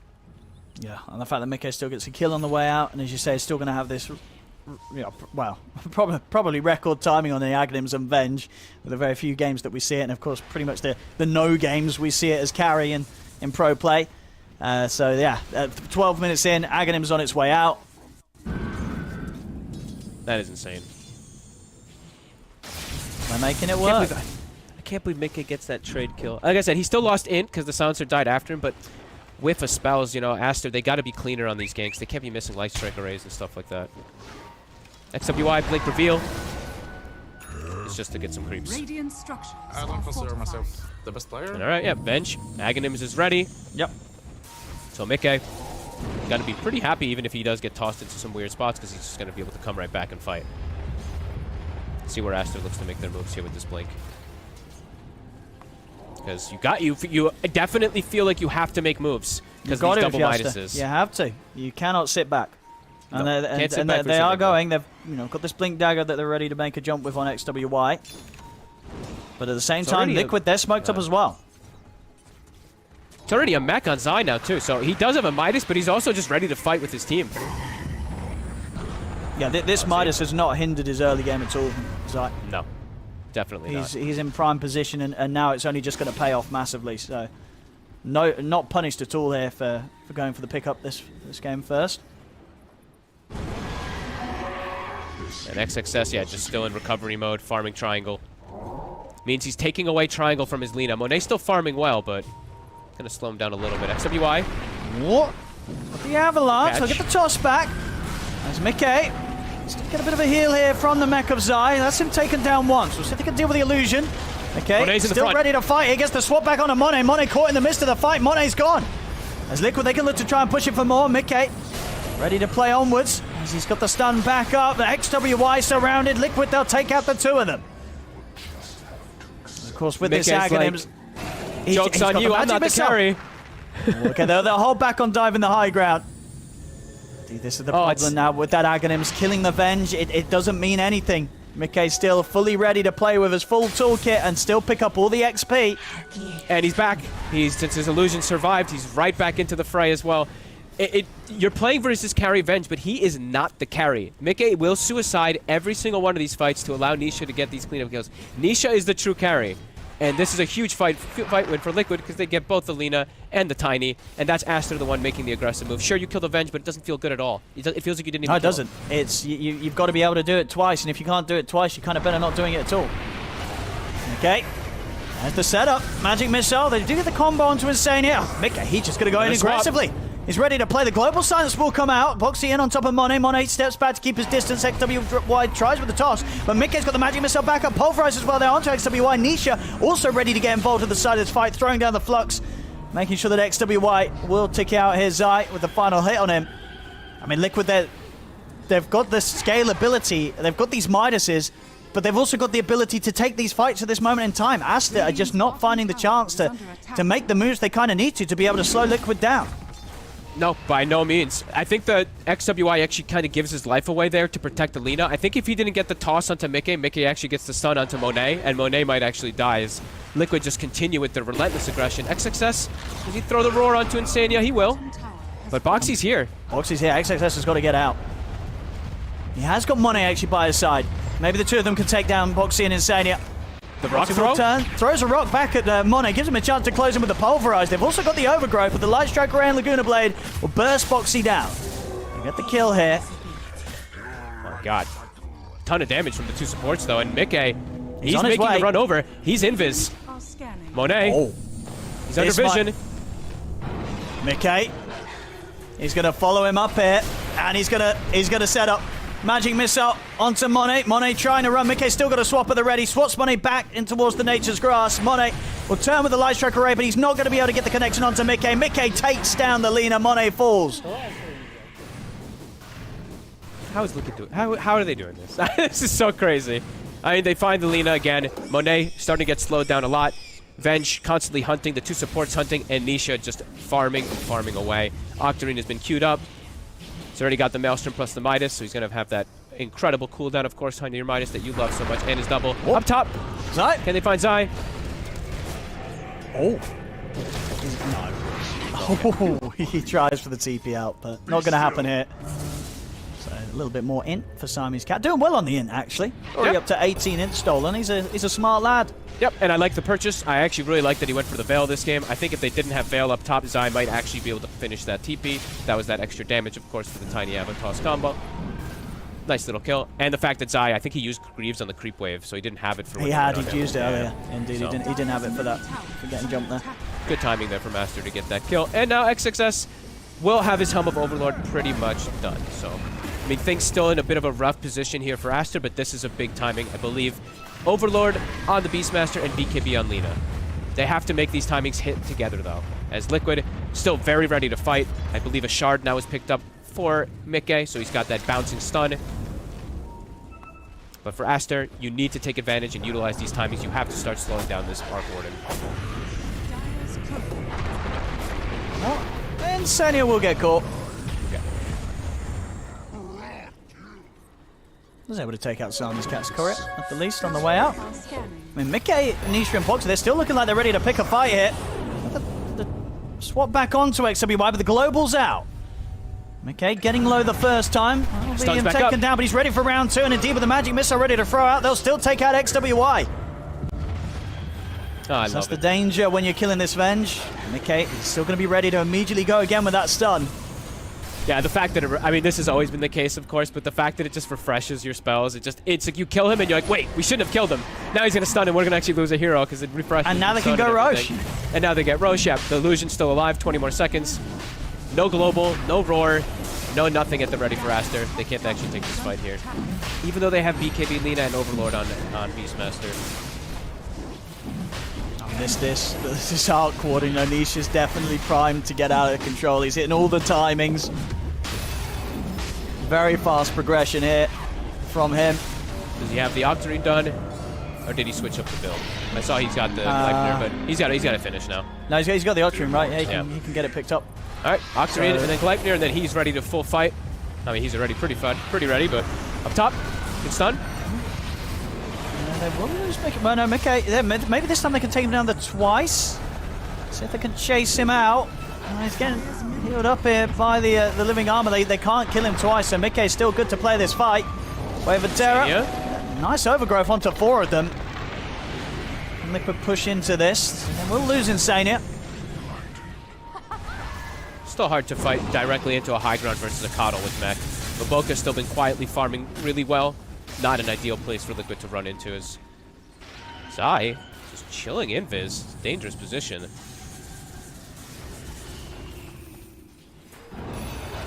Wants to try to catch something. He's got his Midas up. I was going to say, he also probably wants to use his Midas.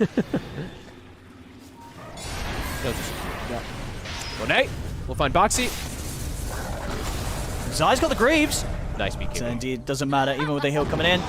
Boxy dies, Monet popping that BKB, making sure he doesn't get caught by any sort of pulverize.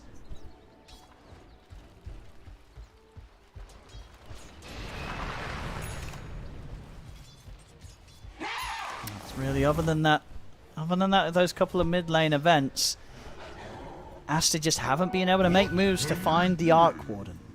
Nisha really getting all the space that he needs.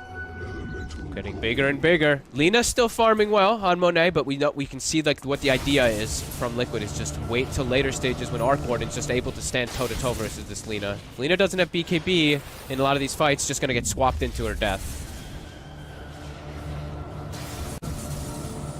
I feel like Aster, even though you're playing into Aegis, you have to be very ready to fight.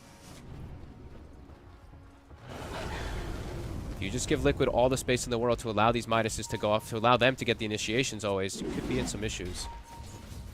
XXS. Uh-oh. The swamp back. And yeah, not a chance for him. The rest of his team, Aster, they were smoked up, but not in position to go for him. They're going to go for Nisha instead. Look at the jump on him in the mid lane, but he has Aegis, and he'll have the rest of the team coming over to back him up. XWY's trying for the TP out, but Mickey's already turned up, and with the Magic Missile, puts a stop to XWY's escape. Boxy ready to charge him from the side. XWY separated from the rest of his team. He'll get off a big avalanche, but not enough to keep him alive. As Liquid, they'll take him out, and they're immediately ready to go for more quick smoke as they sweep straight towards potentially the bottom lane. Monet's got it back right up. They'll look to see if they can get a catch beyond the tier 2 tower. Siamese Cat getting forced back towards the high ground. They've got the high ground war. Mickey, he's going to swap him out. He gets the swap on it. Baboka takes him out of the base. That's Baboka gone. Mickey ready for round 2. The BKB has to come out from Monet. As he'll start to turn. He's able to clean up both supports and more kills for Monet. But even the base here proving to not be safe for Aster. Monet has to pop a BKB inside of his own base. That's how threatening it is, really, from the way that Liquid's been playing. Stun connects, Boxy. We'll throw the rock. Not going to chase further. But they're the aggressors. You can just feel how aggressive Liquid is playing. They do lose a couple heroes here, though. How much int is that now? I mean, this silencer is starting to get kind of jacked on the int. It's a smart silencer. 26 in. This is, you know, not a bad number at all here for this point of a game from Siamese Cat. He's getting smart. Yeah, because Mikke is like, I'm dying. It's not a death that really matters too much because my illusion's up, but I am giving in. You know, it is 7 deaths. I believe that at least 6 of them have gone to that side. Well, no, I was going to say, does he give him when he dies? When he dies, it gives, absolutely. Not the secondary death, but the first one, yes. Yeah, but the first one does. It's not 100%. When the secondary one. Okay. Yeah. You're dying. I mean, it's Dota 2, my friend. That's true. That's fair. No, you die. You die and you respawn. You definitely. It's not like you just. It's not like you like instantly appear. There's like a frame where you disappear off the map and then that illusion spawns. You're dead. You are dead. Otherwise, it would keep debuffs on it, right? If it like just instantly puts you back in place, that'd be pretty bad. Top tier 2. Taken here by Nisha and Aster. Yeah, they're going to smoke up from the mid. We'll see if they can get up here in time. They've got a BKB just finished on the Tiny, so XWY can commit a little easier. He has a haste rune. Mm-hmm.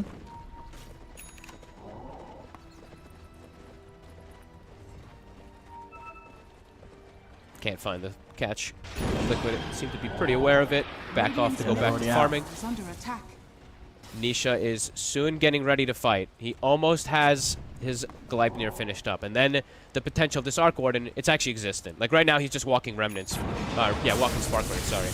Once he's got Gleipnir, does change things a lot. And he's got level 18 now, so max Tempest double.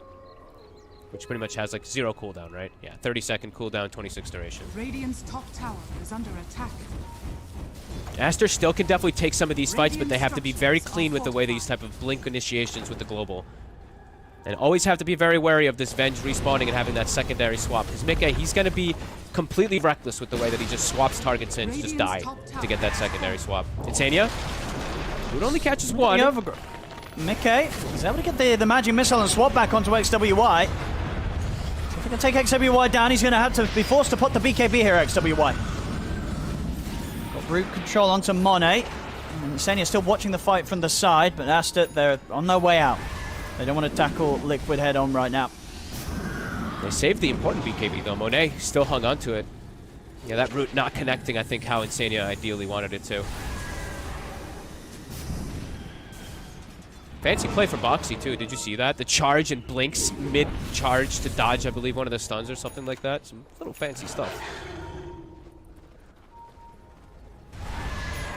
Aster, considering going again, they have vision in this area. All 5 clumped on high ground.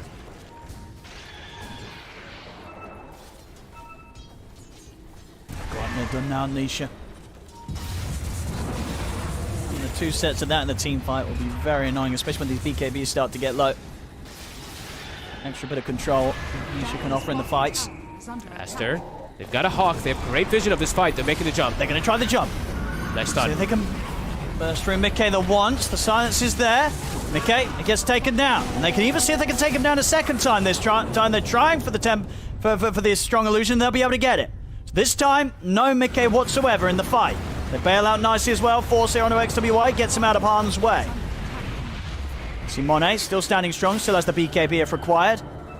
And this time Aster very clean with the moves there. They get Mikke out well and truly this time. They take him down to twice. Nice force stabs and very good patience. Monet is hanging on to BKB, not really wanting to overextend at all either. Good defensive posture there from Aster. And BKB's back up for XWY. They did have to use the global and stuff there, so you could see that Zai was even considering trying to find an option to perhaps go for a black hole, but unable to. And Zai, he showed himself mid. XWY's in. He's going to be able to close the gap. Can he get the toss back? He can. Gets nice the toss back onto Zai. Excellent catch from Tiny. See if Liquid can do anything in return. Insania. He's going to lead in here with Box. He still has the overgrowth. Insania, if he sees a chance to go. Mikke swaps in aggressively, closes the gap onto XWY with a magic missile. Nisha with the Tempest double, locks down the 2 of them with the Gleipnir. Continue to push forward. Insania still holding on to the ult if he sees a chance for it. Now has the blink opportunity. Look, Mikke's taking out. Mikke died. Curse. They're doing...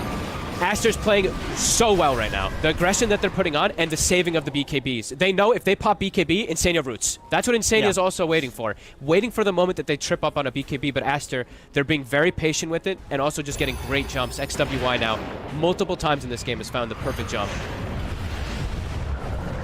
On Boxy. Oh, no, he's going to hold back on that one. He's trying so all the way hard. into the high ground. trying so hard to force the BKBs, but Aster, they're just patient, super patient. Dire's top Yeah, tower they'll pick is up a gem under now, attack. Aster. Siamese Cat will get that out for the team. Great stuff coming out from them. Liquid, though, on the flip side, Nisha starting to get pressure on the other side of the map with his Tempest double. So even though there's a big fight going on in mid, they won't find that. Boxy, though, wants the last hit, and he'll get punished for it.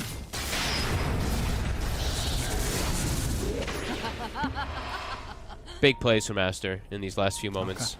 Okay. Yeah, I mean, as to say, I think Siamese Cat is silently having the... well, yeah, as a silence, of course. Having a lovely game. 30 in now. Very nice gains gains from him. He's able to sit back. They're able to just spam their spells easily on the supports. Yeah. They're not actually getting jumped just so much onto the cores. XWY. Try the swap in. He has BKB available, XWY. Insania's in with the jump. Jumps in, gets the overgrowth off. Still though, XWY, he's actually just going to go for the TP out. They'll drop the black hole. A very short, quick one there from Zai to put a stop to it. But it will do exactly that. I mean, probably make sure that they get the kill. It looks like a little bit of a meme, but it's a good one.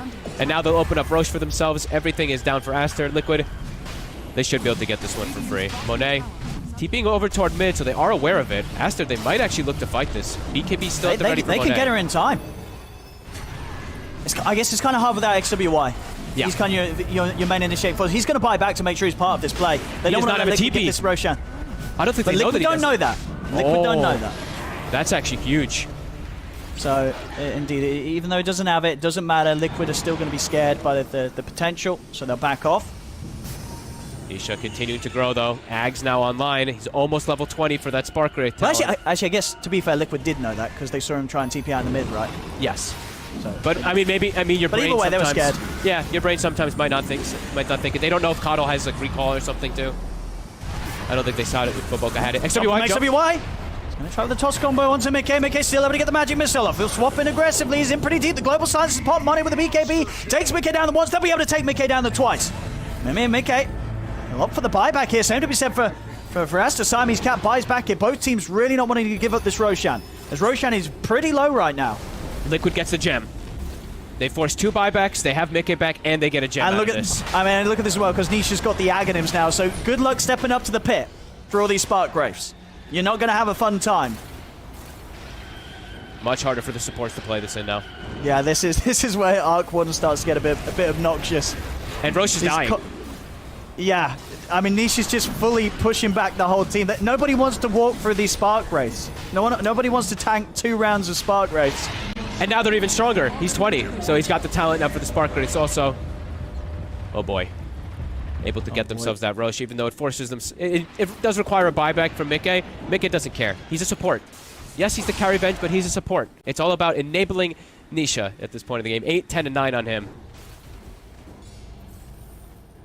This is starting to look like the Arc Warden from my pubs, from my nightmares, from all our nightmares. It's starting to get against there. this. Yeah, it's happening. It's not fun. I mean, when he hits 25, it's over. That's when the fun stops for anybody playing against that hero. I think the fun already stopped. I gotta be real. The fun already stopped. Glider, Aghanims, Octarine, and a Quickening Charm. Yeah. I look at the cooldown. 2.7 second. Talents online. Oh. Like, yeah, Monet can play versus this because he's actually out of range of being able to get hit by some of these Spark Wraiths, but everybody else is gonna have a miserable time in this game now on Aster.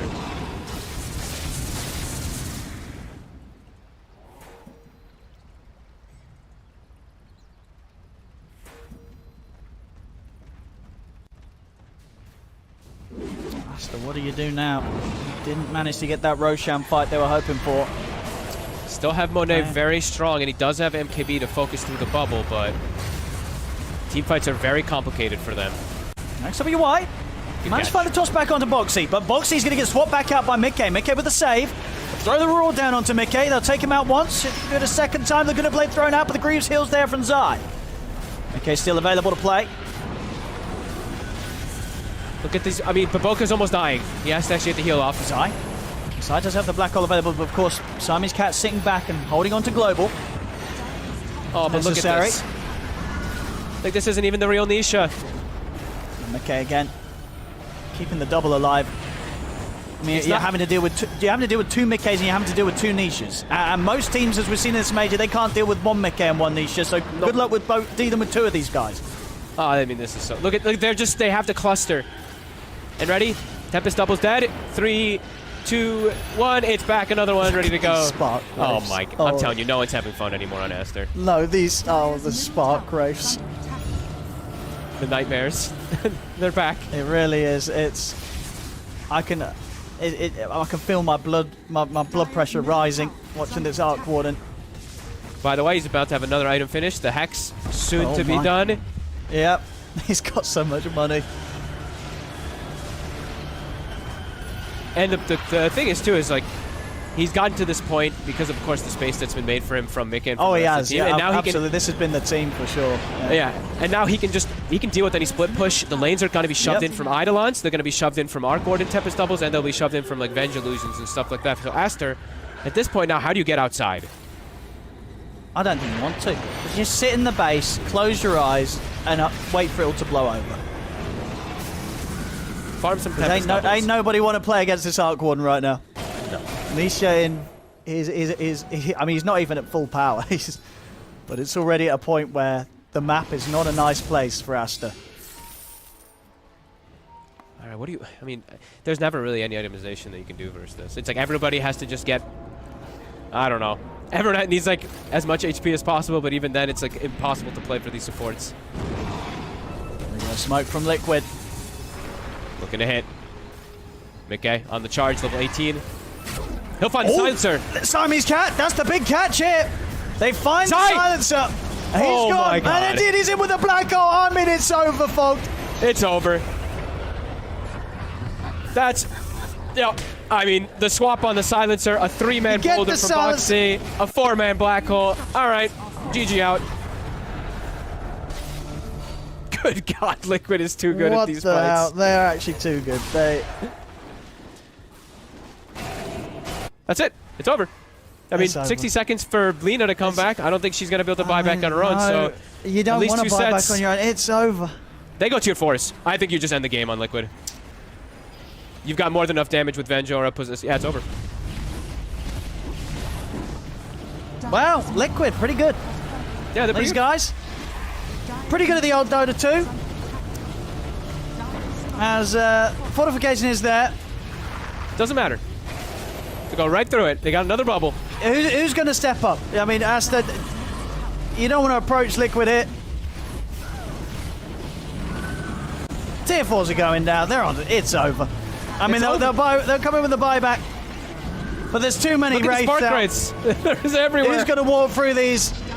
There's the Lotus. Ooh, nice Lotus. Swap. Nice. XX, he's in with the Raw. But the Ancient's falling. There's no stopping Liquid here. As GG, it's over. Liquid. I mean, what a way to end it. 2 more wins for them today, and they're doing this game. As I say, I'm not the best stat man, but as far as I could see, this was the first pro game from Nisha on Arc Warden. The second pro game, actually, from Mickey on his Venge. The first time he'd brought out the carry Venge since 2018. The one other game he did it. He didn't win in that game, but he did win in this one, Fogged. He gets a win with it for the first time in his career. 11 deaths on Mickey, but very valuable ones as he gives his life for the cause. And Nisha, I think he used to play it on Kingwin, though. But either way, his Arc Warden, it definitely hit its mark, hit its timings. Yep. Aster, I mean, some decent type of fights here and there, and then Liquid says, no, get the hell out of my game. They catch the Silencer and Zai with Blink Dagger, 4-man Black Hole. That's a perfect way to end it with the way that they've been playing. I mean, perfect end to their group stages. You're never going to see a team amazing. Execute that sort of situation like that, right? Now, when do you sort of see a not only the Silencer get caught, but then the Enigma following up with a 4-man Black Hole? Like, that just... Other teams aren't pulling that off. No. But Liquid managed to do it.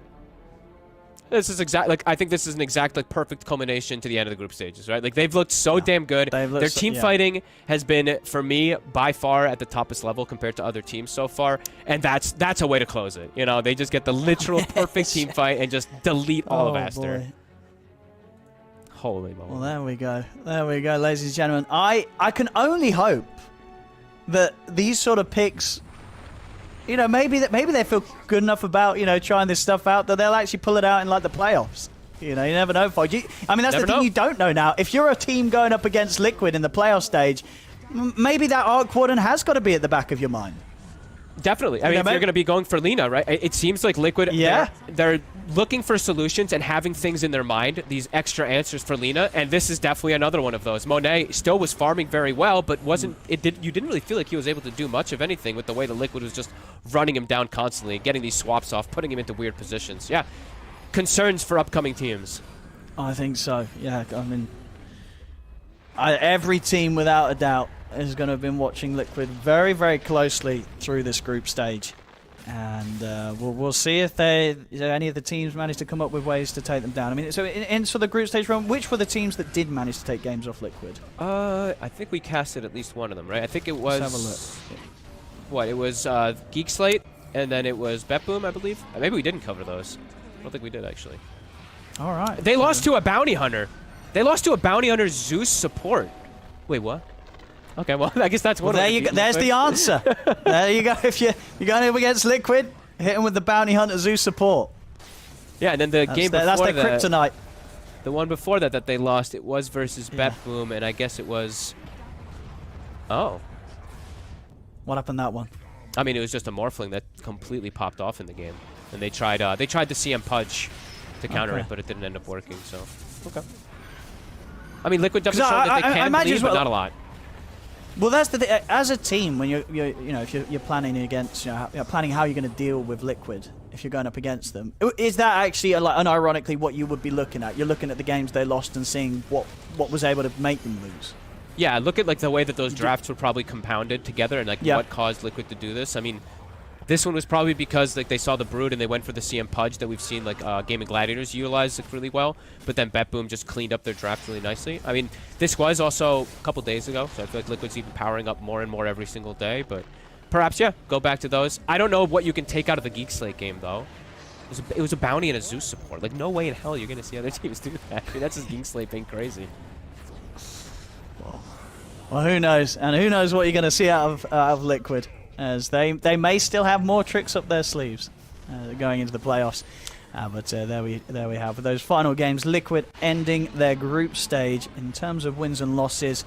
That will be 14-2 by then. Very much cemented at that #1 spot of Group B. We'll be seeing more of them in the upper bracket. And I believe the question that's going to be asked is, what sort of tiebreak situation? Here it is. We know Group A is sorted. So all Group A teams, we know who's going forward, we know who's going down, we know who's going home. But Group B is still depends on some of these results we're probably waiting on, right, Fog? Yeah, I believe so. Sorry, I was just obsessing over that black hole a little bit. It was beautiful. Oh my god, literally all 4 of them. Yeah, I think it's still. I don't think it's decided just yet. Maybe we could be wrong. We're usually pretty wrong at that, so. We're usually very wrong at that. We've been getting advice from Twitch chat on. Yeah, that says everything, right? So. Yeah. So, if you want to know that information, you should check out the hub stream for sure. Go to ePolls Gaming, and that's where you got the host. It's probably it'll either be Sheev, Tsunami, or I believe Snare hosting at the moment. They're probably discussing in detail what's going on with tiebreak situation, what potentially is going on with tiebreak situation, if there's still other games in the other lanes being played right now. Because there could be more Dota 2 to come today. As for the scheduled games, though, on this stream, that is it done and dusted. Liquid closing up with this 2-0 against Aster. We'll actually be able to get the standings on your screen. As I say, we're not too sure on the tiebreaker stuff. You can go and watch the other streams for that. That's above my pay grade. I don't deal with that. I'm trying to think. Yeah. My brain I'm so bad at this. I don't know. But as a Group A, that's sorted. Group A, everybody's finishing in those spots. That's it done. I think Group B is too, right? Unless what am I? 9. Oh yeah. Well, Beast Coast is. There's still a game that Beast Coast hasn't had scored on there. Okay, so yeah, I guess it's up to Beast Coast if they end up losing. If Beast Coast wins... If Beast Coast lose, then yes. If Beast Coast wins, we're good. If Beast Coast lose, then we have a tiebreaker. Okay, yeah, that looks right. I think. Yes, but BetBoom and... What about the results for BetBoom and Geek Slate? Because according to that, they still have 2 potential points to get. Right? It's above my pay grade, Owen. I don't know. I'm so bad at this. Who are they playing right now? Who's Beast Coast playing right now? Beast Coast is playing versus. Is it Shopify? It is right. Yeah, Shopify and Beast Coast are playing right now. Oh yeah, No, on the 'cause second line. Wait, So what? Shopify versus Beast. It must be at the moment. It must be Shopify versus Beast Coast and BetBoom versus Geekslate. Must be the two serials playing right. I think so. You know, I'm just gonna wait till the chat updates. You guys help us Chat, out. yeah. I don't know what the hell's going on anymore. Oh no, chat seems to say it's sorted. It's sorted. They say Geek, BetBoom. Oh no, sorry. They're saying there's a tiebreaker. Geek, BetBoom, and Hellraisers will play for elimination. Okay, got it. That sounds about right. I'm gonna Wait, trust was Mo it Kane there in the chat. Was it Kane? No, or it Card, wasn't. Right? Oh, it was no. Mo. Oof, I don't know.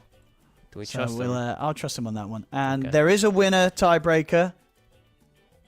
No, yeah, okay, yeah. Neska's saying the same. So they're probably, by the looks of it, if you trust Twitch chat, there's going to be a tiebreaker for the one. But as I said, go and check ePulse Gaming. Just open as Liquipedia, they'll be someone talking. says. I'm too dumb to do that. Come on. I don't know if that's updated either. It doesn't look like it. I don't think that's quite updated all the way. Well, whatever. To be fair to them, the I trust games you guys. have only just ended. Yeah, just go and check the other streams. That is it for the games, at least on this channel. I believe if there are tiebreakers, they'll probably be played over on ePulse EN and ePulse EN2. I'd imagine if there's two going on at the same time, or if there's one going on at the same time, that's where you go and find them. All right. But that's it from myself and Fog today. Hope you had a beautiful time enjoying the Dota 2 with us. It's been our absolute pleasure to have you join us for these fantastic games. I hope you'll take care and enjoy the bit of a break before the playoffs kick off, as there's going to be so much more fantastic Dota 2 to watch here, of course, at the Lima Major. Can't wait to get to see that. So have a lovely time. Look forward to the Dota, and go check the other channels for the tiebreakers and all the other potential matchups we're going to be having to close up this day. We'll see you all next time. Have a beautiful rest of your day, everybody.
it.